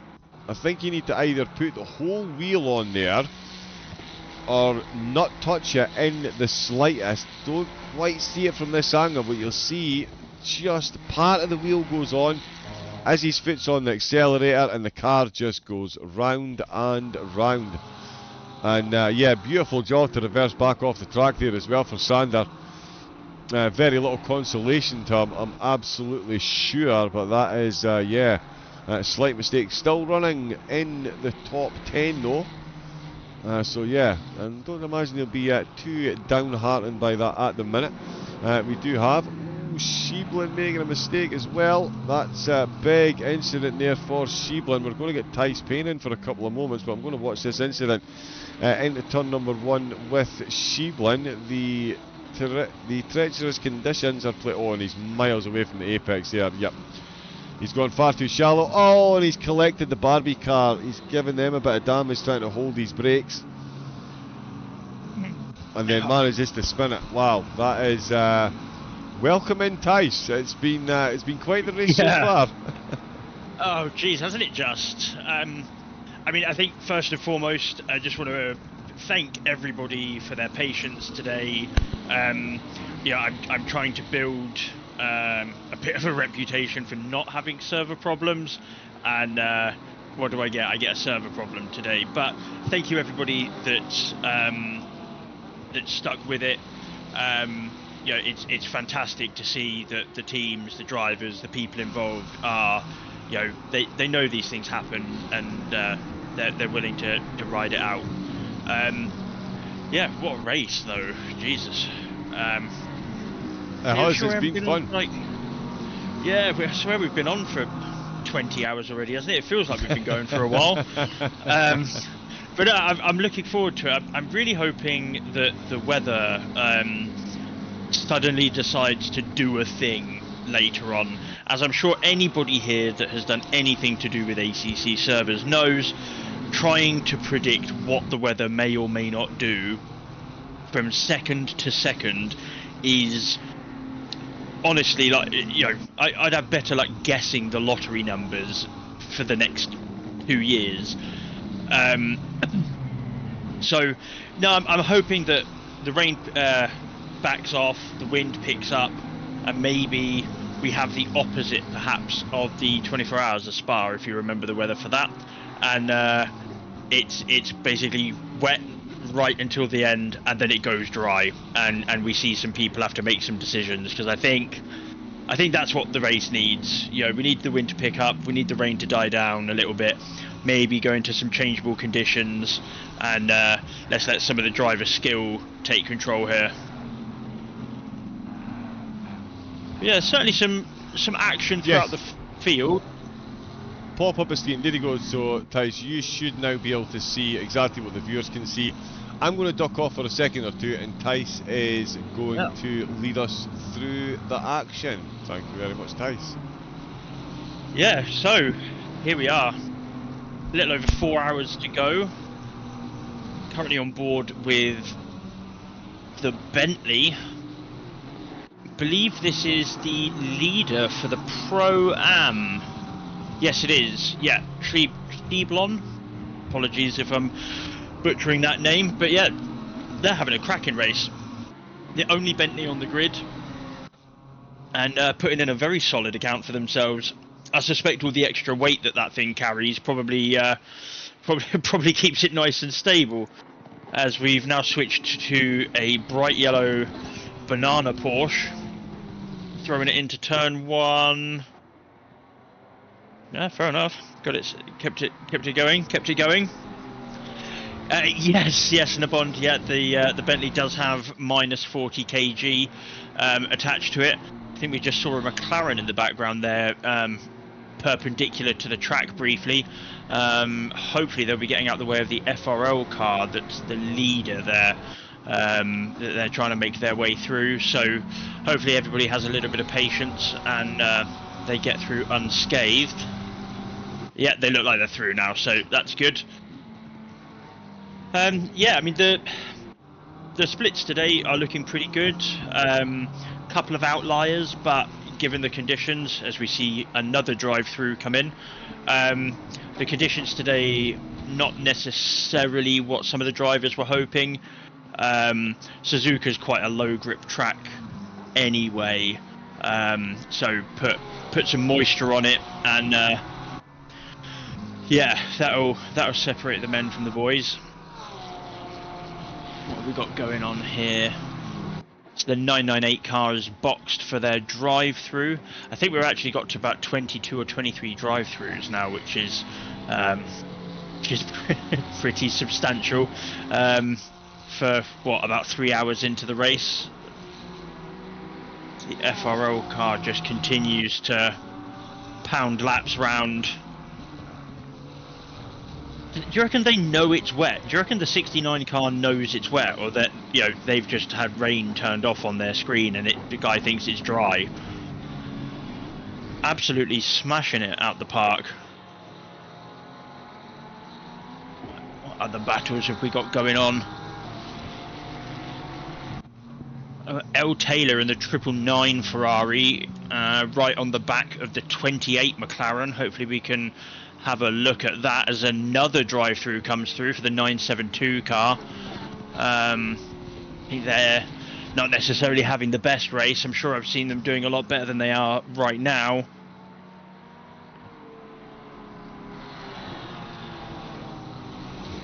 No, the screens will change, but I'm just not in control of them at the moment. As soon as Raven's back, I'm sure they will swap back around.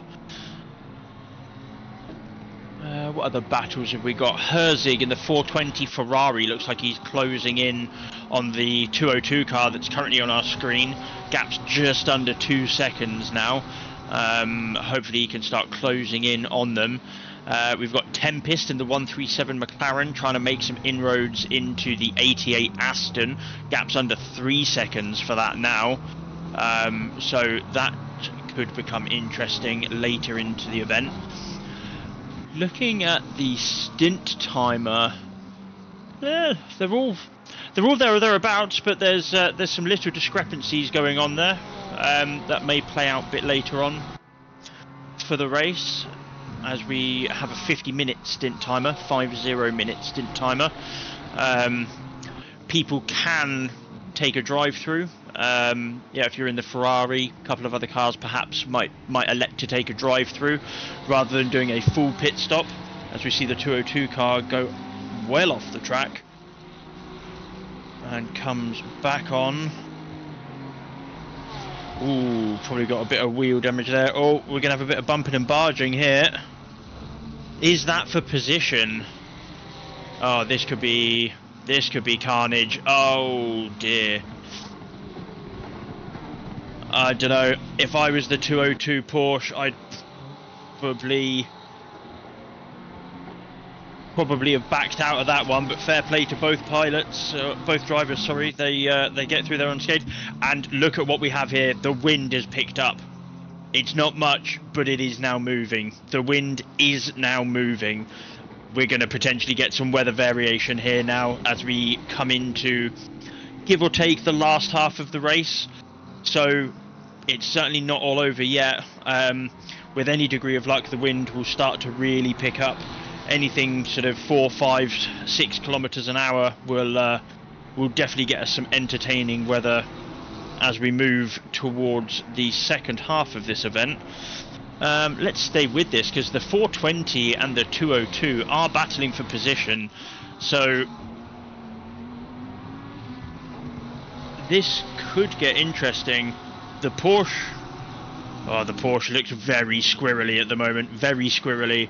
Ferrari just absolutely dominant on this track, especially in these conditions, thanks to its electronics. That's why it gets so much ballast. If he gets any closer, you won't know where the Porsche ends and the Ferrari begins.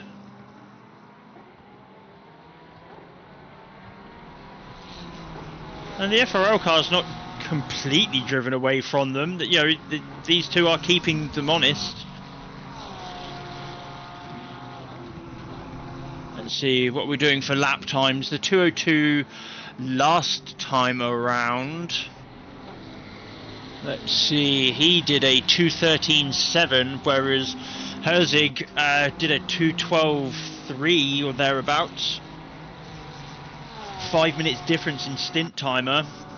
Ferrari's pretty strong in the slipstream as well, and they'll all probably be running quite a lot of wing given the current conditions.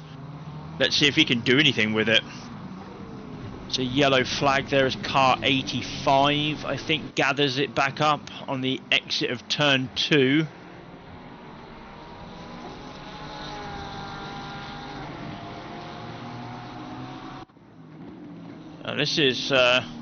This battle could get interesting very quickly. The gap's very close, very close. Both drivers doing very, very similar lap times. The leader did a 2:11.395. E6 a 2:11.8. P7 a 2:11.7. So, you know, these two not separated by a lot, and you have to say the Ferrari looks like it's able to stick with the Porsche through the twisty stuff. So you'd almost expect that if he does manage to make his way past, which is a pretty big if, he'll probably be able to pull away. I don't know if the Porsche is just struggling that much with traction or what's going on. As we see the move there. I think the Porsche ran a little bit wide. The Ferrari was Race able to leader's duck up just binned it. Oh, the race leader has just binned it as we see the FRL car slide wildly off the track and into the wall at the Degners. Let's see what happens here. Pushing maximum attack. Oh, 2 wheels on the grass on the way in. Oh, he's just trying to maximise the track and he's dropped it. Is that going to be a change for position? That's the question. Wow, that is, yeah, what a time to come back to that. Thanks, Tice, for jumping in there. I know, but that's been, it's been an action-packed morning so far. We're just watching that. No, that's a different yellow flag it's shown for car 69 for some reason. Interesting. Yeah, that's shown a different incident, but it's the same. Well, let's give. Let's see what happens. Yeah, on the way into Degna, I'm saying it was the 2 wheels. Yep, there you go. Look. Yeah. Just trying to maximise the track limits on the left-hand side, carry the apex speed, and round she goes. Thankfully, doesn't hit anything. Just, I suspect, a slightly bruised ego, and yeah, they'll live to fight another day. But it's halved the gap. You know, the gap was well over 20 seconds, and it's now 16 seconds. 10. I would say. Oh, there's a drive-through for track limits. And it is HRC. Now, they did say almost an hour ago that they had 3. And they were on the verge of picking up a penalty. So they've done almost an hour. Actually, yeah, so Tice, you're a racer. Let me ask you this question while we've got you in the commentary box. When you're in a race like this, and obviously you want to spend as little time as much as possible in the pits, but if you get 2 hours into a 7-hour race and you pick up 3 penalties, do you bite? I mean, you're kind of taking it easy at that point. Is it potentially better to just break the track limits, take the penalty and get the drive-through out of the way so it's not hanging over your head? It depends. I've been in situations where both options are present. So I've been in events before. I cast my mind back to, I think it was the FRL Endurance Round 1 at Hungaroring, where taking the track cut penalty and the subsequent drive-through was absolutely the best thing to do, because it meant that I could then push for the remainder of the stint, and I think net we probably gained. Whereas somewhere like Spa, you basically have to say, right, well, I'm just going to lose 2 or 3 seconds a lap, because the pit loss for doing a drive-through at Spa is so huge that it's not worth taking that penalty. So I think here, let me consult my chart of many things. Here, a drive-through is 27 seconds, so that's not a huge loss. In certain circumstances, I would probably elect to take the drive-through and go again. But I also don't know if you noticed, but the wind has picked up. Actually, I hadn't noticed that. Sorry, I was just trying to catch up on all the yellow flags I've had in the whole 3.5 minutes I was away. Was I even on for 2 laps there? There's been. I don't think so. On screen. Wow. Yep. That is. Oh dear. Oh, and live R3DT really not enjoying these track conditions at all. No. Either their car. Yeah, they've. I don't know what happened there. It looked like he just missed his braking marker and just flew straight into the gravel at the exit of turn 1. It's common for people to kind of get things a little bit locked up there and maybe run a bit wide. Maybe the conditions have helped, but yeah, he looked like he was about 50 meters too late on his braking, and He sailed straight off. He did, yeah. And I tell you, Mikel Fernandez, he has been thrown a lifeline, and it's Rafa Campos that's thrown him it. And not only that, such is the pace. I mean, this is the pace that these drivers have got. Directly ahead of him is 7th. And that's a car that includes Yannick Plus. But that's the problem he's got now, isn't it, Tice? Because these drivers are much the same pace. We know, well, this car's in the top 10 in the race, so it is pretty quick. They've got a battle for position on their hand, which does slightly change the blue flag dynamic when you come up to 2 cars. Oh no, they're not fighting for position, sorry, that's Jordan in 12th. Oh, that's so it is, yeah. Jordan in 12th. Arnaldo has just got a drive through for track limits. That's 20 track limit penalties reached and breached, no problem whatsoever. Easy peasy. And Yeah, we've got half the overall race still to go. But this is, yeah, interesting dynamic here as we see the cars blue flagging past one another. Indeed. I mean, P1, their last lap, let me just get an update for you. So, P1 has just posted a 211.5. P2, a 210.9. P3, 210.9. At the moment, 5th, 6th and 7th are lapping around the same pace as the leaders. Everybody else between the leader and 5th, they're going quicker. That gap is now 8.5 seconds. And like you say, yes, the FRL car is blue flagged, but you know, to the cars around them, but you know, catching them up to He's on get dry tyres. No. He's on dry tyres. No, he is not. Yes, he is. No, he is not. That's a yellow band. There's no grooves on his tyres. He's just lost it again in the Degness. He's on dry tyres. Yeah. Oh no. That is a mistake by the team right there, and that's been highlighted on 2 separate occasions in exactly the same corner. And there goes the race lead. It is Mikel Fernandez. Absolutely cannot believe his luck here as he goes side by side into the hairpin, but it's going to be a battle for which Campos is massively unprepared, but Fernandez is going to make it easy on him. But on the exit, why is he making it easy on him? He's not, sorry, he wasn't making it easy, he was just following what he could do on the wet tyres. Campos can't do that on dry tyres that are covered in gravel and trying to get back up to temperature. That is the equation that Campos was dealing with there, and Pythagoras, the theorem didn't work out. That was not the triangulation they were hoping for when they put those 3 elements in. And on the exit to Spoon, that's big.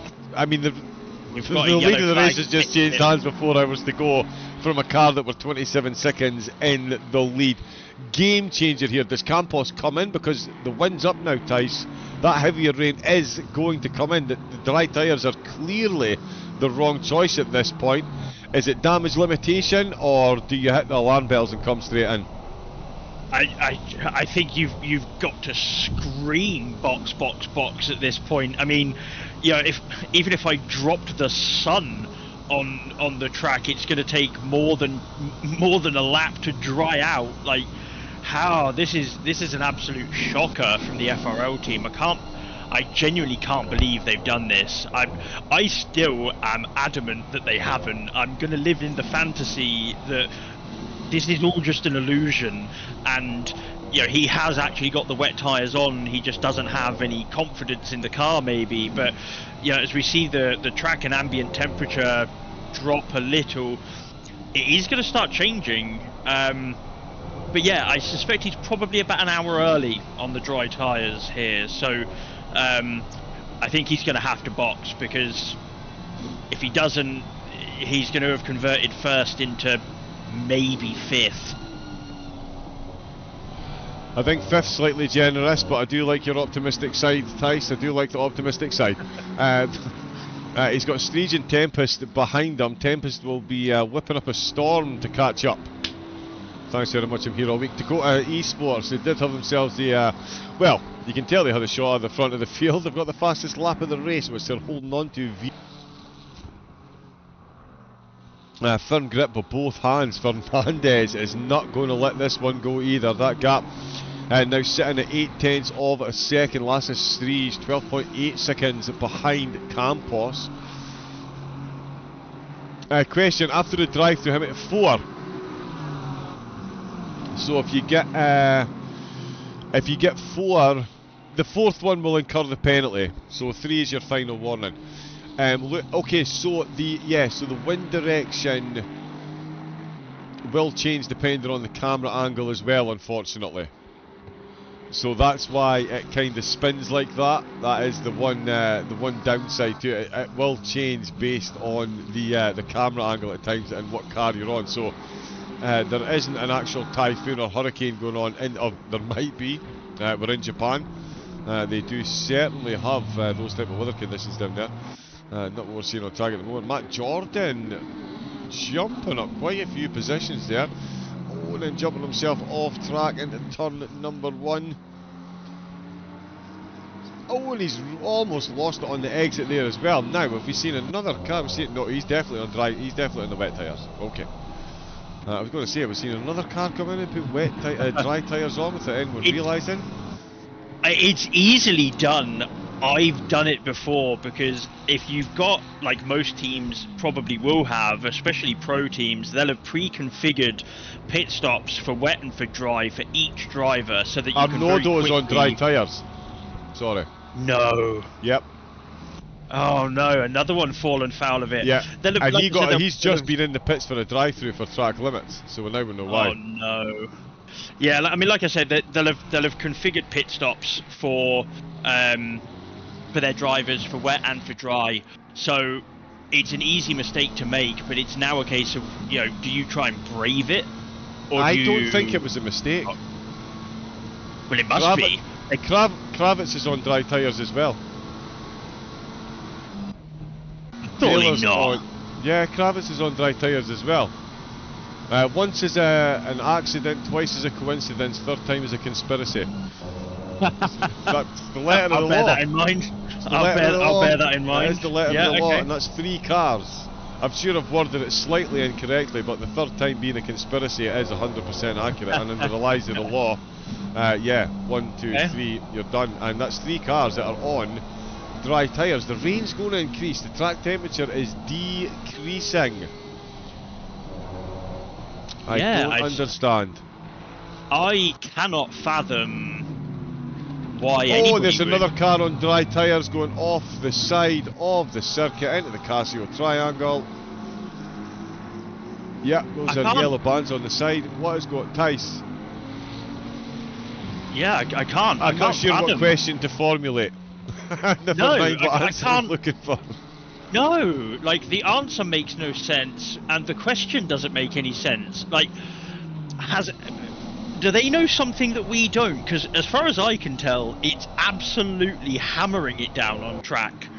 And there's puddles, there's standing water. I refuse to believe that people have willingly got in their car, slapped a set of dry tyres on, and Daniel Herzig is in 6th position for Funtech Sim Racing.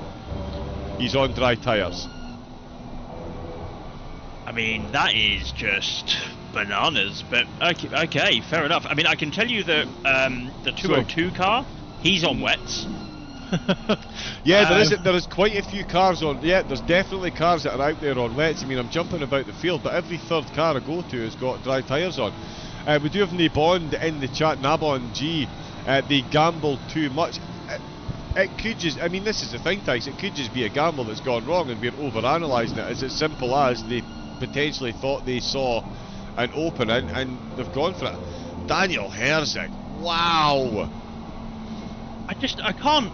Look at the grip he's gone through there, that's frightening! He took the middle curve spin.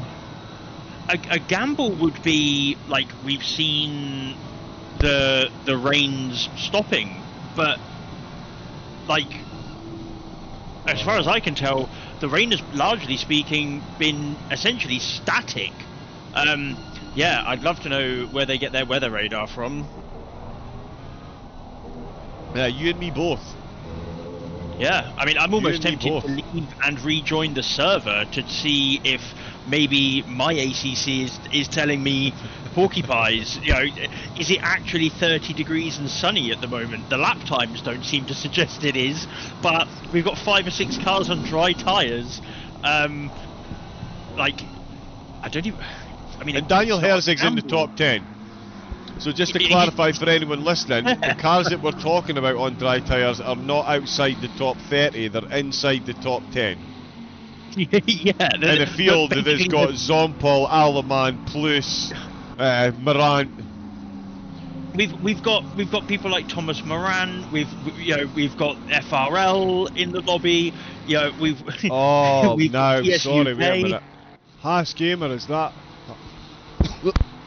Just was looking in the wrong direction. My throat's got. This is absolutely great. I can't see at what point this was a gamble as opposed to a full-on Hail Mary. Like this is not a gamble. But yeah, I mean, I'm gonna have to try and catch up with the drivers from these teams after the event. Well, try and figure out. Hags Gamer is saying it's a visual glitch. They're not actually on dry tyre. Interesting. I mean, looking at the lap times, so Herzig at the moment is putting in similar lap times to other people. So, I mean, the lap times are 2 seconds down though. They've been they've been lapping in the low 2.9s. The fastest lap was 2:09. And they're now all in the 11s and 12s, 15s, 20s. Tannhauser's in the 20s. He's on the wets. But that could well be, now that the wind is actually moving, albeit only 1 kilometre an hour, maybe we are actually now getting this heavier rain that's been threatened. You know, we've got 10 minutes and 30 minutes worth of medium rain intensifying. Maybe we're now starting to see that. Maybe that now is actually starting to come onto the track and it's just getting wetter. So, you know, they're on wet tyres, but it's just getting wetter, and the grip that they had 20 minutes ago is no longer the grip that they've got now. Maybe that's the answer. Yeah, maybe, yeah. I mean, I'm going to be honest, I'm struggling to believe that is a visual. Yeah, you know what, there could well be a visual glitch. I've worded that poorly, my apologies. But given the lap times that we're seeing, I mean, Rafa Campos, it's safe to say he laps at the same time as Zach Dahl and his teammate do it. This is a big drop in pace, and that gap with Fernandez, and Fernandez, just for clarification, it's not like Fernandez has shown a sudden increase in pace on his previous stint. He's still lapping within the same margins that he was relative to the rest of the field. There's another drive-through within the top 15. That's Surin. The good news is really that as we approach now, give or take halfway since the restart, anybody could win this. I mean, these drivers must be on a couple of track cuts apiece. You know, the pace is starting to fall off. I think it's just starting to get wetter as we see yet another drive-through come through. And a car sideways in the Degners. Yeah, P8's facing the wrong way on the inside of the Degners. I think the track's just getting wetter. I think the weather system has finally moved and it is finally starting to process through, and it's getting wetter. So I think we just have to wait and see what happens over the next 30 to 45 minutes and the killer hill. See if the weather changes much. But yeah, it's incredibly interesting. You've got the top 4 now within about 20 seconds of each other. One drive-through, one mistake, one slip, one wrong tyre choice, you know, one little bit of traffic in the wrong place, you're having yourself an accident. It's fantastic, and this is why I love putting on events and why I love racing. You know, we don't know what's going to happen yet. We've got 3 hours 45 to go. Will it get dry? You know, we gave these teams an allocation of 10 dry sets of tyres. You know, will they use any of them? That's going to be the question. You know, I have no idea. I have no idea. Sorry, I was calculating a couple of things there. We've got quite a few cars coming into the pits. Taylor serving another drive-through. The big 3-0 fast approaching as we see a drive-through for speeding in the pit lane. And let's just see, it's Krasic for DRT. Out on wet tyres this time, visually on wet tyres. They were one of the cars that were on dry tyres. Certainly on the yellow band. There's that's either Raccoon Racing or the team whose name, oh, they've got about 4 cars in the race as well. That's an absolute shambles. I don't remember that. New Order. It was the New Order. Benny Geiger out for his for their first stint. Apologies. Their first stint out in the race. New Order and the BMW. Yeah, and this is from a driver's perspective as well. It must get ever more daunting. You do a lot of you'll do a bit of practice. Elias Garlovsky and Strato both of that. You'll do a bit of practice in the wet and things, and you'll know that your teammates do as well, and you'll be aware that the teams around you are going to be fast and there's going to be quick drivers, and you see the whole field just making mistakes all over the track, and you think, yeah, I'm joining in 5 hours into this. I mean, that's, yeah. It's crazy. Practice is one thing though, the race is something completely different. Yeah, I practice and practice and practice for the events that I get involved in. As soon as I see that green light go, it's like I've forgotten how to drive, and I'm getting track cuts here, track cuts there. It's, yeah, as we see Campos is down go to third. Track. Campos is in third, you can see it on my screen share there. Oh, 200 Aries tried to avoid contact with the Lamborghini. He's taken a bit much avoiding action. He's done more than a 1080 there. 3 full rotations. Lasse Striege makes it an Aston Martin 1-2, and in fact will take the lead of the race as Miguel Fernandez has come into the pits. I did say Lasse Striege would be one to watch given the charge that he was on. Let's see how high he can get. He's currently he's going to get lead laps under his belt in this one. Campos retakes second place by virtue of the fact that Fernandez is into the pits. But you've not long finished saying we've got no idea what's going to happen and when. And right on cue, the racing gods saw fit to throw a Mario Kart banana under Rafa Campos' wheel, and it's all up in the air once again. But I think this is why we all love sim racing. This is why we love endurance racing. You know, you can, like the FRL car have done, as we see Campos again nearly drop it on his approach to the Degners. You know, you could do so well, 4 or 5 hours in the lead, absolutely dominate the field, and then one wrong move, and it all comes unraveling and crashing down around you. You know, the good news, I suppose, if it's good news for them, is they've got 2 minutes and 10 seconds ish until their stint ends. So maybe they decided to brave it out, but you know, he is struggling, and the track is visually wetter. It is getting a lot wetter. There was almost a dry line at one point around certain corners, but as you see, he's just understeering wildly going into corners. You know, I think the track is just generally getting wetter, and it's catching them out. And he's on the wet line. Look at the back stretch, he's staying over to the left to try and cool down the dry tyres. But it just doesn't make any sense because they must be frozen. Like, if you're on dry tyres on these conditions, they'll be frozen. Yeah, 29 degree track temperature though. If they brought them out with the pits at a ridiculously high temperature... Maybe. Or... Because you pick the starting temperature. Well, you pick the starting pressure. Sorry, yeah. Temperature-wise, yeah, the 2 straights will ruin them.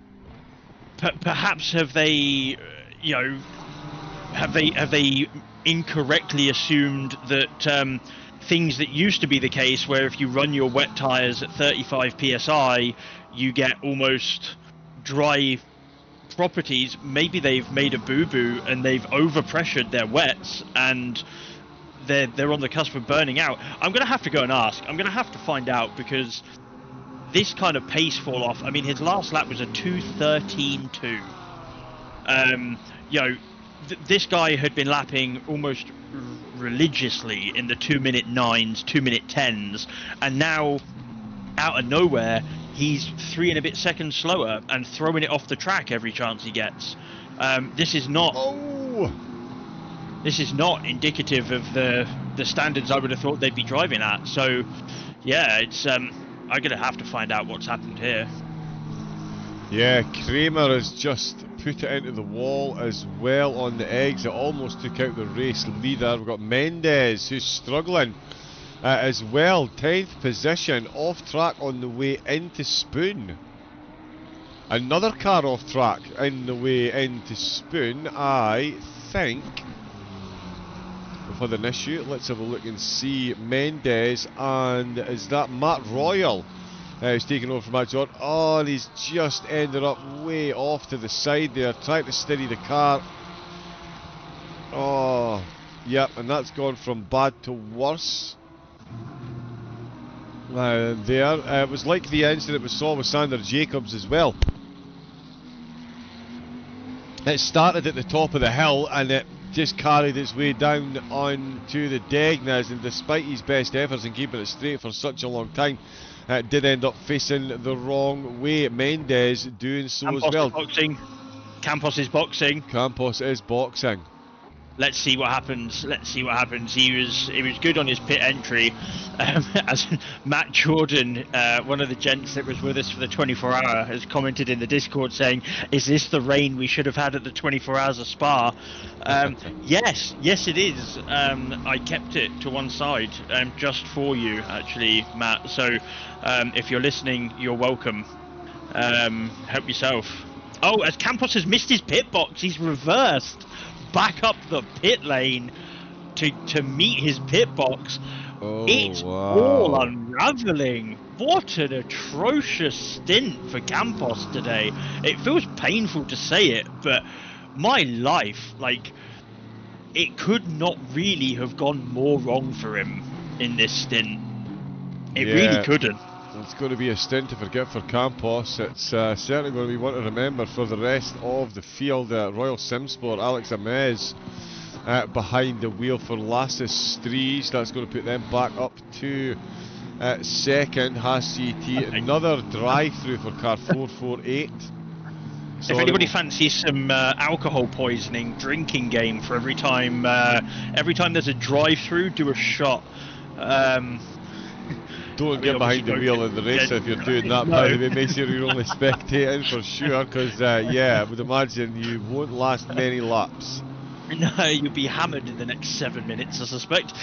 It is, yeah, I mean, yeah, you talk about tricky tracks and tricky conditions. Suzuka is an absolute jewel in the world racing crown, never mind in the Asian or Japanese racing crown. It really is an absolute worldie of a track. Really puts every single piece of the car and the driver to the absolute test.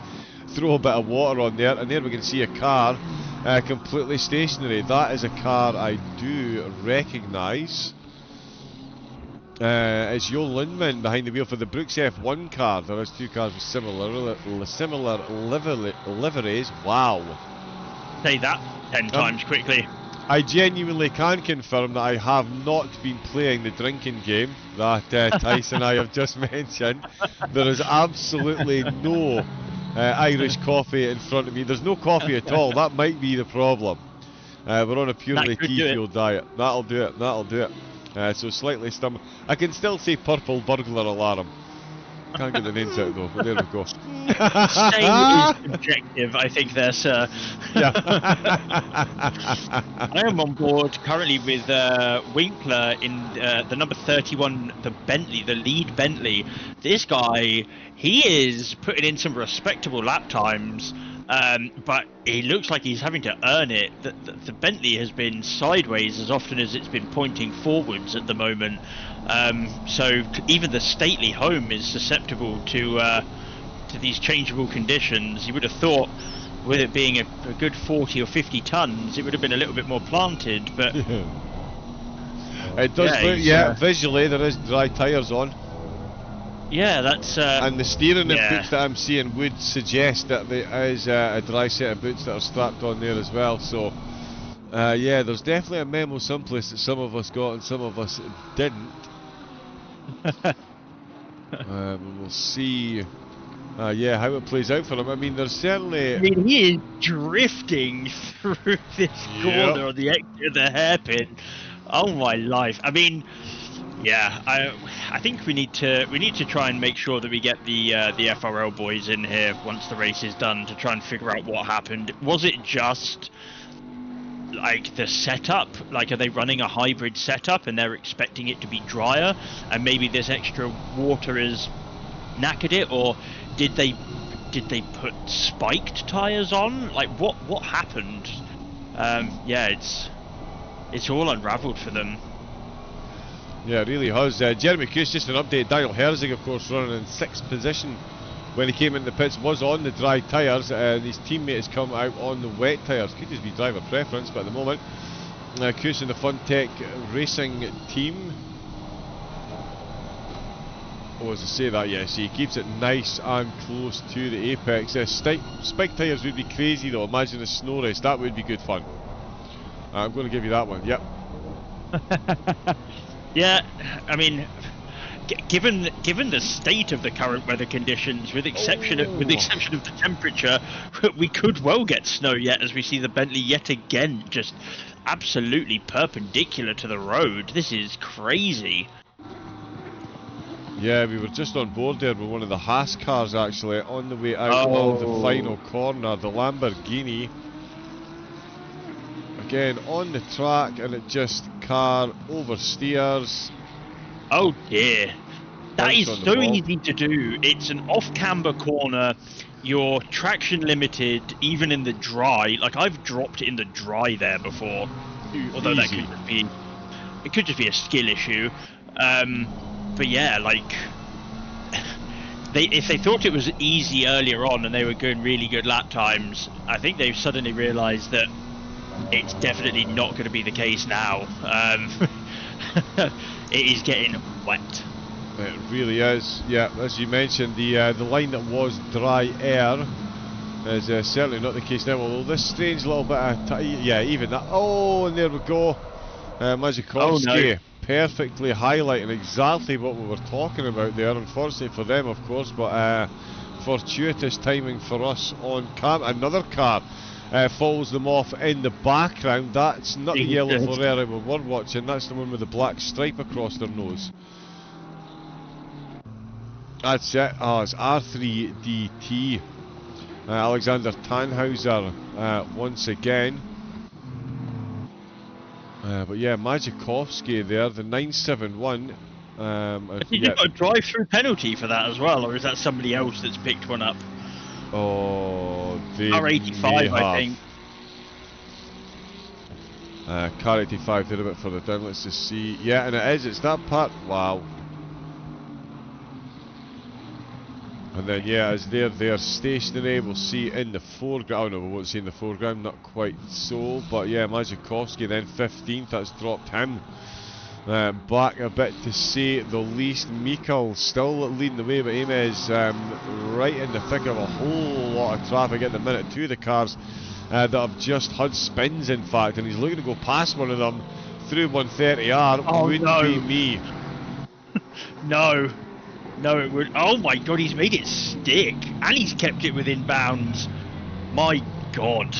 It takes two to tango. Yeah, I think the overtaken driver there had a lot to do with the fact that they both stayed on track. Yeah, fair enough. I mean, geez, we're seeing people throwing it off the track there all by themselves.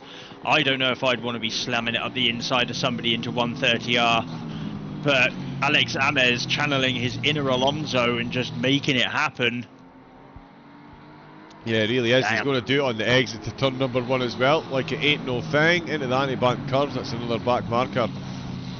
Beautifully dispatched by Amez. He knows he needs to be quick as well, because he does have Thomas Morant in the same train of cars, and he'll certainly be looking for the same levels of leniency from the blue car drivers around. That's a drive-through cleared. Oh, he's going to get very close to this Ferrari at the top of the killer hill. Oh, and on the way up the top of the killer hill, he's put two wheels on the right-hand curve in, but he's managed to keep it. I was struggling to finish the sentence there just in case I cursed to the commentator, but he does keep it down at the deck. He's absolutely nailing it down through there. God. Merciless run by Morant. You would think that was dry on prime tyres at 16 degrees the way he flew through the Degnas there. That was phenomenal commitment. Oh my life! Yeah. It's the difference between a good driver and a great driver. That was sensational. Damn. Yeah, exactly. I couldn't have put it better myself. And yeah, a lot of that going on. Oh, Matteo Marasti just keeping it in the Degnas there. He had a large oversteer, understeer, oversteer moment there. And managed It is. I mean, I really hope that, you know, the server conditions improve. I mean, one of the things that's incredibly tricky, as I've said earlier, and I'll say again, you give the server a set of parameters and then it makes a decision based on those. The settings we've given it are not particularly crazy. You know, we're not talking massively high numbers. I think we've got like 0.25 rain, you know, 0.3 or 0.35 cloud. Weather randomness, I think, is either 2 or 3. I'll have to double check the info channel, but you know, the settings that we have applied are not even half as bad or half as wet as it could be, and we're seeing this level of problem. In an ideal world, I would like to see the wind pick up and for the rain to drop off. You know, if we could get back to a damp track, I'd be happy. Then see some people maybe pit for dries if they want to try something. Yeah, this is very wet at the moment, and hopefully it dries out a little. Yeah, it would be good to see. Yeah, just for the changeable conditions, it's good to see the conditions change. Either way, as we saw at Spa, we had all that dry and then absolute chaos at the end. I mean, George fairly had his work cut out for him on that one. I can't make it do that. Like, no. You know, you'd think I'd planned it with the last hour just suddenly raining. You know, so if the last hour of this it suddenly decides to go bone dry, you know, please, I'll take credit for it. But no, absolutely, that it was not by it was not by choice. It was sheer coincidence. But I am going to, unfortunately, at this point, have to step away for a moment. No, you pull your... Yeah, no, all good, Tice, all good. Yeah, thank you for stepping in. I just needed a quick bit of cover. Yeah, not a problem. For a bit of a pit stop. No point in leaving silence. But yeah, thank you for jumping in. It's always great to get an insight from an actual driver as well. And yeah, I'll definitely come back in. Probably, I want to say around the hour mark, somewhere around there, just as we're getting into the last bits, so we can see what's going on. And Dennis in the chat, 0.2, yeah, that's 20%. So the rain value is a decimal, so 0 to 1.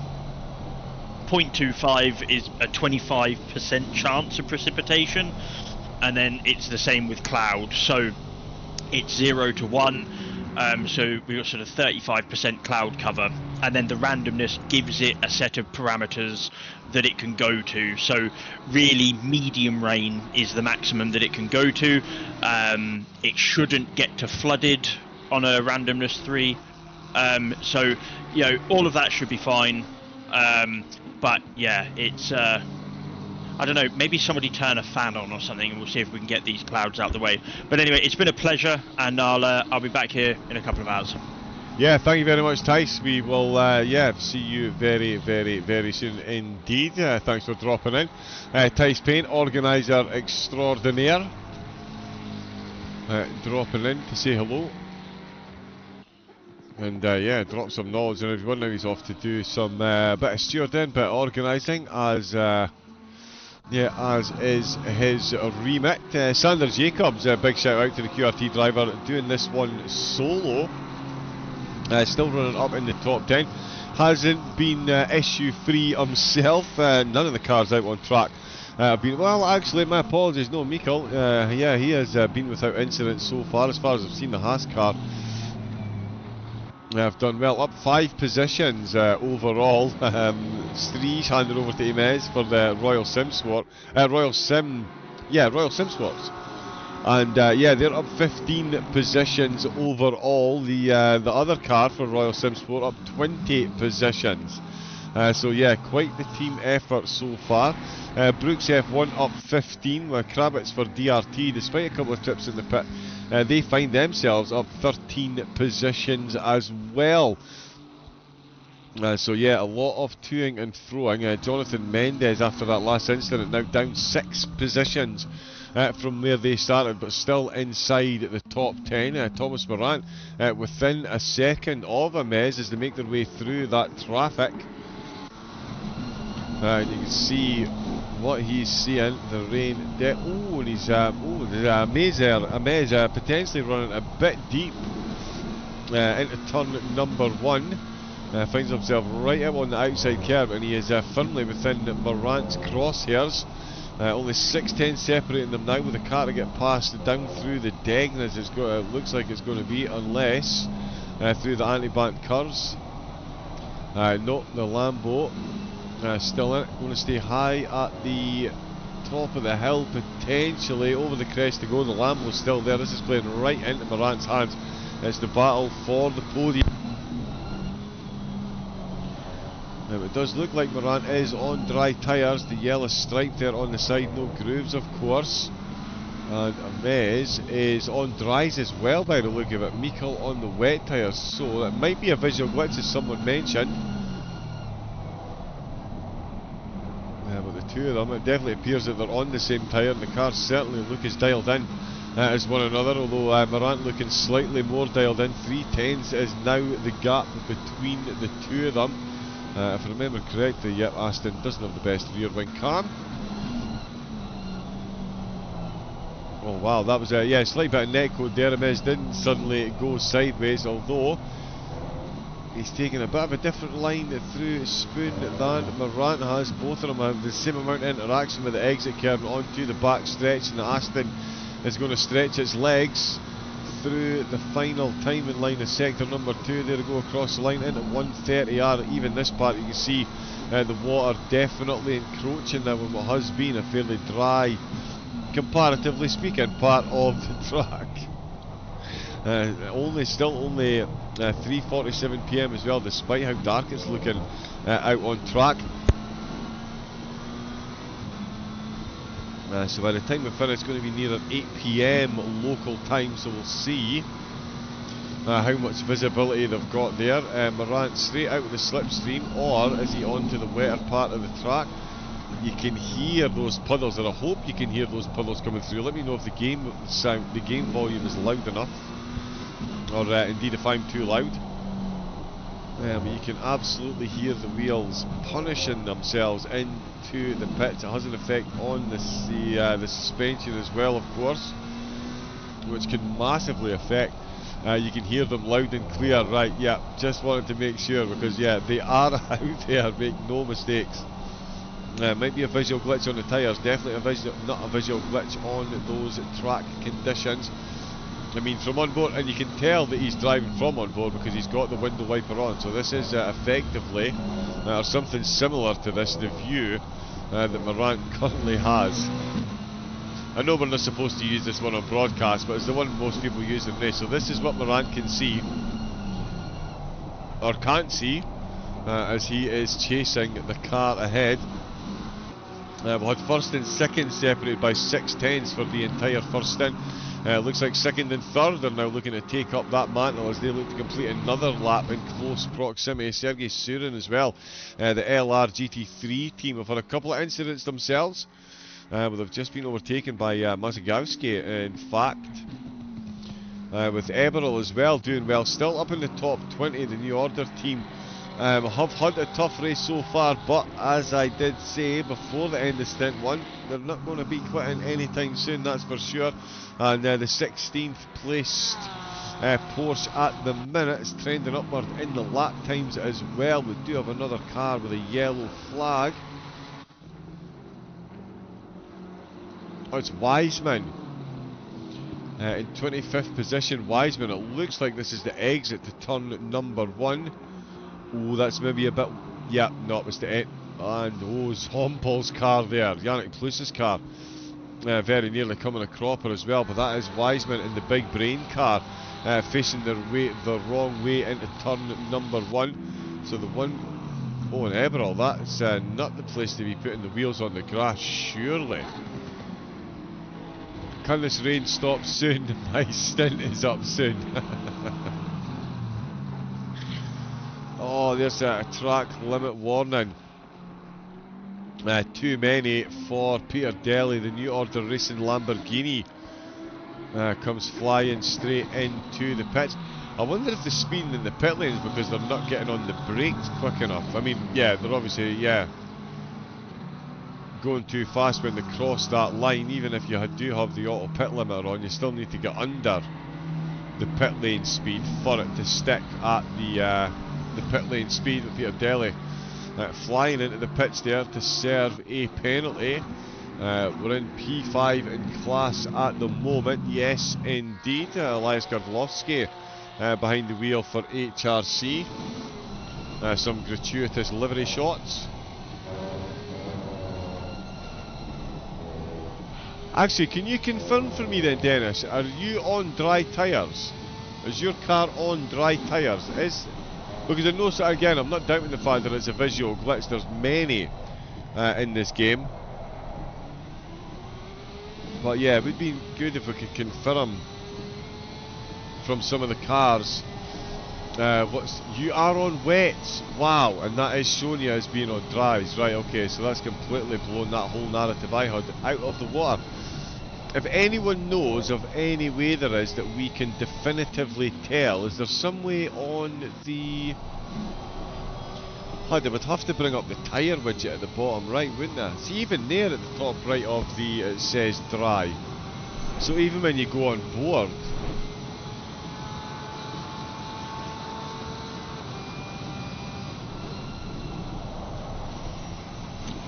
that is unfortunate.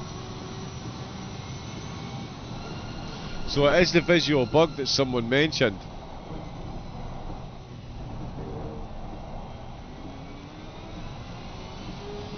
Yeah, right, okay, so I'm now, yeah, okay.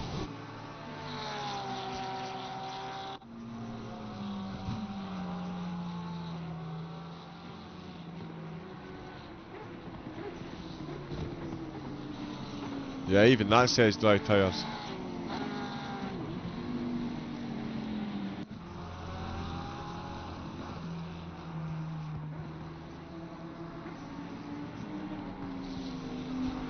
Let me just see if I can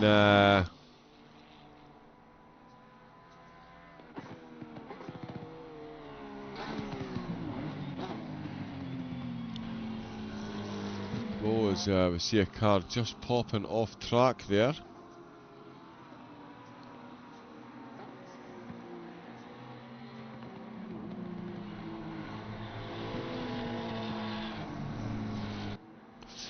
Yeah, right, okay, so that's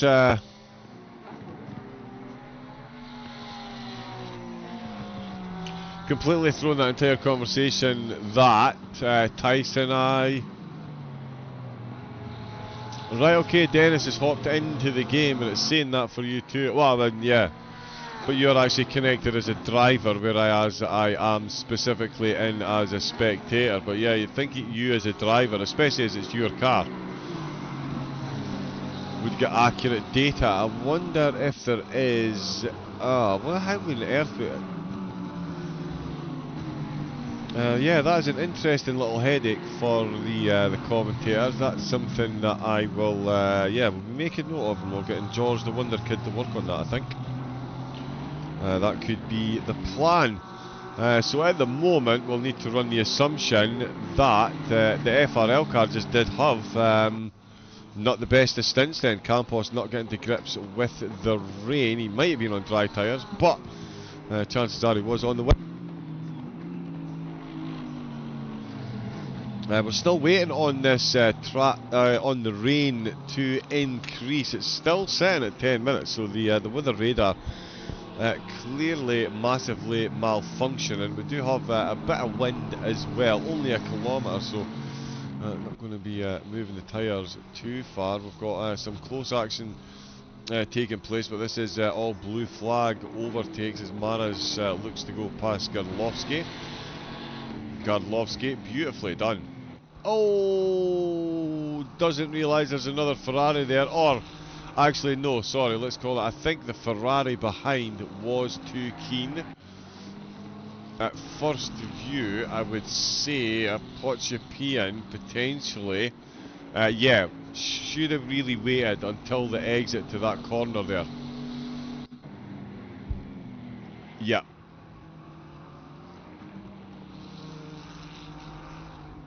Well, actually, yeah, we'll see how that one goes, but for me, Gardlovsky certainly not doing much wrong in that one, moving out the way and then retaking the line so as not to run off track, and then, yeah, taking just that little tap. They are still out and running. Maris actually getting an overtake done on Vonder. Vonder having an issue, which wasn't captured, and I guarantee.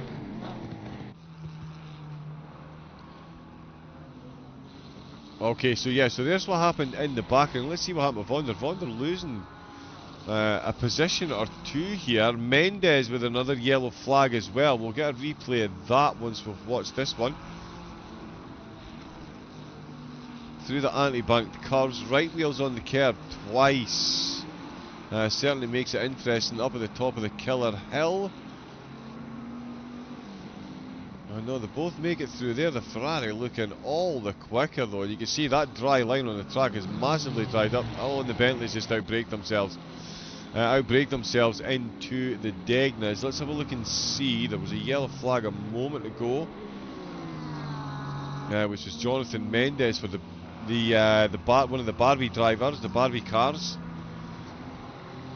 Oh, and again, it looks like it's going to be a very similar position. We're actually getting a bit of lag through there. That's how much rain is falling. Oh, yeah, top of the hill. Just at the crest of the hill as the car is turning. The back end steps out.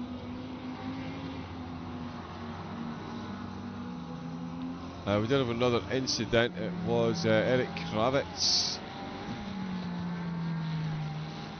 He was inside the top 20. Is this a mistake on the exit? You can see just how narrow that drive part of the track is. You can see just how terrible the broadcast software is being today with the replays.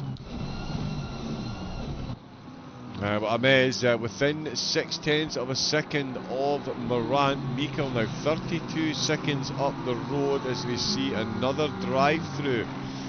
Coming in for track limits is Dylan Allen for off-pace racing. Not only that, Tannhauser has been given a stop go 30 seconds for speeding in the pit lane. That's, I believe, the fourth one of those we've seen in the race. I think.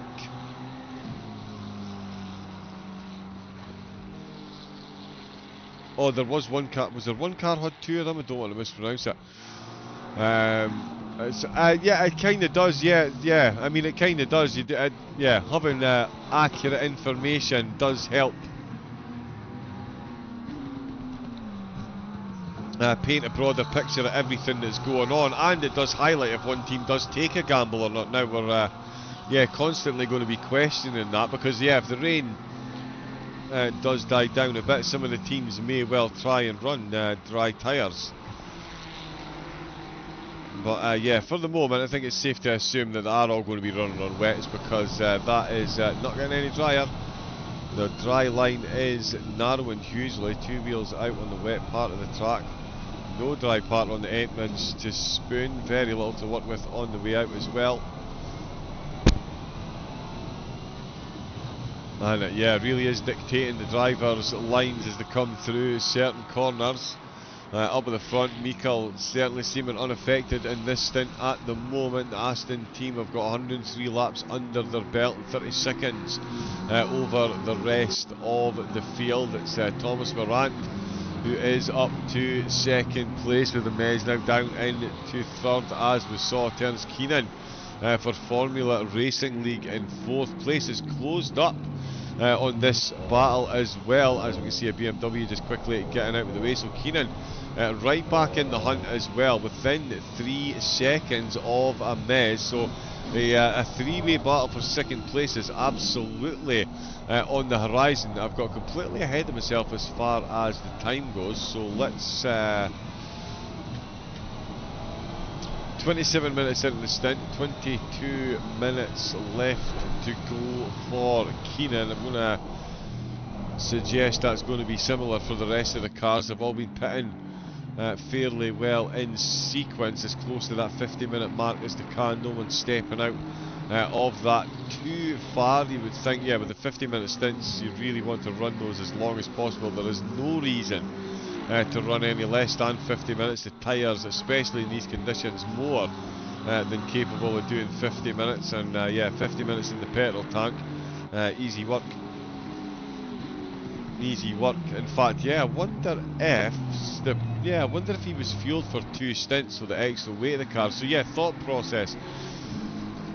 To clear that stint timer, you could just drive through the pits. Now the petrol tank won't necessarily do an hour and 40 minutes. It will get close-ish. So I did wonder if any of the teams would simply do that. Put on a fresh set of wet tyres, fill the tank completely, and after 50 minutes just drive through the pit lane to reset the driver's stint timer and come straight back out again. That would put a lot of weight in the car, obviously, which wouldn't be the best in these conditions. So yeah, potentially that's what we might have seen. Majakowski for Red Balls Racing looking to get past Surin, who's not long out the penalty, not long out the pits after a penalty. We can say that about most of the cars on track, to be fair. With 3 hours left to go, we've been in this session for 4 hours. The drivers have been driving for 4.5 with a red flag. So yeah, for anyone who was running late, then yeah, no fear. We're about an hour behind the original schedule. So you will catch an extra hour of racing. We made it up to lap 100. Car 24, sorry, fighting strong. Love to hear it, Dennis. It is quite the achievement. And there is a drive-through for track limits. I might just put that on a soundboard. Eric, oh, and that's a bounce off the walls with Sander Jacobs there with Kravitz picking up a penalty. We've got Gabriel Prado picking up a 360 pirouette on the way out with turn number 1. We've also got car 85 facing the wrong way as well. Let's have a look and see what's happening there. That's Strato. Wow, so turn number 1 suddenly becoming a bit... Oh no, he was taking avoiding action. So that's what happened there, was taking avoiding action. Since we've watched this, oh, and it's unsettled him on the exit and put him in the wall, so there was an incident there. The incident that led to that is not this one, because we've just had another off-track excursion back. Oh no, this is the one. So into turn number 1. Oh, and he just corrected the steering on the way in, and that's not going to work on these conditions. Holds the brakes, yep, rolls forward to get out of the way. We've also had the big brain car have another moment. A bit of a lag in the broadcast there. The replays try and keep up. Another incident just been logged in the books. On the inside line, okay, blue flag moved out the way, and that might have compromised the exit. Oh no, so okay, so because he was going so slow on the back stretch, so that wasn't really an incident. And now we have the 972 David Kramer down at the back of the field. That McLaren carrying a bit of damage through the Degnas. just becoming unsettled, tried to save the car and finds himself facing the wrong way back up the hill.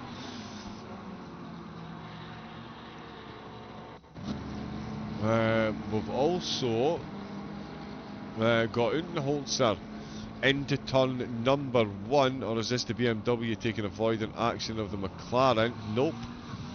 Touching the curbs halfway through and facing the wrong way independently. So more cars falling foul as we see cars start to come back into the pits. It's James Wiseman for Big Brain Racing. 29th position. There is a drive-through for track limit penalties, track limit violations, benefiting Fabian for the New Order Racing Team. 21st position. That now will be compromised given this extra trip into the pits.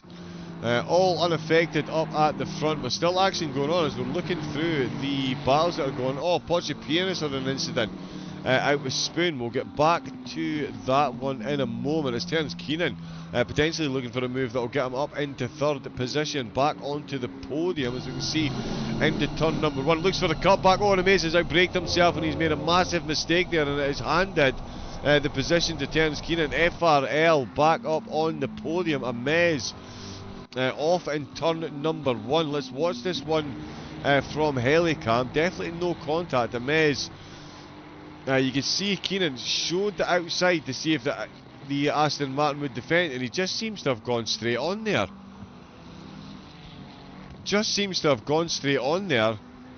Maybe missed these brakes.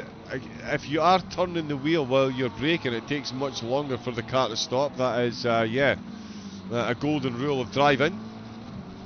And in these conditions, that is obviously accentuated. But yeah, it just seemed to go straight on. Terence Keenan FRL.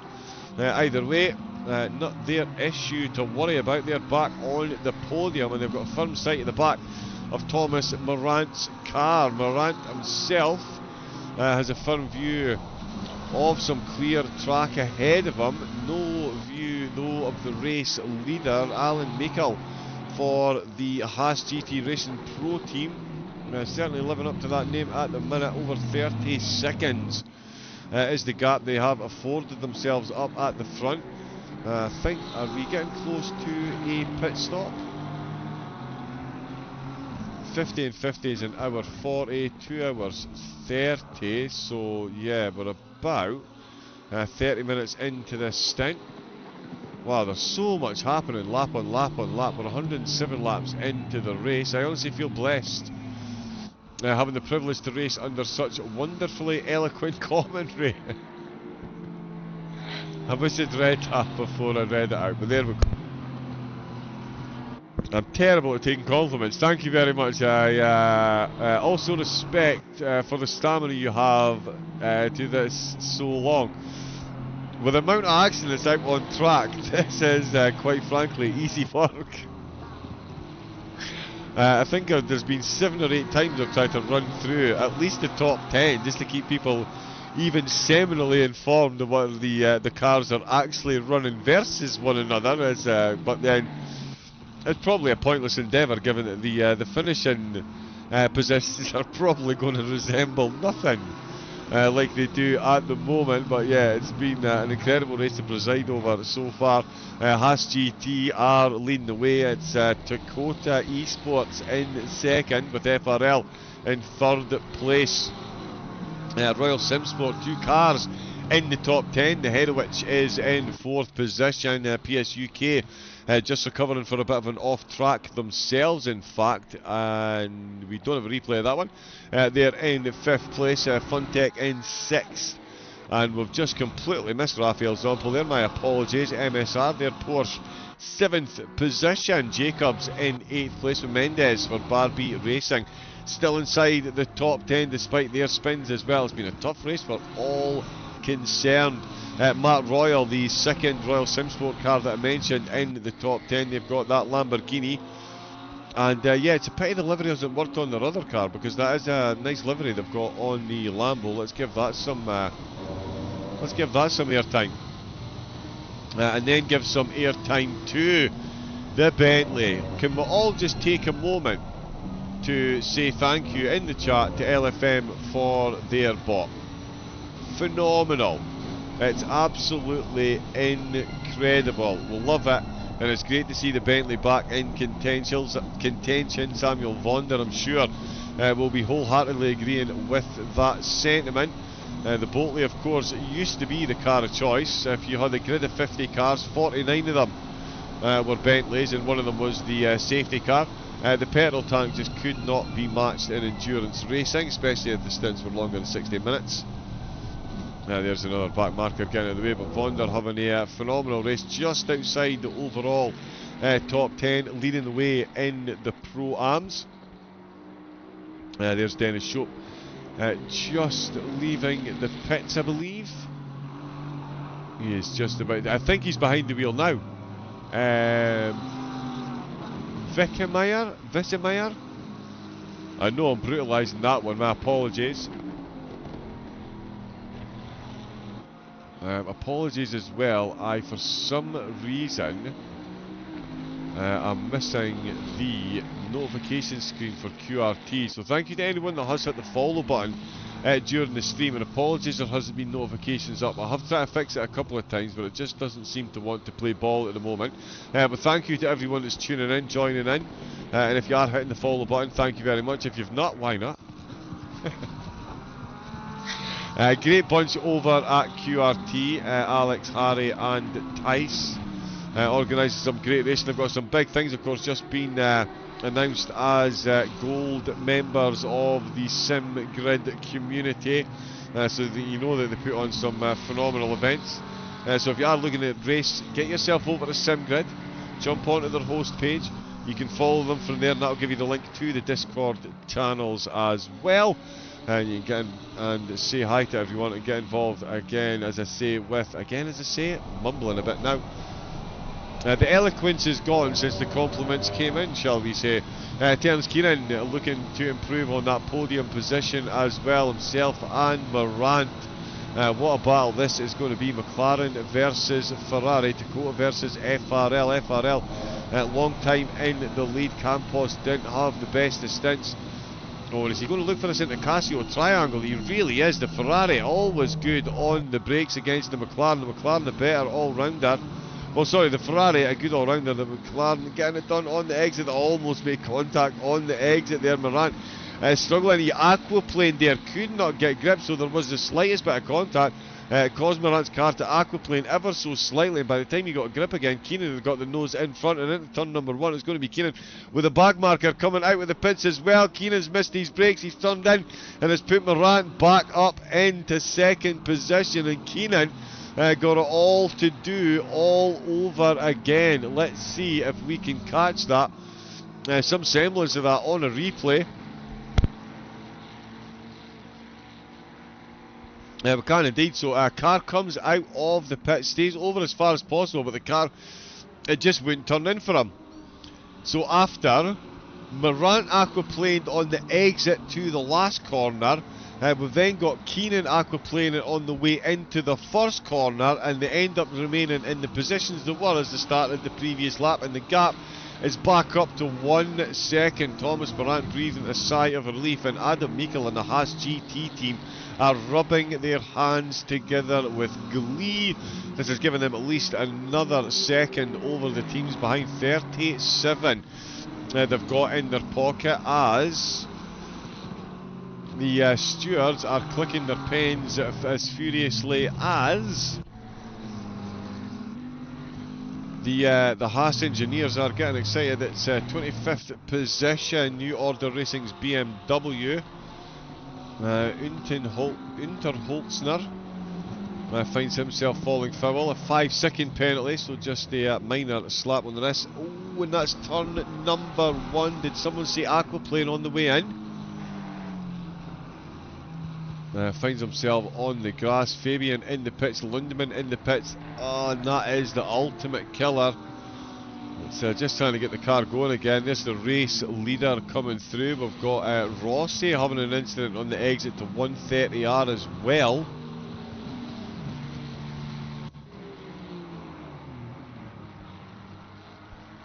with the Royal Sim Lambo just ahead. Oh, he's slightly on the inside there. And again, half the width of the right-hand tyres on the exit curve to 130R, and you meet the wall on the left on the exit to 130R. This is the way.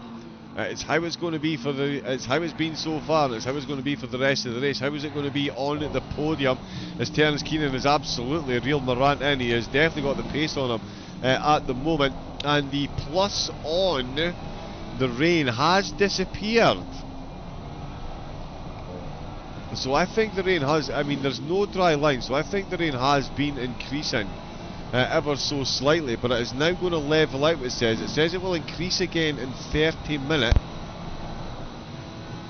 Terence Keenan holding on to it for absolutely all he's worth there. We're going to watch that one again on a replay, because that was an absolutely phenomenal save. Hopefully the replay lets us work. Ignore the rear view mirror. That is not a live. That's a live rear view mirror being shown in the replay. Yeah, we'll see Keenan here up at the top of Killer Hill.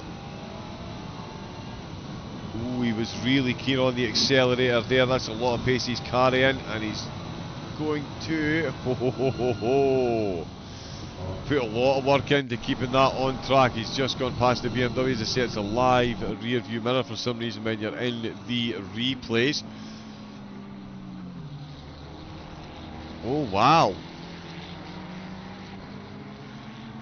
Well, there we go. After all the plaudits, Mikkel comes into the pits, but while we look at that, Samuel Vonder, stop go 10-second penalty for causing a collision.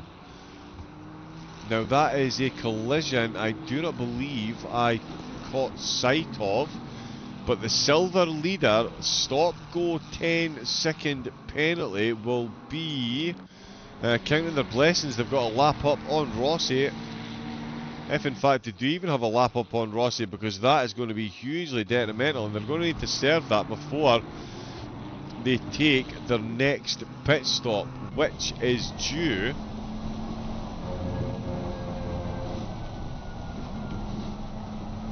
oh, they've still got 25 minutes of the stint. I believe that's, yeah, I can't quite see that. Wow. So there you go, the Bentley hides your stint timer as well from your competitors. Who knew? Andy King. Oh, big issue there for Andy King. Just out of the pits. Fernandez. Oh no, Fernandez out the pits. Never mind, the yellow flag because he was exiting the pits, because that's exactly the information that we need. Thank you very much, telemetry. What we need to know though is what happened to Andy King. Of course we're not going to get to see it because the broadcast software has been all kinds of fun this evening. Bad workman also always blames their tools. Just a quick reminder on that one as well. Andy King, let's see what's happened here. Up the hill, is it the top of the hill again? Out with the anti-bank curves. And down, okay, so it wasn't a mistake up there that ended up down at the bottom on the way into Degnas. Yeah, there we go, that didn't look the most stable. He was too far onto the right hand side, and the car behind is locked up as well. So that's proven to be a tricky part of the track. No one... Crimea River, says Flawed Genius. Flawed. Genuinely, you would not physically be... We've had 40 drive-thrus for track limits. Let's just put that one straight out there. It's been an interesting race. It's been an interesting race. Terence Keenan is back in the lead by virtue of the fact that Fernandez and the team have just been into the pits. Keenan will be in soon with a maze. We've got another 5 seconds of penalties being handed out by the stewards. That's on Utenholzer's head. So that's 15 seconds they've got. The Pro-Am leader got a stop-go 10-second penalty. Now, has that been cleared pending investigation, or have they been in and served that already?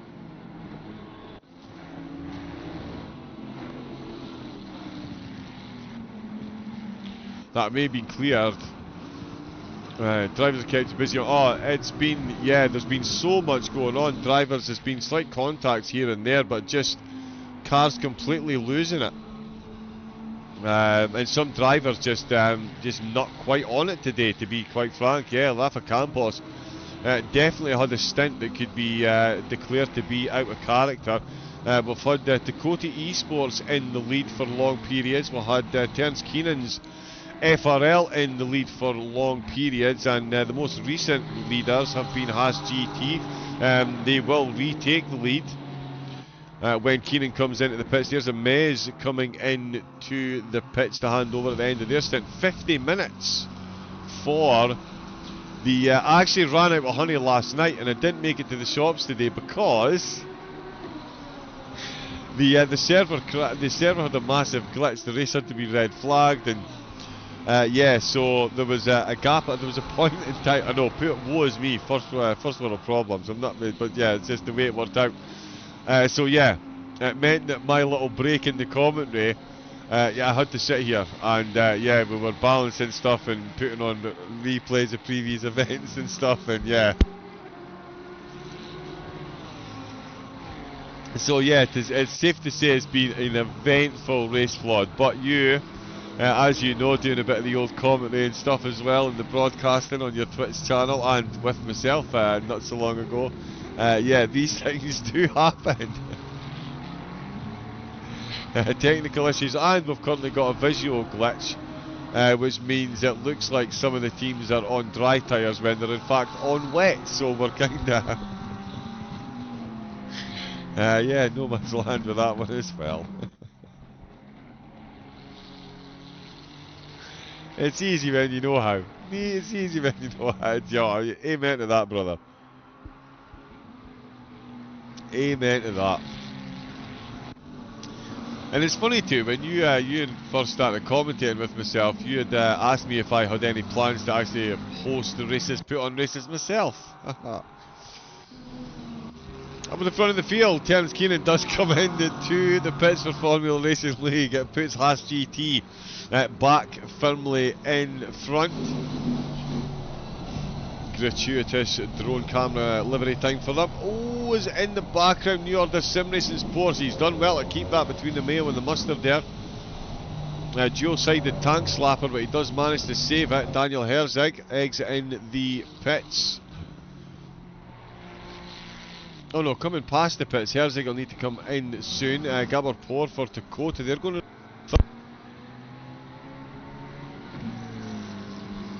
Q soundboard. We've got drive-through for track limits. Oh wow! So New Order Racing not long getting some penalties from the stewards. They've got a drive-through for track limits. Wiseman's just served a drive-through for track limits and picked up 15 seconds of penalties. And Reese Atakabadi Atabaki, my apologies, for the Scuderia Beta Tauri team. Definitely need a lot more than honey in the tea and coffee today, Flood. What do we think, Sean? Bailey's, Scotch. Soon the race will be in the pit lane. Well, I'll tell you this, right? Let me tell you how close it was up at the front. Let me marvel you with the amazing battle that was the first stint between Sean Tempest and Alex Zakdal. There were 0.6 of a second apart, separated from one another for the entire 50-minute first stint. There was 0.2 separating their pit stop times. The 0.2 went in the way of FRL, and it put them in the lead of the race because they were the team chasing for the whole first stint. So they chased for 50 minutes, kept it within 0.6, were 0.2 quicker in the pit and took the lead of the race. Yeah, incredible stuff. And Keenan is absolutely flying. That gap up at the front now down to 21 seconds. Here we go again. Absolutely love to see it. We do have some, yeah, they've just come out of the pits as well. We've got more cars in the pits. Holzer. Oh, go, and that is gone too far in the pit lane, as we've got the number 82 car has just been disqualified for speeding in the pit lane.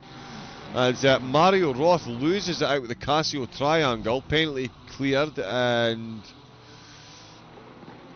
for car 82.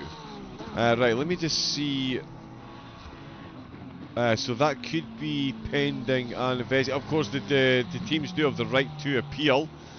There is live stewarding. There's also stewards' inquiries that can be raised by the teams and drivers. If a team does receive a penalty, they do have the right to submit evidence if they believe the penalty is incorrect.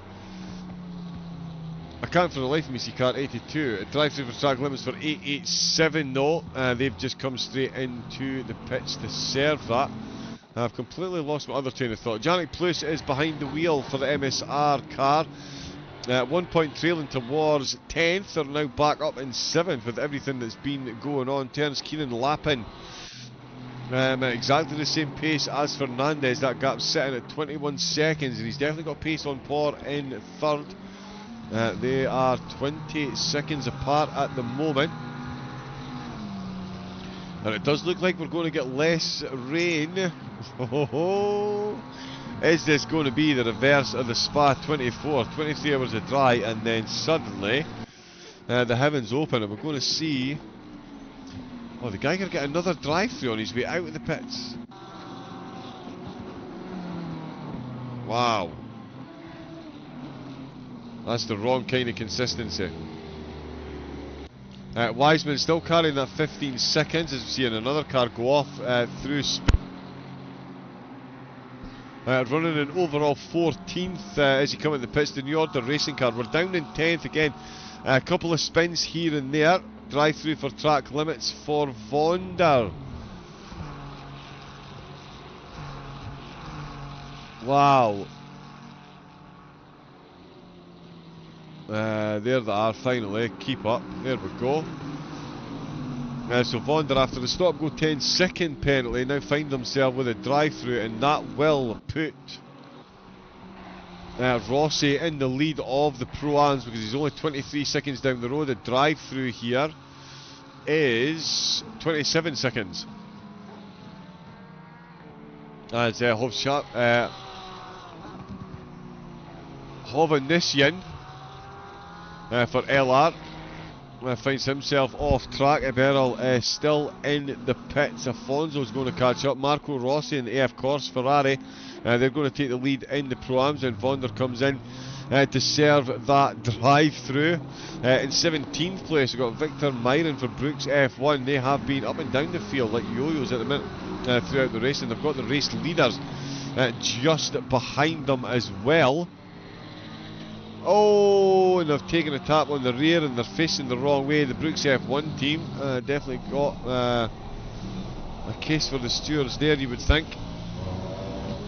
Fernandez cruises on through to continue his lead in the race. Vonder comes in to serve the drive-through as Myron still looks for a way past Mazinkowski.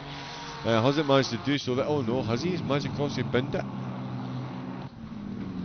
Oh no, Mazinkowski is still up the road. Oh yeah, they got spun, so that gap has been stretched out ever so slightly. I've got Dennis Shoup behind the wheel for the HRC team. Their first ever endurance race. First time participating in a race that isn't open lobbies. Inside the top 20. Phenomenal. Phenomenal stuff.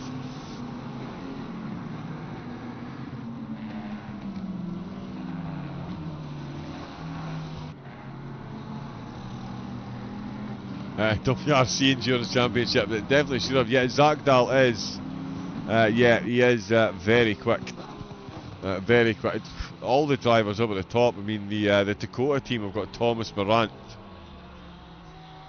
and Sean Tempest, and you've got Rafa Campos in the car with Keenan and Zagdal. That's crazy. We did have Yil Alaman in the race as well, but he's Aston Martin. Rocky start and then found themselves in the barrier with a lot of damage to repair, so they're no longer in the race, unfortunately. Their sister car, Mick Schultz, Yannick Plus behind the wheel of this one, Raphael Zompel in the car there as well. So yeah, some really quick ones up at the top.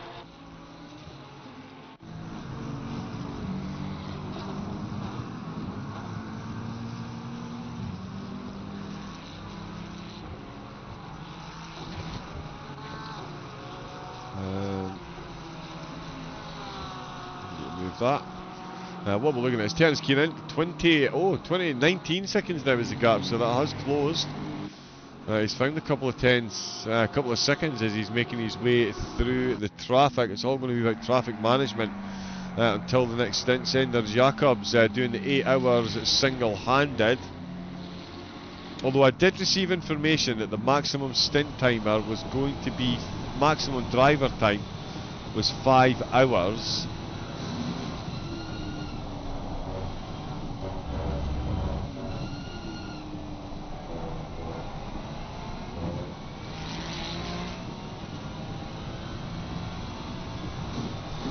Yeah, but there's no timer on the max, so...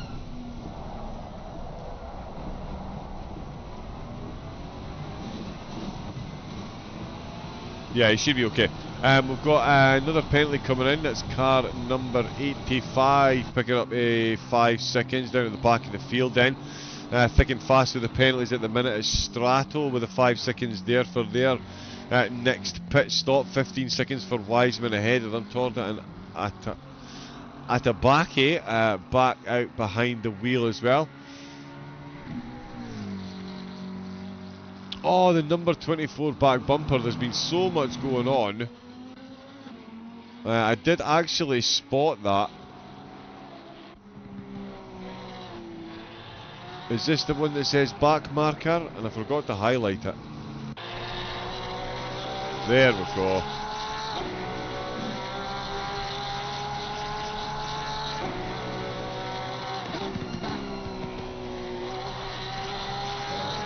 Yeah, is he a very good livery? I'm having some graphics issues for some reason.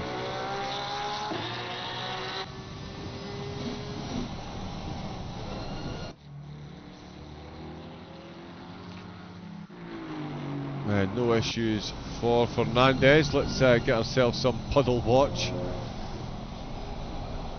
Ooh, just touching the white line. Wow, really using that exit curb now. The track conditions, well, it's going to be a difficult one. I'm saying this should start moving in the driver's favour pretty soon. The rain is going to reduce, but the track temperature is reducing as well.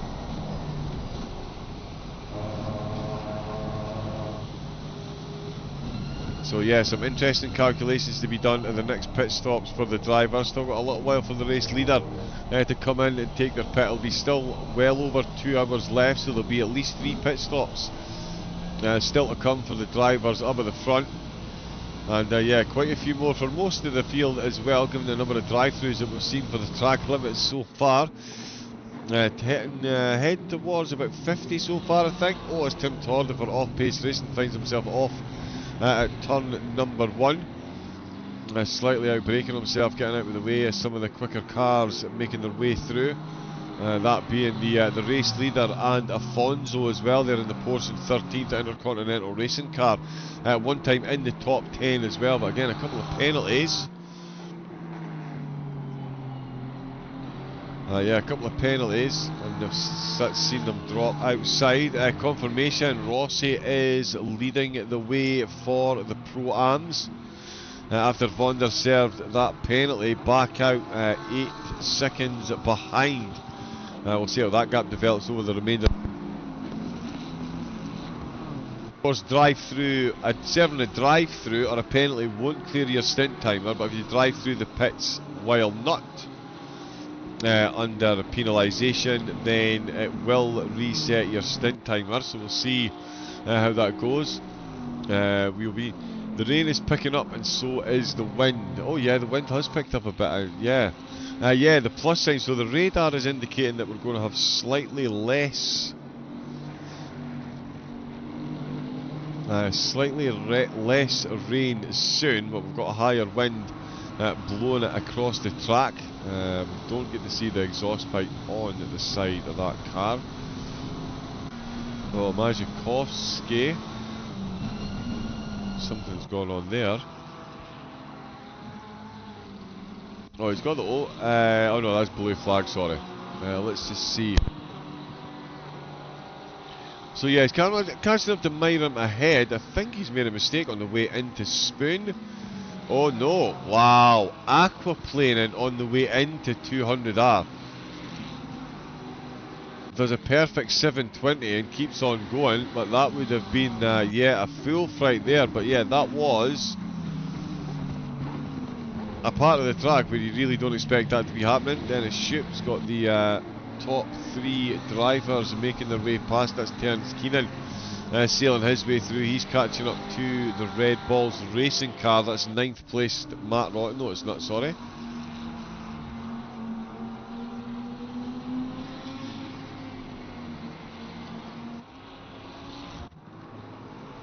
No, it's not Jonathan Mendes either. Where is the Red Balls car? Claire is just going to cheat and jump down the field. Where have they gone?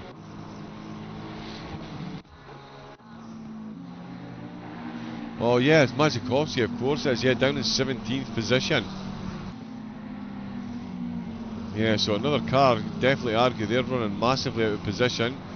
You can tell how good a driver he is though. Keeps it between the Mayo and the Mustard. He lets one of the top 3 go through. So yeah, Red Balls could definitely be one to watch. The Bond, let's see. We need floats, yep. That means we will still have the centre of the cloud ahead of us with the most rain. Not excited about that. Unusually warm considered. Yeah, Florida was up at 31 degrees. 4:30 in the afternoon it is.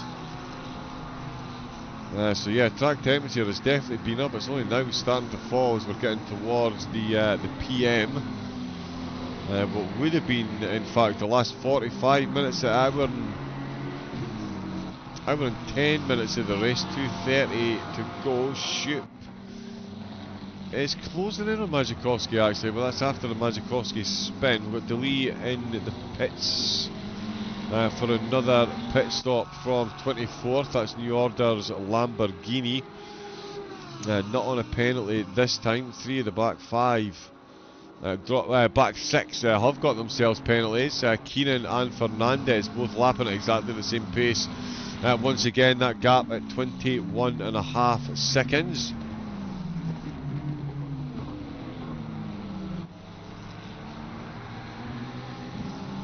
Oh, and there's another car disqualified for speeding in the pit lane. If that's the same car again, I don't think we're going to see much leniency from the stewards.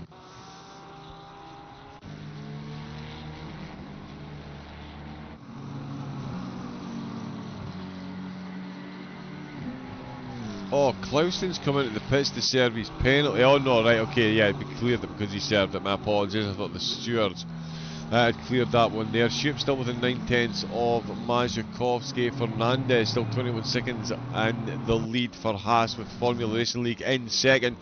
And Dakota still in third place there, 23 seconds down.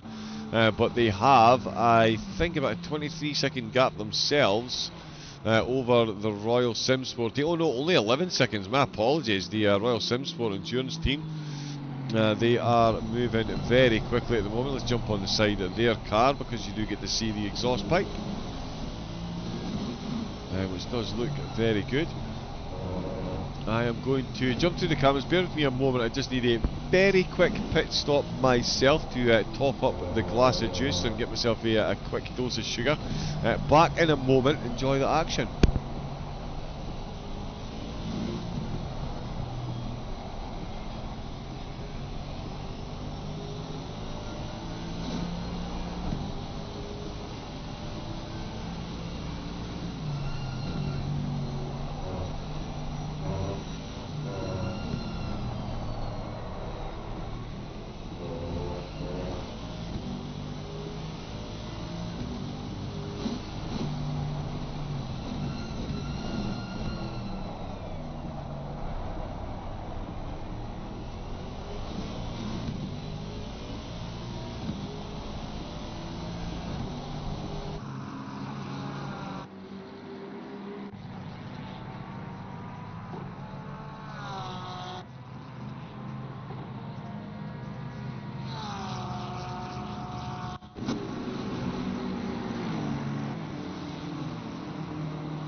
Yeah, the conditions are treacherous. I really did pick the perfect time to top up the juice there.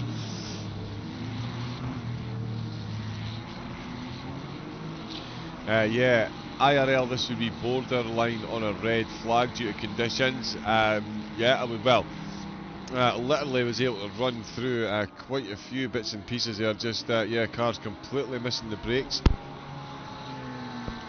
Really struggling to get to grips with the lines that are now required to get themselves through. You can see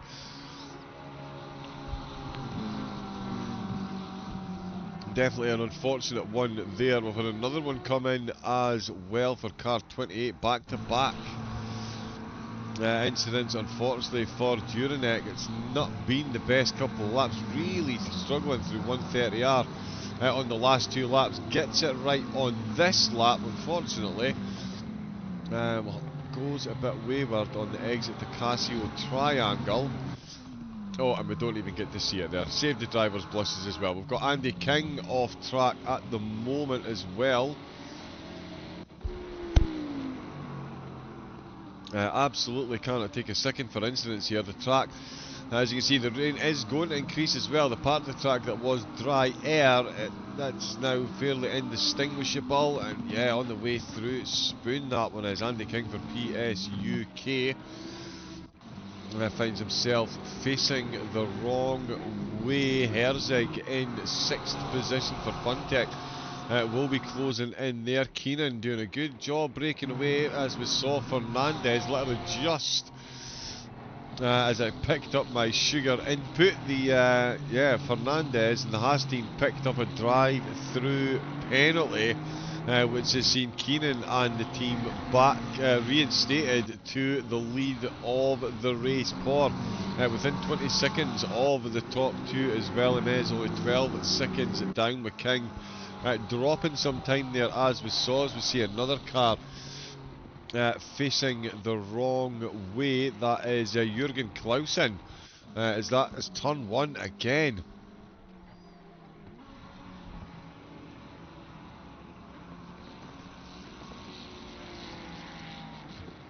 Maybe a bit too far into the middle, on the middle of the track, on the way into the corner. Really wasn't going to get the car turned there.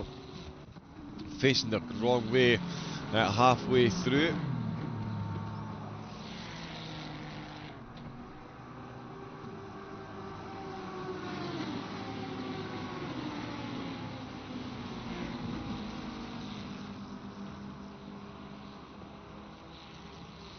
Yeah, that one's still not working. Duranek, as oh, he's just been overtaken there. I thought that was another yellow flag for him. Jonathan Mendes, just going past one of the back markers there. That's Atabake, down at the back of the field. Oh, in fact, Atabake there coming a cropper through the Degnas. Every time we turn around now, there is someone struggling again. Oh, sorry, this is an old incident. I've hit the wrong replay. This is Duranek on the exit of the Casio Triangle, just getting it slightly wrong. Oh, making way, sorry.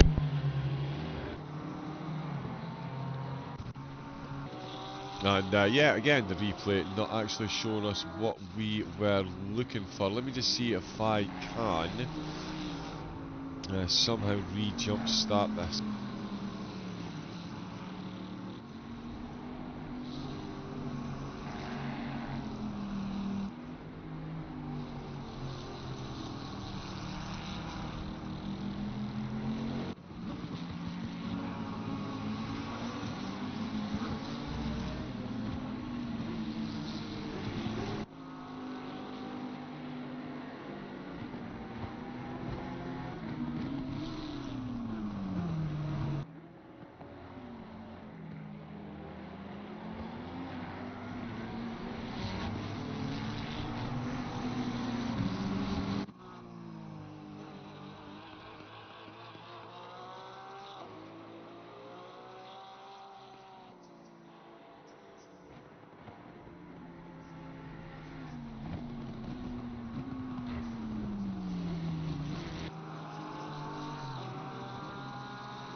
Oh wow, I can only apologise. I've been on mute for so long, that is incredible.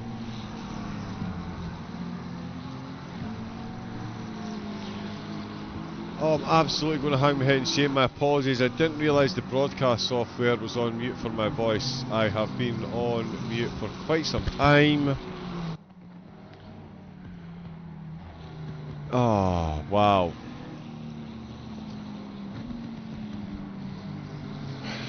Yeah, thank you to anyone that's hung on in there. Yeah, that is somewhat unfortunate.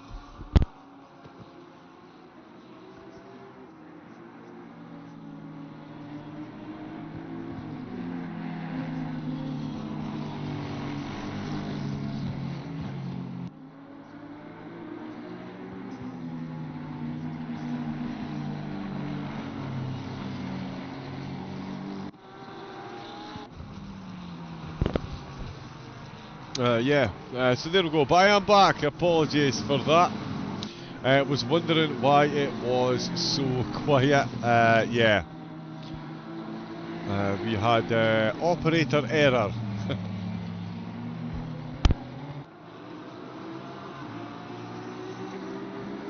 Yeah, politically correct way of saying a bit of stupidity crept in, unfortunately. So yeah, everything I spoke about, all completely out the window. It was all fascinating, interesting stuff, it really, really was. Thomas Moran in the pits for a drive-through. Had mentioned, yeah, I'm sure you saw on the cameras that we were keeping up there, Yannick Plus picking up a drive-through for the MSR esports team that's now been matched. By the Dakota team. They've picked up another penalty, so it really is spreading right through the whole of the field.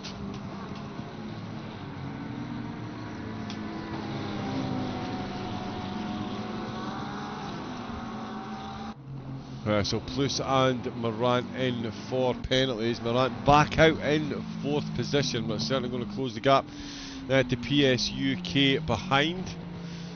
I'm not even sure if anybody heard me discuss the rain. I know PSUK, I hope you heard that part. I know that Racing Incident, Tice, you wouldn't have heard the part where I was agreeing with your moderately inclement weather statement. That is certainly one word that could be used for it. Another thing it was saying was it does look like we're going to have a wet race all the way to the end. We're just going to see some incredible battles, given that we've got 26 degrees. In fact, never mind that, because it is Lasse Striege versus Rafa Campos for 2nd place overall into 130R.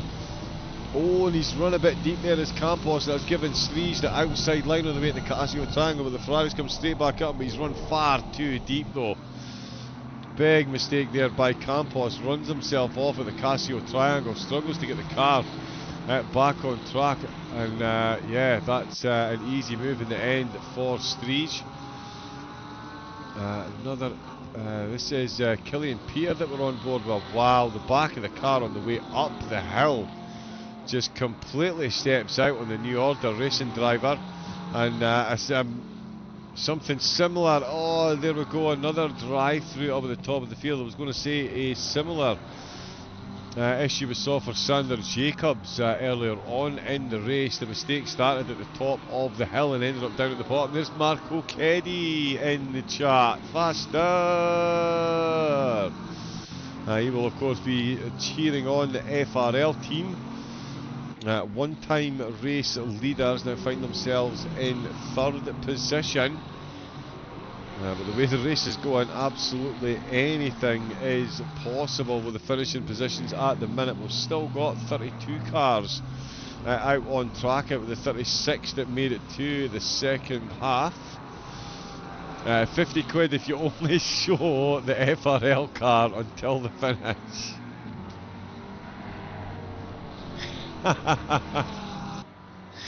That is commitment. That's like 25 quid an hour for camera time. That's not bad for their. That's not a bad little offer there for Campos and the team.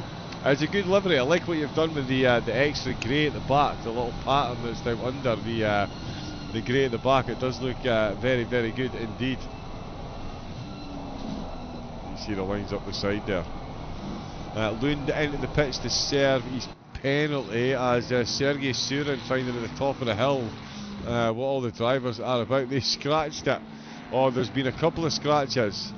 It's been an absolute barns burner of a race from start to finish, right the way through this one. It has been all kinds of action, so many drive-throughs so far for the drivers to contend with. The track limits, the conditions, it has been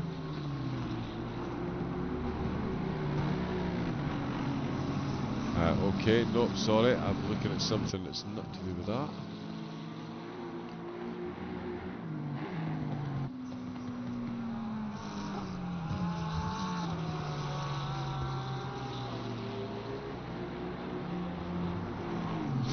Yeah, so that's all there and that's fine.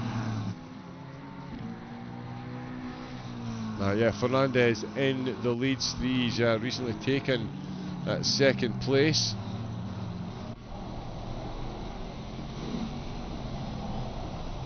The rain is still heavily falling, but I think we can pretty much guarantee now there will be no dry track before the end of the race. Even if we get notification now the rain's thinking about stopping, it's going to be a 30-minute warning. That's going to give us an hour left to go. 26-degree track temperature at 6 o'clock at night.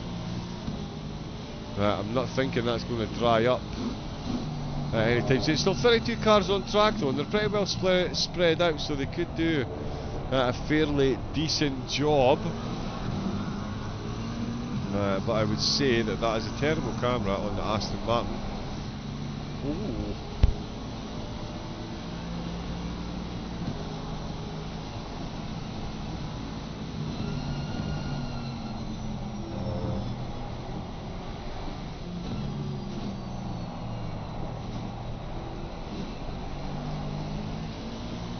That's the Red Bulls racing car, not quite ready to give up that extra lap on Striege at the moment, but it will certainly be the case as we see now. There he goes. Oh, and Nani's done himself a disservice on the exit. Massive lift to keep control of the car. As Lund comes into the pits, not long been in for a penalty, of course. The Royal Sim Sports Endurance. Again, it would be great to see. Hopefully the teams can get all their liveries fit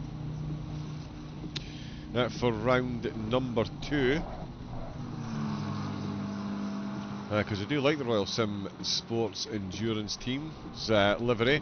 That's their Lamborghini in though. They've not long been in for a penalty, now in for a mandated pit stop.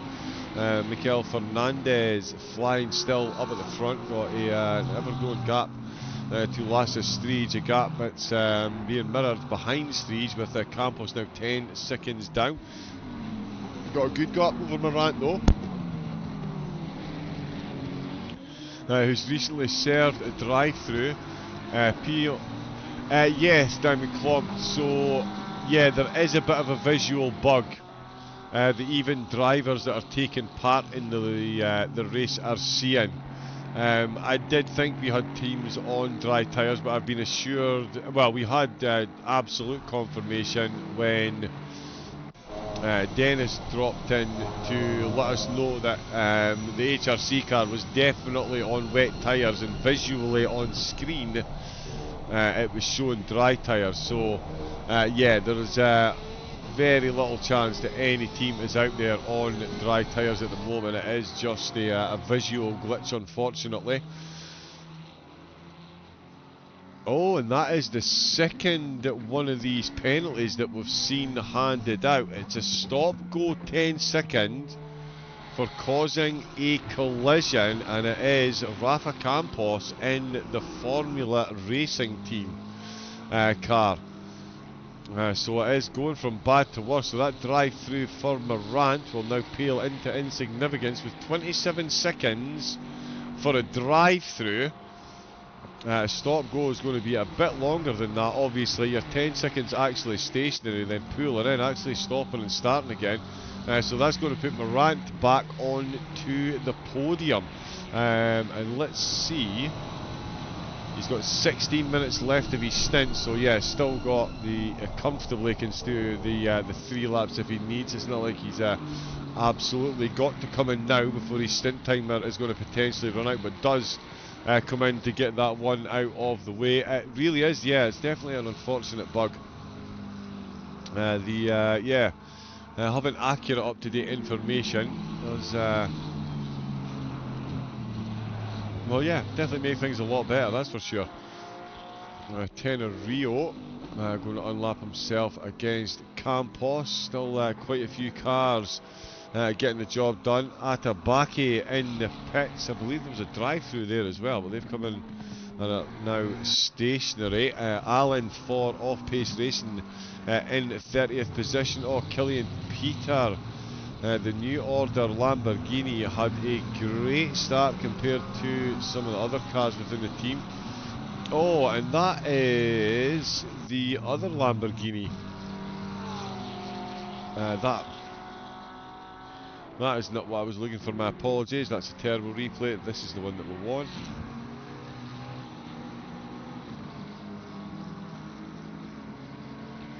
So yeah, this is Dylan Allen. Now I'm not sure if Dylan loses it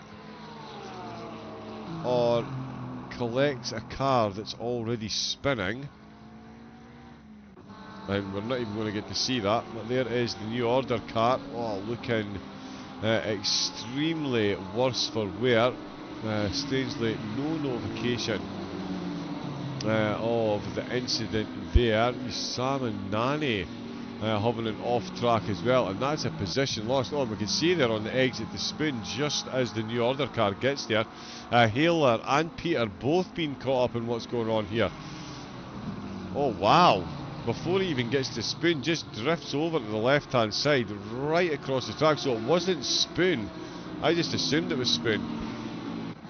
That's an attempt at a rejoin there. That's potentially going to be a penalty if that's impeded any other drivers, as Killian Peter moves himself out of the way for the Porsche of Yannick Plus. Oh, and Killian Peter, as I'm looking at the telemetry, he goes off track.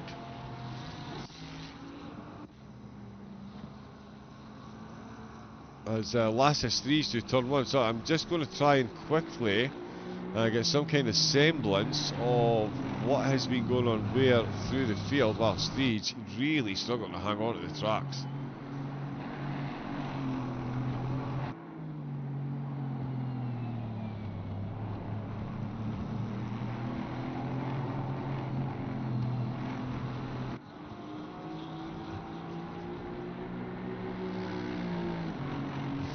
Right, okay, so yeah, some of the stint time was being checked as well, but Streege.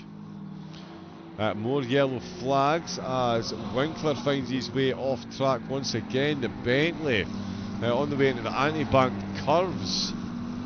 Let's have a look at this. These conditions are... Oh, wow. That is effectively a skating rink that they're on now, if we're going to call it like we see it. There is nothing in the way of a dry line at all. The exit to turn number 1. Oh, the gentlest of contacts with the wall there. But not with a knee. Plus into the pit, so to Surin. I don't know if we can put... I speculated that some drivers were on dry tyres. I wonder if they've got extra wet tyres, because this is... exactly what we're looking at here. Oh yeah, you can see the counter steering just to keep the car going. It's in the wrong direction.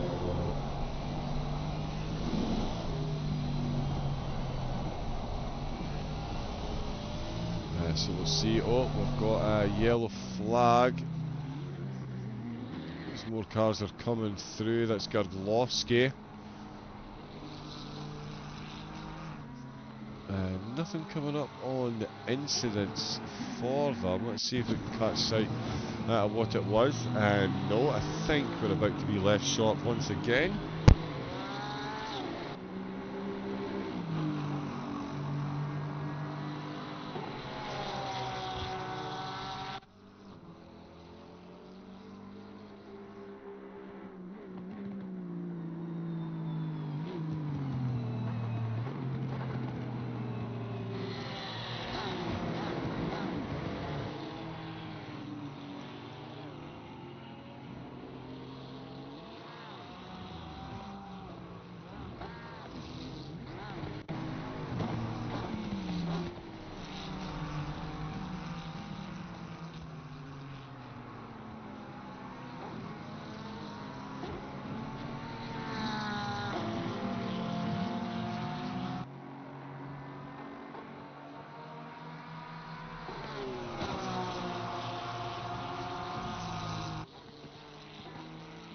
Sorry, distracted there by a couple of things. We've got Garlovsky. Again, their first ever endurance race. First race that's not in public lobbies. And they find themselves 17th position, so still an absolutely phenomenal showing. 4th place in class as well. Having a slight off-track moment that we did see there. But they've managed to keep it going. The 971 for another incident as well, the Red Balls racing car. This time down into the Degnas again. Just go to turn the car in and not enough turn in there. Just a massive amount of understeer there. Front wheels no grip whatsoever, and they've had to roll themselves off track to get themselves out of the way. With Fernandez still in the lead, Striege in second, Morant in third, Pochettino in 4th place. Rafa Campos, after serving that penalty, back out in 6th position with an hour and 26 minutes left to go. Remember, 50 minutes is the stint timer for the race. So the drivers, we're going to see them pitting pretty late on as well.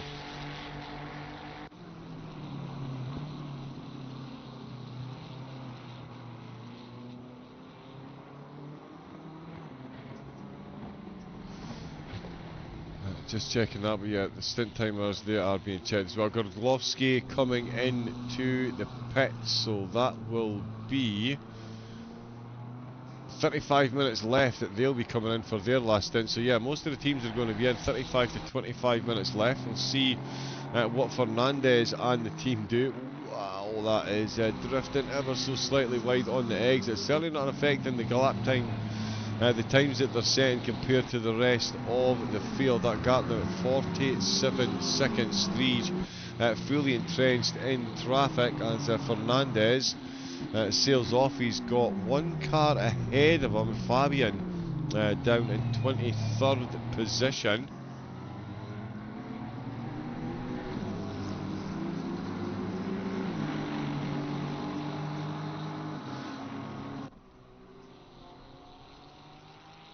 Oh, and it has kicked in.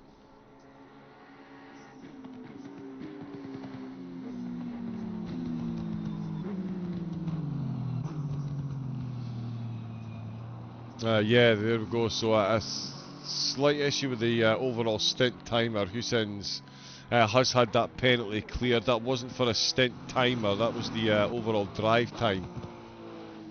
As picks up a stop go, 30-second penalty for speeding in the pit lane. Of course that'll be cleared by control as well. Sorry, I don't know why I reacted the way I did there. That was, yeah, it only made sense that got cleared. It was an unfortunate admin error that meant they got the penalty, so yeah, any subsequent penalties will obviously be cleared.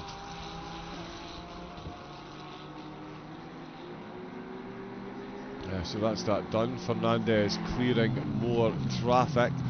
Let's see what his stint timer is saying. He's got 11 minutes left to go. So yeah, as I was saying, about an hour and 12, an hour and 11 going to be left on the clock. So they are only going to have about 25-30 minutes left. They'll need to take their last stint. Curiel Vaz in from 16th position. Winkler now promoted back up to 3rd place. They'll have some making up to do still. We've got another yellow flag there as Krajikov for L3. Let's have a look at this. We've got another incident as well on the way into 130R once again. I mean, the water on the track there is just absolutely horrifying at the minute. He's just run far too deep, massive amounts of understeering in the back end. Just let's go.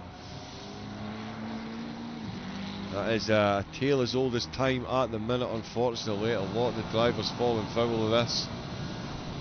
An hour and 22 minutes. And again into the puddles on the way into turn number 1. Crashing into the gravel. Gets it back on track. The rain no sign of abatement at the moment. Max Webber into the pits for the R3DT Endurance team.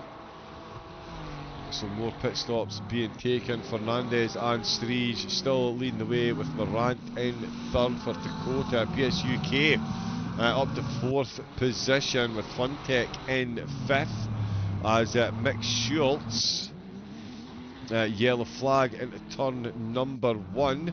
That's the second car in a row we've seen into turn number 1. It's just those puddles. They put on the brakes, they try and turn the wheel, but they hit the puddle, it straightens the wheel back up. Oh, tank slapper extraordinaire there. And yeah, Mick Schultz left facing the wrong way on the exit of turn number 1. We've also had... Oh, Max Webber. Oh no, that was an exit in the pits. Oh, he's reversed in the pit lane. Has he spun it on the exit?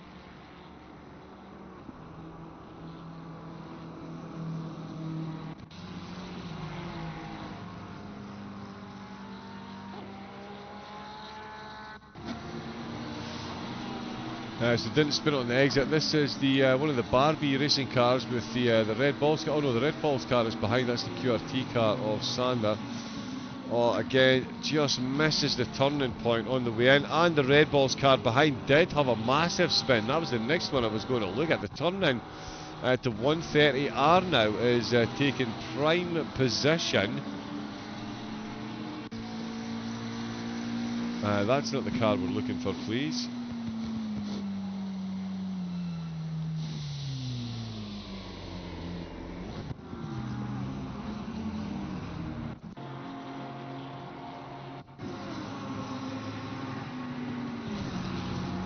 So on the way it was Spoon, he'd already had an issue, bounced off the wall, I mean completely unsighted there, turns in, the car just doesn't turn in, then the back end gives.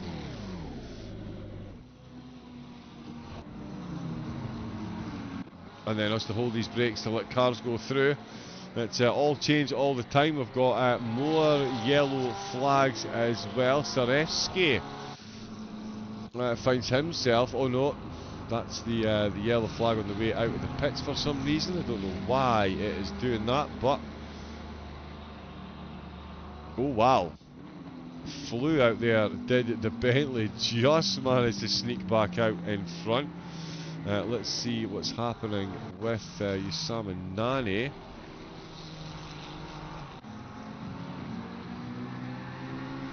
Yeah, that might have just been a pit exit yellow flag, so we'll just leave that one alone. A lot of the cars coming in now, and again, it does seem to show a yellow flag when they're on the pit exit, so we'll just ignore them for the moment. Fernandez, and I've absolutely lost track of time. Oh yeah, so he's got about 8 minutes left of his stint.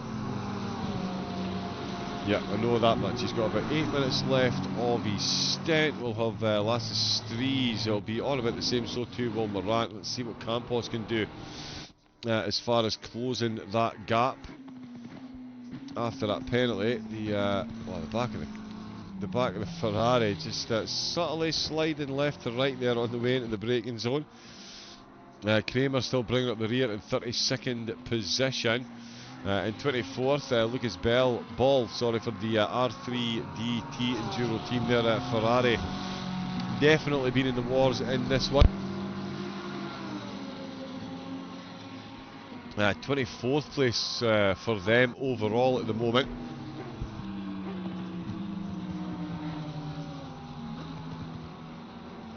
And they do have quite a few cars and quite a bit of time to make up to the next pro team, which is Nani in the team. So yeah, again, there'll be another team out looking to bring home as much data as possible. Goosen's team will be in the same boat.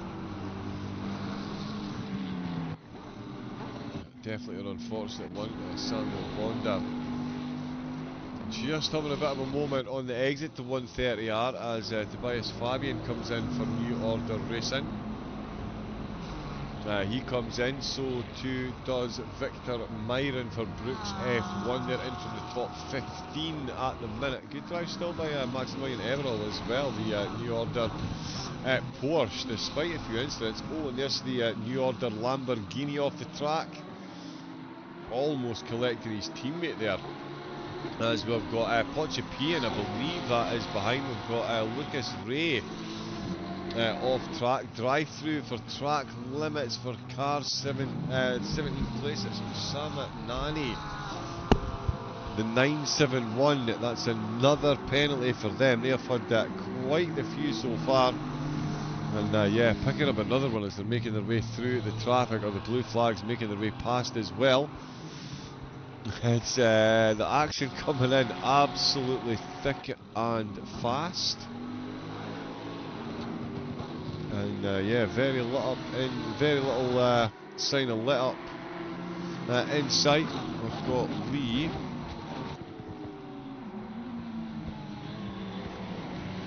Drive through for track limits, 3 laps. Oh wow.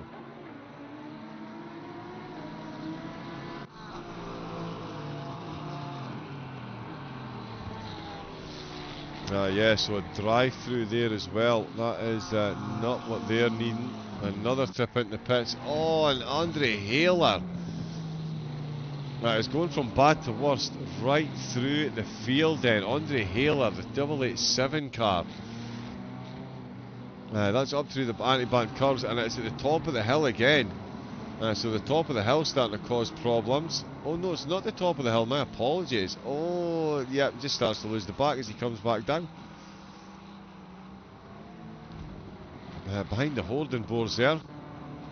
But that is big off tracks there for Haler. This is absolutely merciless. 1 hour and 15 minutes left to go for the drivers. Well, some of them at least. Pochepian comes into the pits for the PSUK penultimate pit stop. Andy King will leave the pits. He will no doubt be fueled right to the end of the race. They can easily do an hour and 17 minutes in this car. There's only an hour and 15 left, so that'll give them that spare lap. We've got... why do I press that button every time?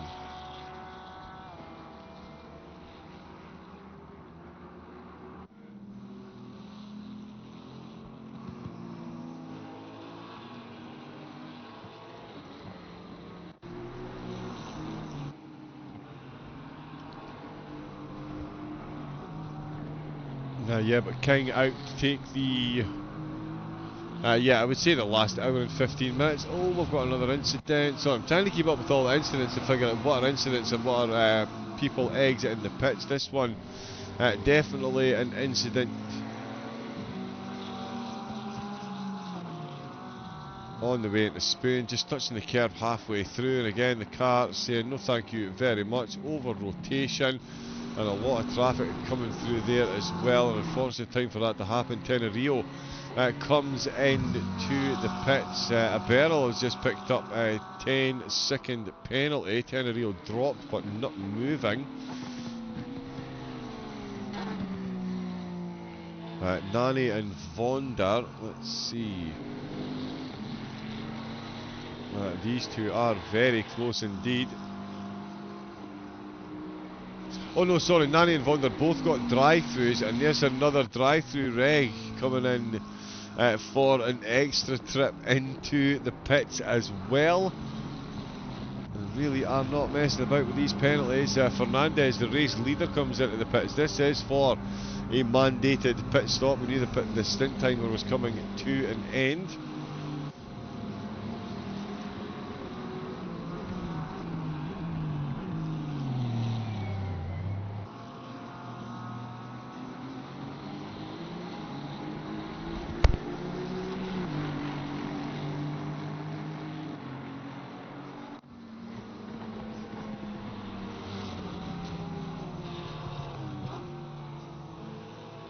So Sreej stays out, he takes the on-track lead. Mikel Fernandez still stationary.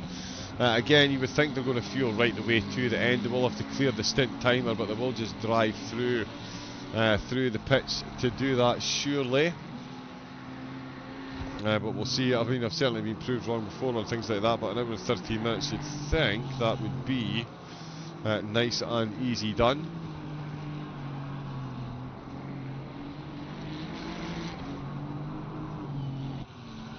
And yeah, not much chance that the track conditions are going to improve in any way. We can see the rain still absolutely piling down from the sky.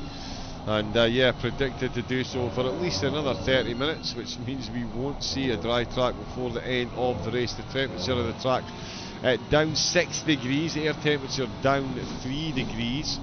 So it's definitely got colder as we've got into the evening. They haven't lost as much light as I thought they might at this point of the evening, and just as one car clears a drive-through, another car picks up a drive-through. That is Lucas Ball for the R3DT Endurance team, another one of their cars picking up another drive-through for the track limits. And yeah, come straight in because their stint timer could well be coming to an end as well. So certainly not ideal. Because I have seen teams have come in to get a drive-through and that's taken them over their stint timer, so when they're on their outlap they get a drive-through penalty. Oh, Nani's facing the wrong way. And we've got 448, oh no, that's 448 exit in the pit, so Nani on the way in to Spoon. Lucas Ball, oh no, ignored me there. Oh wow, what's going on there? He's just throwing the car over onto the grass on the right hand side, and that was, I tell ya, he's we've done well. That could have been a whole lot worse there. Comes in to serve the drive-through, car 595. Now there has been a bit of an issue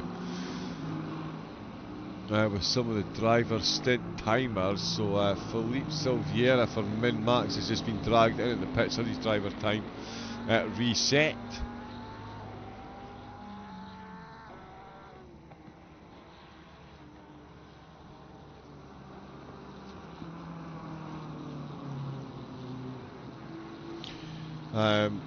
Oh, going to be on the Colters as well. Oh, and here's another drive-through.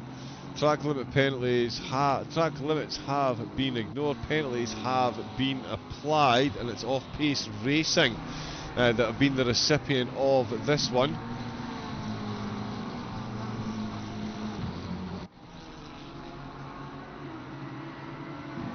So that's going to be a drive-through for them.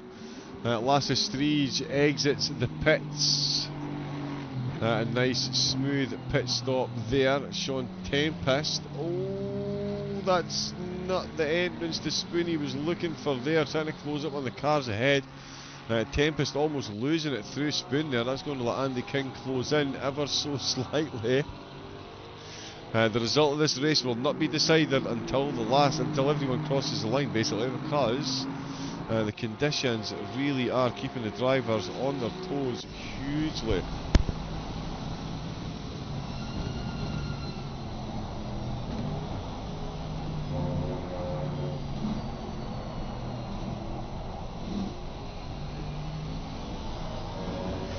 Wow.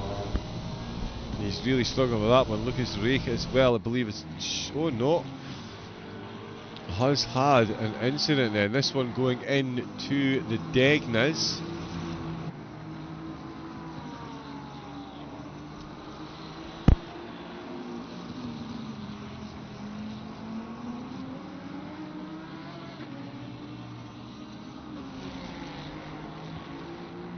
And yeah, just an absolute passenger there was Lucas, off down the hill, and away we go.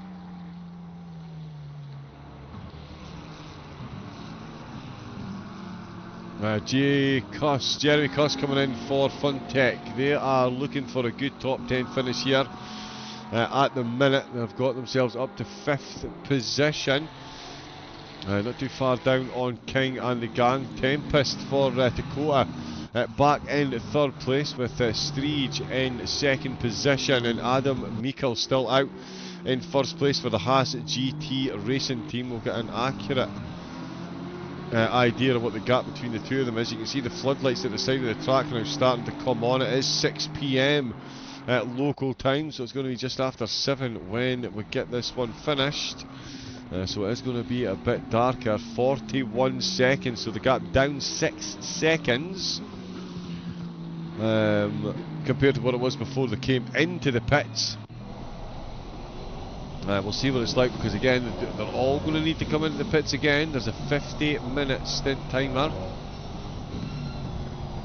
so they're still going to need to come back into the pits. We'll see how that plays out. Nani with that drive-through penalties, we saw 971, another one for them. They'll be in fairly shortly to get that served. Definitely getting a bit darker out there at the moment, as the clouds themselves get greyer. Oh, drive-through for ignoring stint timer for Nani. Wow. So that is back-to-back drive-throughs.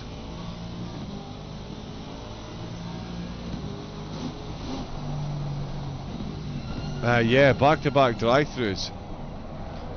That is wow. That's not the way you want to close out a race, that is for sure.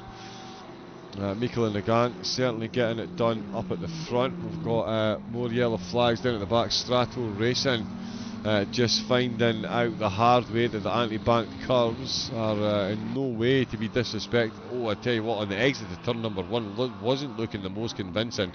Into the anti-bank curves, the car completely unsettled on the way in. That was never going to end well. You can see the back trying to kick out, and eventually it does so. Does quickly get it turned round and run with this Daniel Steiner facing the wrong way. Duru Diniz out behind the wheel of the McLaren for Barbie Racing Team Brazil. And you can see just how dark it's getting now with the headlights reflecting so brightly off the track. Don't really get a good view of that there. Oh, there. Or from there. You can just about see it from there though.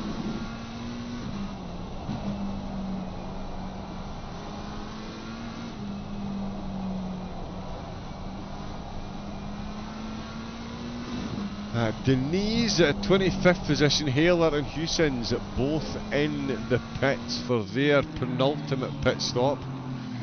I've got an hour and 5 minutes left to go. We could, I mean, yeah, will we see anyone coming in with 50 minutes left to go, try and shorten take the short stint now? Potentially we're trying to find some space out on track, but judging by the track map, that is not going to be easy, as we see the race leader finding out just how difficult it is to get some track position. Very quickly out the way. Oh, 2 cars out the way, both of them on the way through Spoon. And Nani has got himself a proper issue then. He's not come in, they've not come into the pits. They had an outstanding drive-through for track limits. They've then, while that was hanging over their head, been given a drive-through for ignoring stint timer. Now you only get 3 laps to serve your penalties.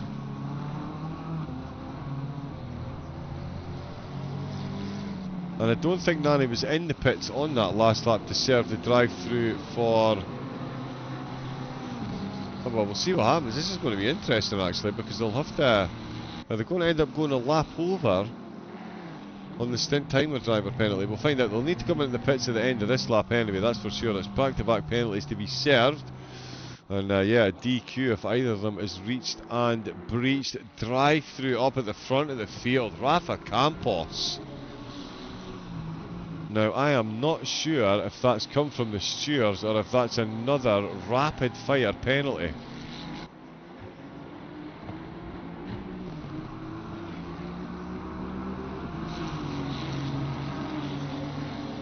Whatever it is, it's Campos coming in to serve it straight away. Oh, Mick Shields with the yellow flag. There is action down the field. Let's see what's going on there. Oh, no, that's the wrong car. Okay, no, so Schultz is about to come round the corner. as we've got a Lambo just creeping back onto the track. No, that's unfortunate. No grip for either car there. Couldn't get themselves out of the way. The Lambo ends up taking one in the rear. It's penalties coming in. Mick Schultz will pick up a minor bit of damage on the front of the car. Not really sure there was much he could do there, if we're being honest. But that's just from a quick first glance. One of the stewards will get a chance to look at, I'm sure, as we keep an eye on what is going on track at the minute. An hour and 2 minutes left to go. 24, yep, one pit stop left to go. That'll be the case for quite a few of the cars. If you are just tuning in, welcome in, welcome in. We are running slightly behind schedule. The race was due to finish in about 4 minutes' time. Yes, it was, yep. In fact, yeah, maybe slightly before that. But either way, there's still an hour of racing action to come and a whole round of pit stops for every single car on track. And everyone still has to come in at least once more. Still 32 cars from the 36 that made it through after the red flag. One team not able to finish the race due to the delay. But we've still got 32 of them out and running at the moment. Still can't get autopilot working at the minute. I do have, I'm going to just pop my mic on mute for a few moments. We'll keep bringing you the live action. As I say, we're slightly behind here, so I've just got something I very quickly need to sort. And we will be back with live comms to bring you the closing 55 minutes of QRT's first round of the endurance. It will be wet, it will be wild, so stay where you are, enjoy the action. I'll be back with you shortly.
There we go. Apologies for the extended delay. We are back live with commentary for the remaining 44 minutes of the race. Interestingly, while I was away, I did clock Alex Zakdal back behind the wheel, so his team did go elect to take a full final stint rather than a shorter one. Of course, any car that pits now will be safe to go to the end. Oh, Andy King.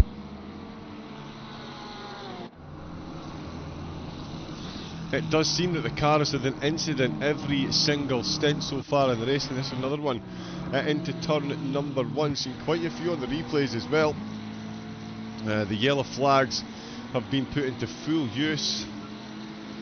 Oh, he's just outbraked himself on that middle line. There is even less grip there than there is any place else on the track into that corner. All the water running left to right across the track, and we can see there has been zero let up in the rain. The drive-throughs are still coming through thick and fast. There's certainly been no let up in them either. Oh, Alex Zakdal with a yellow flag. Alex Zakdal. They've gambled it on a full final stint, and they've just spun the car. Let's see this one into turn number 1.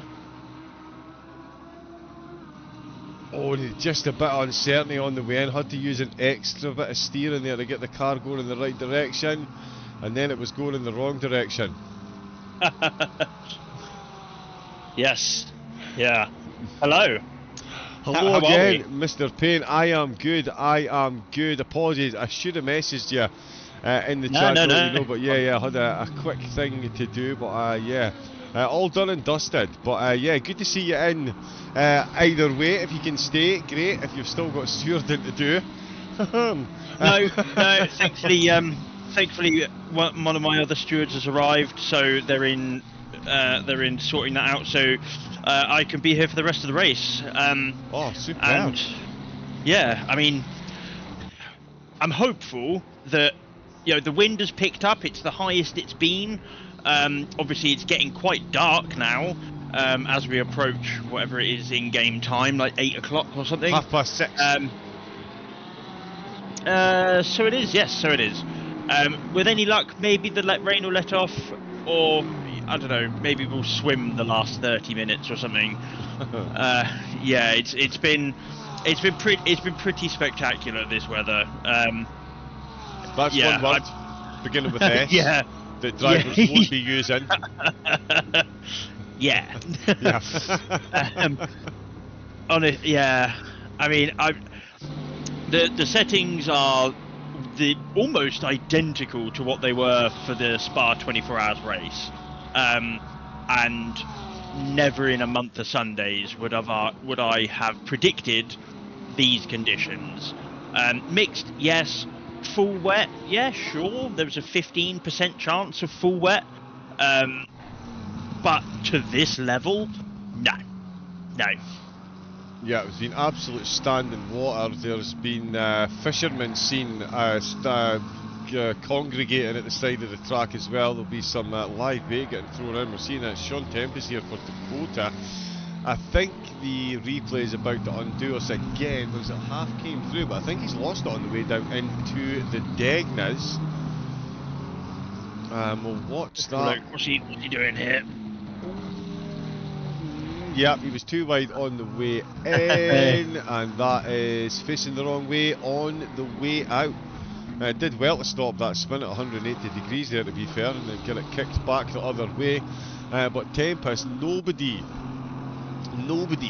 is immune to the conditions. No one's immune to the in-game track limits either. We've seen 792 drive-throughs for track limits. And that's probably just one car. Correct.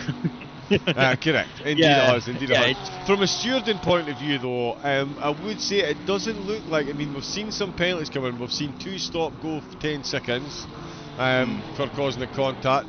They would have been egregious contacts, I would have thought, because again, you guys at QRT. Oh, there's Lando Mock, Strato Racing once again, facing the wrong way. Oh, and the flat on the Bentley. On the start-finish line as well. Yeah. There's been some incidents, there's been some accidents. But nothing too egregious, I would say. A couple, like I say, the stop go 10 seconds, but certainly in these conditions... Yeah, I mean... It's what you're going to one expect. of the things... There's aquaplaning at the drop of a hat. And again, there we go, the Bentley avoiding one incident and then ends up getting collected in another into turn number 1. So there's been a couple of features. Like, one of the things that we've been really mindful of, it is absolutely hammering it down. These are treacherous conditions by yourself, as we've seen the 69 cars flung it at the fence as often as it's gone round the corner. So we've tried to bear that in mind. Obviously, if there's not necessarily deliberate, but like an obvious, contact or obvious you've screwed up, then yes, you're getting a penalty. You're right, there were 2 stop-go 10s, both of which were for unsafe rejoins that caused a collision. So, we will give a penalty if a penalty is warranted, but especially in these conditions, if you're side by side and there's a bit of door banging or one of you gets shuffled off, unless you get put into the wall and completely clattered, we're probably just going to mark it as a racing incident. Like, it's so wet and it's so treacherous and it's such a sketchy track on its own that, if we penalised every piece of contact we'd seen, I think the steward and I would still be looking at the first hour's contact. So, but we encourage the drivers to report incidents that they feel are worthy of a report, and they'll have 48 hours after the event to report stuff as well. So there may be some post-race penalties. Obviously the stewarding closes at 15 minutes to go. So I mean, at this point, I don't think there's any guarantee that P1's winning the race yet, is there? No, don't be ridiculous. Like, it's 36 minutes to go. They're one scruffy exit away from having an absolute disaster. Yeah, they are. Yeah, they could be on for the drive-through strategy that I was talking about earlier. When they came in the pits, when they came out, they only had about an hour and 13 minutes left to go. So obviously, they need to come in to clear the stint timer. But an hour and 13 minutes, that is doable on 1 tank of fuel and 1 set of tyres. Alex, yeah, so they are 36 into their stint at the moment with 36 remaining. So, yep, they are going to have to stop again. Yeah, with about 12 minutes to go. I think it is just going to be a drive-through. I think they're carrying enough fuel then. There's no way you're changing tyres. Obviously, you're getting 2-3 hours of a set of wets. Zach Dahl could be a big mover towards the end of the race. He is 11 minutes into his stint. Yes. Well, that's what I was going to say. That's the contrast. They did go for the shorter stint in the penultimate stint, but let's remember, he did have that spin. Which one? I'm pretty sure I've seen that car sideways repeatedly in the last hour. No shade to be thrown at all at Zach Dahl. Like, I wouldn't want to drive in these conditions, but that car, the 69 car's been sideways and off the track as often as it's been on it recently. There's been that many incidents. It's actually dropped off the bottom of my incident log. And it was only about 2-3 laps ago. Yeah, drive-throughs clear left and right. Yeah, the amount of yellow flags. It's just, and as I was saying as well, audibly you can hear the puddles as the cars, and you know yourself when you're driving on a motorway, or you'll have driven in these games in conditions similar to this. Yeah. When you hit those puddles, it pulls the steering wheel, so it looks like you've gone straight out of the corner. It looks like you've missed your brakes. It looks like you've understeered. But what's happened is, Mother Nature has taken your front wheel and said, I'm going to keep this, if you don't mind, in contact on a straight between the big brain car and Alex Zach Dahl, but they both survived. 100%. So the ever-changing depths of puddles as well is having such an effect that drivers, they're just getting caught out time and time again. I'm sure a lot of them, this 34-minute checkered flag can't come quick enough. No, I mean, yeah, I'd imagine most of the drivers will be like happy to never see rain again. It's been pretty extreme, and as you say, like it's yellow flag pretty much every other lap or every other corner. I mean, I suppose the saving grace is Laguna Seca's located practically in a desert, so it's not going to rain for the next round. No, practically. If that's of any consolation to anyone, although I suspect half the teams and cars will still be wet by the time we get there. It's been so sodden today. But that being said, I mean, when we were discussing, you know, the medium rain intensifying, the lap times were around the 2:11, 2:12. We're now in heavy rain and have been in heavy rain for 90 minutes or so. And the lap times are now in the 13s, 14s. So there's been a bit of drop off, but not loads.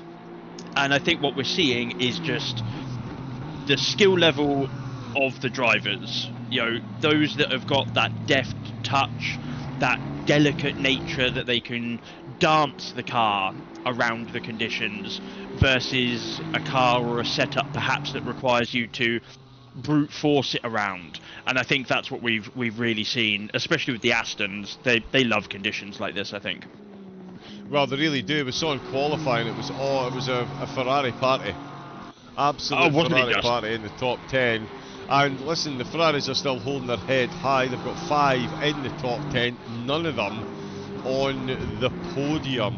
Yeah, just goes to show you the Aston, it really is, as far as all-round endurance cars go, it is the perfect all-rounder. It's got just the right attributes where you need. It's got a decent size of petrol tank. It doesn't munch its tyres the way some cars do. The traction control doesn't cut out below 30 kilometres or 50 kilometres an hour like the Honda things do. It's yeah, it's a great all-rounder in these conditions, the great equaliser, as they say, really hammering that point home. Yeah, I mean, who would have thought we'd see a McLaren in the top 3 in the rain at Suzuka? I mean, that car is rapid around here when it's bone dry, but you put a little tipple of moisture on the track and it's hopeless. So, I mean, credit to Moran at Tempest and his team. I think it's Dakota Esports. They've played a blinder here. I hope they can keep it on the island, because that's going to be one heck of a result for them, I think. Yeah, it is. Yeah, Gabor Poor, of course, the third driver in that car, and it is going to be a phenomenal result.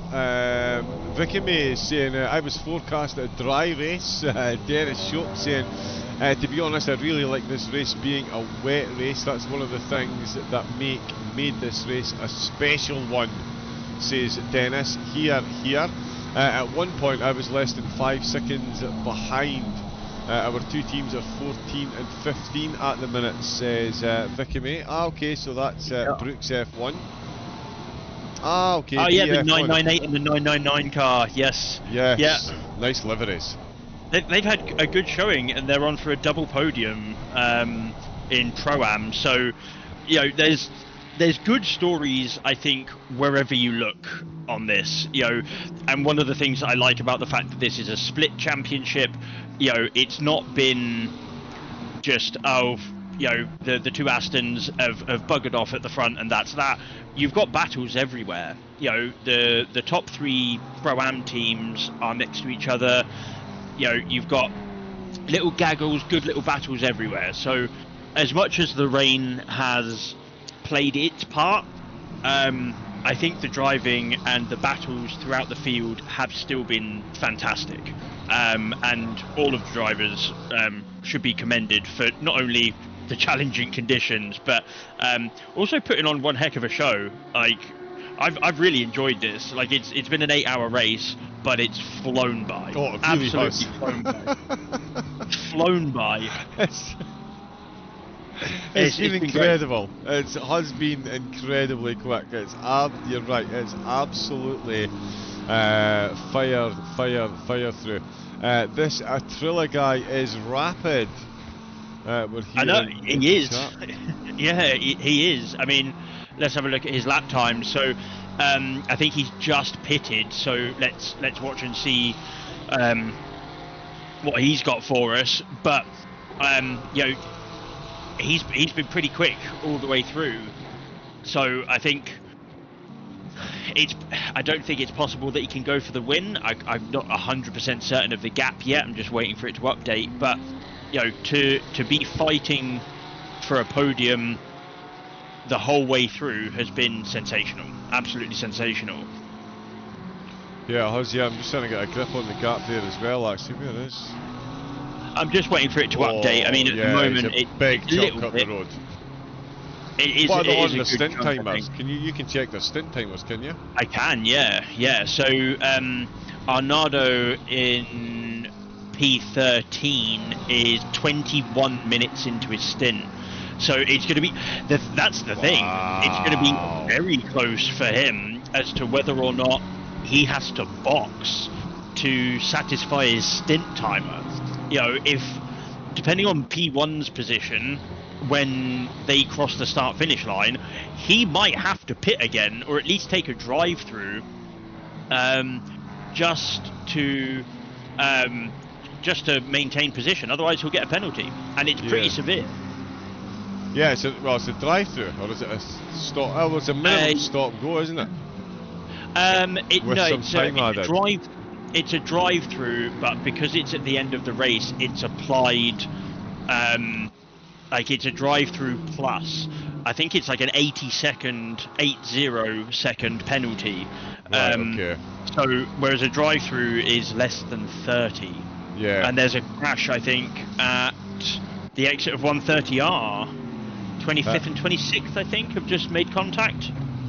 Yeah, potentially they have. We're just watching the replay of Duranek as the DRT car on his way out of the corner having a bit of an incident. I'm just looking to see. Oh, no.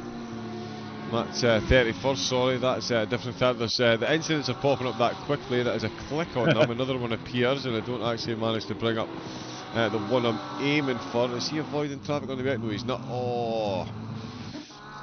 Yeah, let's have a look at what we're saying. So, Towartio, there are 32 cars still on track at the moment. 32 cars still on track at the moment.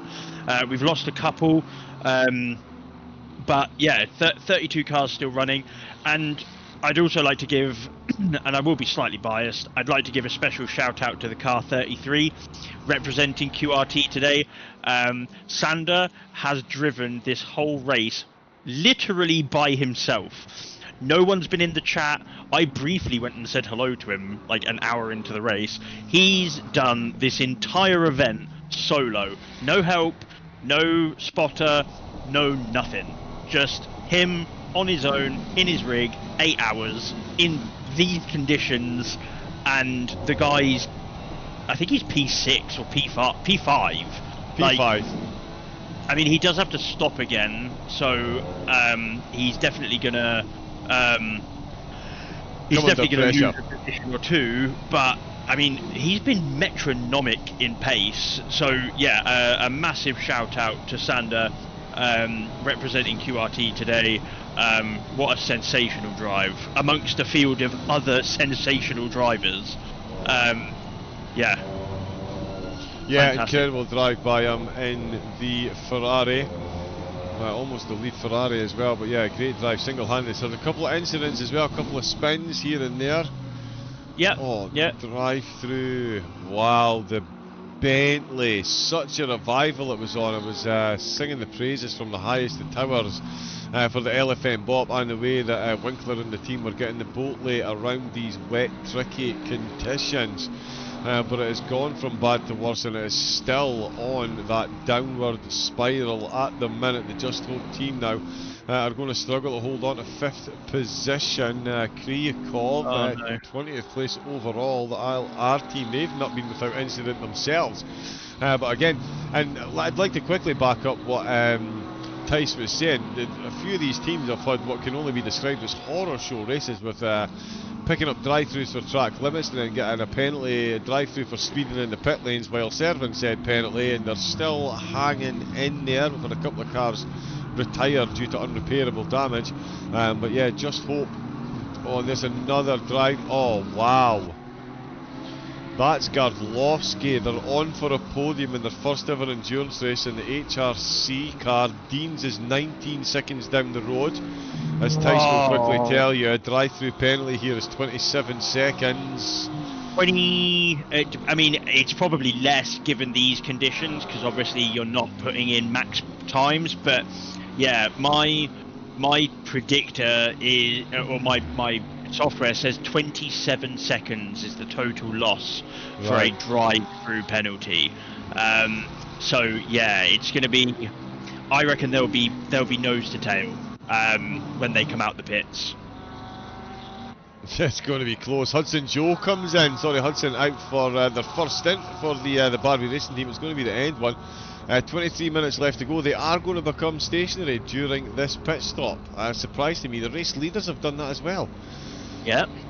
No drive. Yeah, I mean P1 has to pit. They had 10. Well, that's them in now. That's what I'm saying. I'm surprised that they've stopped the car and not just done a drive-through. Oh right, yes, yeah. I mean, well, it might have been fuel. I mean, that was fuel. They were that quick. That was a fuel stop. So, yeah, let's see where Sackdal is. Let's see how that shakes loose. We've got wee Danny in the chat. Oh, nice. Hopefully see you in the next race. I've asked if we can get T1SR entered. Well, fingers crossed they do. You would absolutely have my 100% backing. A phenomenal team of drivers, and yeah, very clean. So yeah, hopefully we'll manage to get you involved for the next round. This will be round number 2. 4 hours of much hotter conditions. I mean, Laguna Seca. Yeah. I mean, I'm sorry to cut over you. I can confirm that, assuming that they still want to race, T1SR will be given a position in the event. So, you know, if they want to race, they'll be on track for the next one. So, yeah, we'll see you there. Nice one. There we go, Danny. Confirmation live on air from the boss man himself, Mr. Tice, all-encompassing organiser. Extraordinaire. Yep, that is going to be. Oh, don't blow that head up anymore. I'm not going to fit through the door. I've got to go out after this. Oh, quality. Oh, we've got some penalties coming in from some stewards. Winkler still got the drive-through. Jacobs and Tempest both in for their final pit stops. As we were saying there, Laguna Seca is going to be the next round. Then it's one race per month to December. Paul Ricard, Silverstone, the Nordschleife, Spa, Misano, Indianapolis, and 4 hours at Oulton Park to round it off. Oh, I know. What a way to start and finish. A rainy Suzuka to Oulton Park. Yeah, I mean, one of the things that I want to mention as well, the 24-hour Nords, that is going to be opened up. So we're doing this as a championship. So the teams have entered as a championship. But if you are like, oh my god, this is incredible, the racing's really good, I could get on board with the stewarding, like everything seems like it's going well, weather permitting, I want to race at Nords, we are going to be opening up between 40 and 50 one-off slots for the Nords 24-hour race, so that people could come and join in. You don't have to do the entire championship. If you just want to take part in a 24-hour race, maybe you want to do your first, maybe you want to do one at Nords and you think these guys know what they're doing, you know, there will be some spots opening up fairly soon for the 24-hour Nords as a one-off entry for that race and that race only. So yeah, if you like what you see, if you want to get involved, you know, you're more than welcome to come and join, but the spots are limited. It's capped. I think we're capping at 100 drivers or 100 teams, sorry, for the 24-hour race. So yeah, if you want to get involved, you'll find us on SimGrid. Links are in the description below. Get involved. Dennis, yes. So one of the things that has maybe kind of tripped people up, because there are other organisations that are doing endurance championships, FRL, CRF, a couple of other organisations have got them. Theirs are run ever so slightly differently, where each individual event is treated as an individual event that then come together to make up a championship. Ours is a championship, but what we are advising people to do is, like for this one, you might want 3 drivers, 4 drivers. The next race is only a 4-hour, so pull a couple of drivers out of your lineup, and then you're good to go. So yeah, you're absolutely fine to put people in, pull people out. You could drive with 6 people if you wanted to for the 4-hour of Laguna Seca. I don't know why you would, but you can. Or if you want to do the 24-hour Nords with just 2 people because you're, I don't know, Sander and you're crazy, you can do that. So we've given it to you, the teams, the drivers, the team managers, to plan your championship much the way as you would for a real world event, a real world championship. And that's what I'm trying to do with the events that I do. Provide real world simulated championships, events, and hopefully that will pick up and people will get involved and enjoy what we do here. While advancing sales in his sideline in Wellington boots and umbrellas. Yeah, and obviously fishing licenses at the side of the track.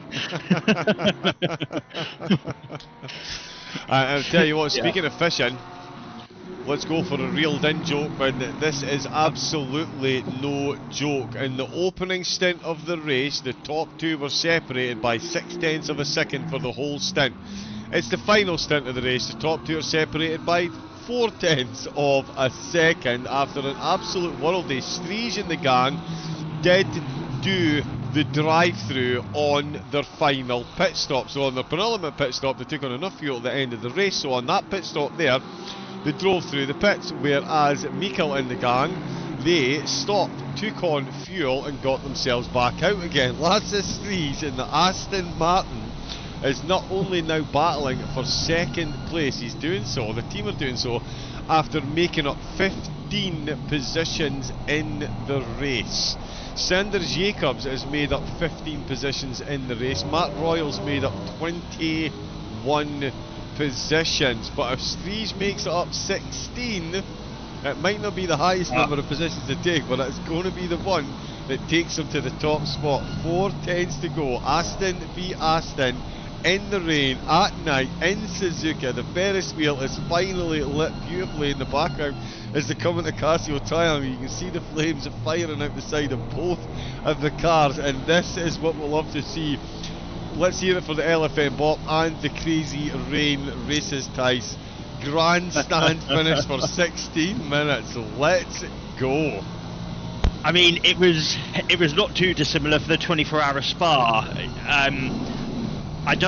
Honestly, I don't know how, but I accidentally put together or inadvertently create situations where we're 15 minutes in, from the end of the race, and we have no idea who's going to win, and they're separated by half a second. Like, it's so dark, you can't really see. The car ahead's white, and you can't really see it all that well sometimes. This is sensational. This is the racing we want to have here. Let's hope this is a nice clean race to the end, a good sturdy battle, but let's hope and pray that there's not a sting in the tail here for either of these drivers, because they've both driven fantastically and deserve the accolades that they are 15 minutes away from receiving. Yeah, indeed they do. They're on their way into the hairpin. They've got the rest of the field absolutely banged to right. King has had another issue. He spun, so he's dropped right off the back of Tempest. Again, no mean feat, as was being mentioned, for the McLaren drivers to get the car onto the podium. That livery really does look good under those stadium lights. Doesn't it? Let's just go to Oh, I seem to have lost control of the cameras. We may be stuck here for a moment. Winkler's just had another incident as well. No, there we go. So let's just see the Bentley not long out of the pits after a drive-through in their final pit stop. So back-to-back pits for them, and down into the Degnas. Too much contact on the grass on the left hand side, and the back of the car is more than happy to oblige, stepping out in front, and that is the long time Pro-Am leaders. Now in 5th position with a 10-second penalty. They will hold on to it as it stands at the minute, but they really can't afford any more mistakes like the one that we have just seen. Life. So P1 has just done a 212.7, P2 212.6. Hallelujah, hallelujah. This is anyone's at the moment. One mistake, one snatched brake, 1% too much throttle mid corner, and you either lose the lead or you lose your opportunity to take the lead. This is going to go down to the wire, and I'm super excited for this one. But yes, Ricardo mentioning Sander again doing it solo. Definitely my vote for driver of the day. I know it's biased, but anyone that straps himself to the rig for 8 hours and puts on that kind of a performance is my driver of the day. Have you got a driver of the day? It's got to be Sander. Yeah, fair. I mean, it's got that. Yeah, it's got to. I mean, we could certainly give big shouts to Fernandez and Mikkel. They've done a phenomenal job up at the front. They've kept their head. So's Lasse Striege as well. I mean, Striege and the team have made up 15 positions, but Jacobs has done that himself single-handed. I mean, Striege is on for the win. Oh, it's a tough one for me. It is, yeah. It's going to be Sander Jacobs, but Lasse Striege is so close. It's even closer than the battle up at the top here, where there's still only half a second separating. It's crazy. It's crazy. I'm wondering if I should quickly nip into the options and change the contrast so we can see slightly better. Go for it if you think it will help. I mean, I quite like how moody it looks. I like to give people the opportunity to see just how little you can see from inside the car or around it. But yeah, I mean, we've got P1 and P2 less than a second. The 24 car could potentially be on the cusp of a podium in Pro-Am. We've got battles everywhere. It's he gathered it up. He gathered it up. Wow, and he's gathered up again. The biggest battle on track is in every single seat on every single steering wheel, as every single driver battles with the conditions. Oh, it is, yeah. Like, the battle for P1 and P2 is actually secondary to the battle for keeping the car pointing in the right direction. This is incredible. I mean, I've not seen somebody work the steering wheel so hard. This is crazy. Yeah, it's been quite some time since this much effort's been put in. There's Hanselman picking up a late drive-through for track limits. That brings it to 4 figures for the race. The number of times the cars have been in the pits must have been absolutely incredible. It's crazy, yeah. Dennis, why do we have a chance for a podium? Do cars in front of us have to still stop? It's not so much that they have to stop, because from a stint timer perspective, they don't. But your gap at the moment is around 19 seconds, and with 10 minutes to go, it's about 5, maybe 6 laps. Anything could happen. Yeah. You could spin. The car ahead could spin. They could drop it. Anything could happen. It's honestly anyone's game at the moment. The track temp is almost plummeting. Ambient and track has dropped like 2 degrees since we've been in comms together this second time. The wind's picked up. It's all to play for, and it's a case of do you risk it? Do you push to try and get that position? Is the 998 car on three limits? As we see the 24, I've just seen the 24 car slide off at Spoon. The 998 car might be on 3 warnings and get a drive-through. You have no idea. There's so much still to play for the podium positions in both classes, to be fair. Yeah, there is still a lot going on as well. Vicky, maybe be in front of us. Have you got? Yeah, so exactly. Yeah, that's what I was trying to remember as well. But yeah, that was the you guys. You were definitely on for a podium, but it was the drive-through that you most recently got as it dropped you back. Because as Tice just said, you're only 19 seconds behind. Minus that drive-through, you are 8 seconds ahead. That's a big swing. The cruelty. That's the cruelty of a wet Suzuka. You know, one of the things that I've found. Oh, someone drops it behind there. Oh dear. That's P4, I think, that's dropped it. Is that the PS UK car that's dropped it? T1. Oh, okay. No, that was. Oh, so okay. So number 24. Oh, has P4 just dropped it as well? I believe so. Yeah, oh, I believe he has so. it into turn 1. Car aquaplanes off into the side. Yeah. 90-degree spin. We had. So yes, you're still on for a podium. The whole field is still on for a podium. Honestly, I mean, the win maybe not, but like there's no guarantee of any of these positions at the moment. You know, you've got the PS UK car with some talented drivers in it, and they're struggling to get it stopped for turn 1 sometimes. So, you know, there's still plenty to play for. One snatch break, one little bit of slip, you're in the fence. You know, as people have probably found, when it's wet, it's very easy to pick up a track limits in a place where you wouldn't normally pick them up, because where it's so wet, you're sliding and you almost gather speed, and so you'll just get a drop, you'll just get a cut in a place where you normally wouldn't, and it's really easy to do, and it's a big penalty. So it's easier to do than get it right. Oh, safe to say. Yeah. Way easier. Oh no, this is the replay that I was looking for. The cars that are still dropping like flies around the track are Arnado up in 12th. Oh, and 2 wheels on the left-hand side on the way into Spoon. Oh my goodness.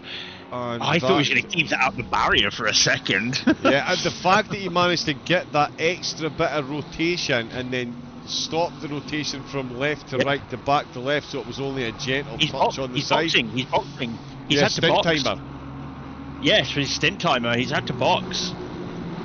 What's the gap?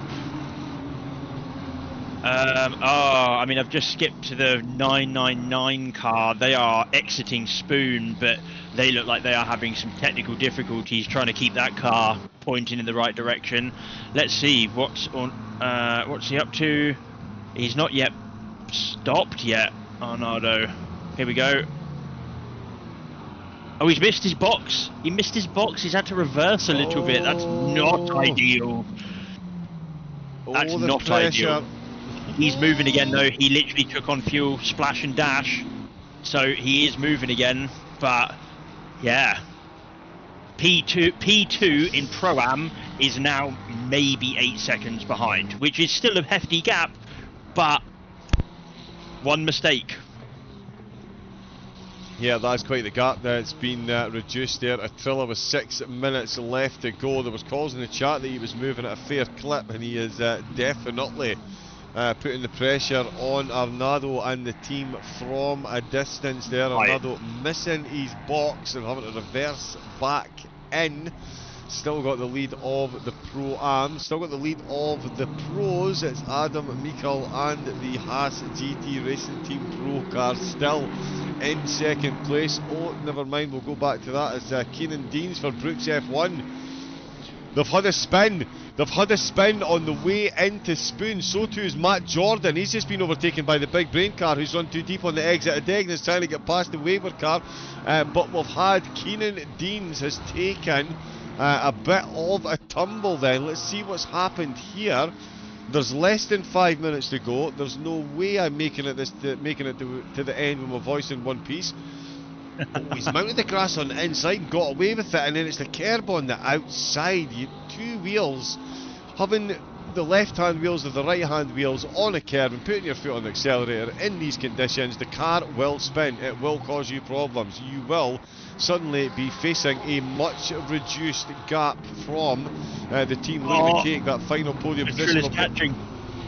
Trill is catching. The gap was 8.6. It's now 4.8. The wow. battle for the lead in Pro-Am it's right there. It could really be right is. there. Yeah, coming through traffic as well. Yeah. Oh, this could get interesting real quick. The gap's now down to 4.1. Honestly, wow. the lead for Pro-Am is anyone's. The lead for Pro is also anyone's. As we've got 4 minutes left of the event. I wouldn't want to tell you. I mean, Triller looks like he is flying. Honestly, the only two people that are quicker than him are P1 and P2 at the moment, from what I can see. Yeah, he's unlapping himself against the car. Oh no, he's lapping. That's 20th place he's just lapped. That's Jordan, who's on a bit of a clip himself at the minute. But yeah, Triller. Flying. Yeah, he is making it interesting up at the front of the field. This is incredible done. Deans is cooking everyone. I'm surprised. P1 and P2 are close. P1 and P2 are back together again. The gap had got up to nearly 2 seconds, but now it's back under half a second. Someone's had a boo-boo somewhere. I think Streege is just moving a bit quicker at the minute. Streege has been absolute. Oh well, if anything, it's Mikkel 2 minute 13.1. Streege 2 minute 12.8 into turn number 1. Similar lines. About 3 minutes when they cross the line, so we're going to have this lap plus 1 and then 1 more after that, I think. So that's it. We're going to have 3 laps. Triller's gap now 3.5 seconds. 2.6 seconds as he updates. Is Triller going to pull off a move on like the last lap to take the race win for Pro-Am? The 999 car, he is moving. Absolutely shifting.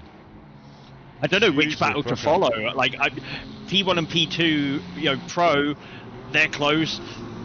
Triller's moving. Like it's crazy. I don't know which battle to follow. Yeah, I'm going to stay on board with at the minute for with the race lead, the overall race lead. But yeah, you keep an eye on the if you want to keep an eye on the Triller, and let me know if they get to within a second. 1 minute 49. So as you say, 2 full laps still. Oh no, they're going to finish this one, cross the line, and yeah, so 1 full lap after this one. Arnaud and a Triller might get cut short. In fact, we've got more yellow flags coming in. Yeah, further 20th down, and 19th 29th. and 20th. Yeah. Yeah. Oh yeah, Hewson's as well with a yellow flag. Good spot there down the field. Still the 32 brave survivors out on track. Triller was 2.3 seconds quicker on that last lap, and the gap is 2.3 seconds. Wow. Now it's 1.8. Oh, there's almost contact between the top twos. There's a wayward car in the Casio triangle. The Concertina ever so slightly. Streege almost losing his front splitter to the rear splitter at Mikkel. The Mikkel moves over and stays on the inside line. The Streege drifts out. He stays in the slipstream. We're on board. This is the visibility that he's got from inside the car. This is the final lap. There's been 7.5 hours of racing in total. We had a red flag restart with 7 hours left, and it has been absolute chaos all the way through. A luxury that F1 wished it had. 2 battles for the lead. F1 wished they could have racing this close for the entirety of the race. It just does not happen. This is how it's done. GT3 racing showing the F1 racers what Suzuka was made for, and what it was made for was the top 2 separated by less than half a second for the opening hour and the closing hour. Oh, as they both have a Code Brown moment. The Barbie McLaren there getting wayward at the top of the hill, just on the way out with the anti-bank curves down into the Degnas. Lasses Streege, he's running out of time to make this one stick.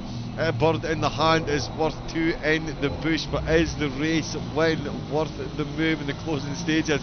We've got cars very quickly getting themselves out of the way. They'll be fully aware of what's going on around them into the hairpin. It's nose to tail for the 2 Aston Martins. Lasses Streege slightly opens up the corner, but it's the exit that Mikkel needed, and he stretched that gap out with what could be the absolute perfect opportunity into 200R. He is increasing that gap hugely. It gives him a bit of breathing space. No looking over his shoulder. Oh, although he stayed right over to the left on the way to the spoon. That's going to be problematic for him. Strees there, did not expect him to move over the way he did. He was still in front. Strees goes defensive and tries to keep the car out of the back of him, and it's a phenomenal exit by Meikle. He might have played an absolute blinder all the way from the hairpin right through Spoon onto the back stretch. The two of them separated by 0.3 of a second. The Trilla under 2 seconds now to Arnado. It's crazy. Into 130R though, it is still these two. It is Meikle that's got the run. He's on his way to the Casio triangle. Is he going to be the first one to see the checkered flag? And Strees is going to try everything he can out of the last corner through the Casio triangle. Nice and neatly done, and it is going to be Haas GT that get themselves the checkered flag. What a race by these teams up at the top end. I'm going to go back and watch this whole stream again. Lasse Strees comes home in second for Royal Sim Sport Endurance, with the fastest car on track, Dakota, going to finish in third place. Down in the Pro-Ams, it is going to be Giorgio Arnado, who is... Oh, is he going to get the checkered flag? He surely is. 1.6 seconds down now is a Tria. The gap has hugely come down. It's crazy. I think he got held up, unfortunately, by someone. It's unfortunate, but yeah.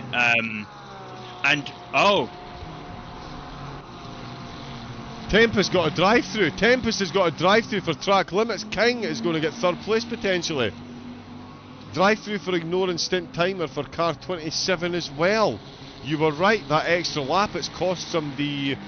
A drive-through at the end there, Tice, because they went over the stint timer. And yeah, what you were saying about because this gap now, that is definitely not 1.6 seconds between the top two in the Pro-Ams. It's only 0.6 of a second. Is Australia going to manage to pull off what Strees was not able to? He's surely too far back, although we said that when he came out with the pits.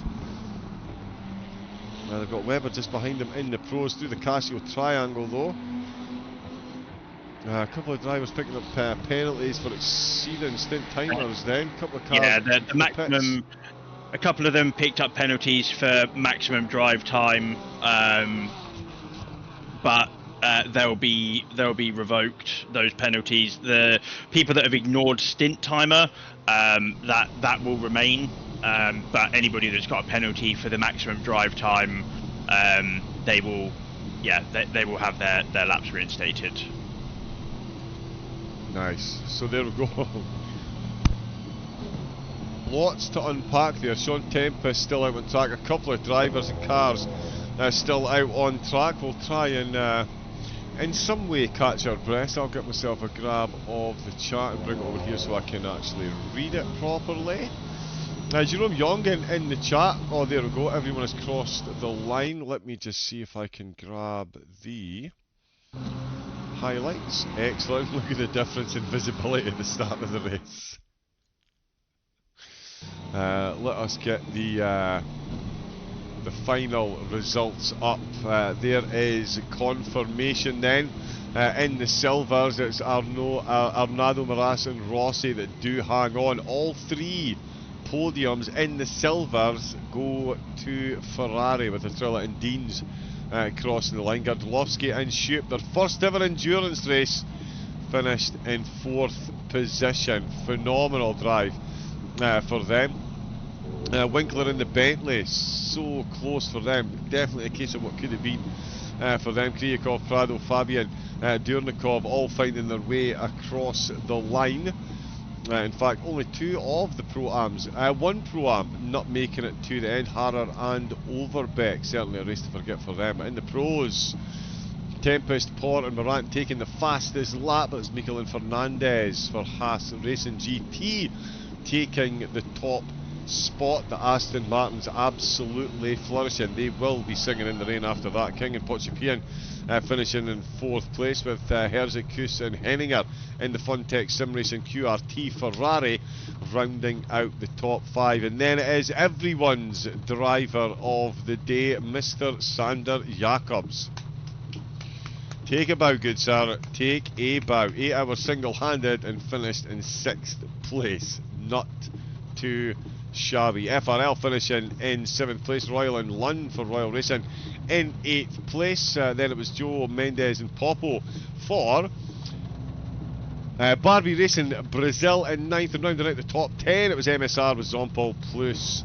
and Schultz behind the wheel, and that was only round 1. Oh yes, we've still got Laguna Seca, Paul Ricard, Silverstone, Northlife, Spa, Mazzano, Indianapolis and Oulton Park to come. And I can assure you that action will come thick and fast. This was merely a marker for what is still to come over the series. Tice, I'm sure you will agree.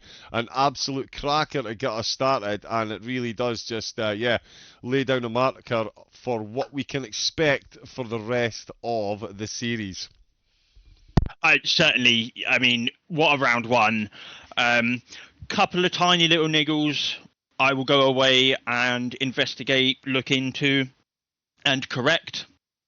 But what a sensational event to start the championship with. We had battles everywhere. It looks like initially that the splits are actually very, very tightly put together. Like, there doesn't appear to be any massive delta here or there. Everyone that took part today, what a sensational job you've done. The weather did what the weather did, and it wasn't the weather that I'd expected, but it was the weather we got, and today was absolutely fantastic. Massive shout to Sander for doing this whole thing solo. Huge shout to all the rest of the drivers for sticking with it. Hopefully this has now shown people that you can't wait to get involved for the next one. I live in hope that I'm going to have some people banging on my door, metaphorically, to say, I want to race. How do I get involved? What can I do? Massive shout to my stewarding team, to all the other admins that help me do stuff like this. Thank you to Alex Roth and Harry Bellas for giving me the latitude to put these events on. I love doing this. It makes me happy seeing people come together, racing for QRT, enjoying themselves and battling to the very last.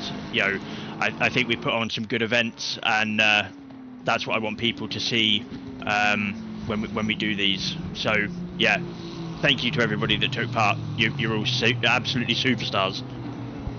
Indeed they are, yeah, and so say all of us. Completely agree.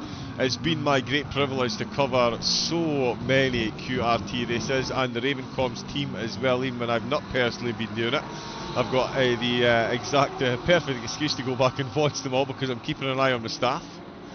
But I can assure you the racing is absolutely on point week in, week out.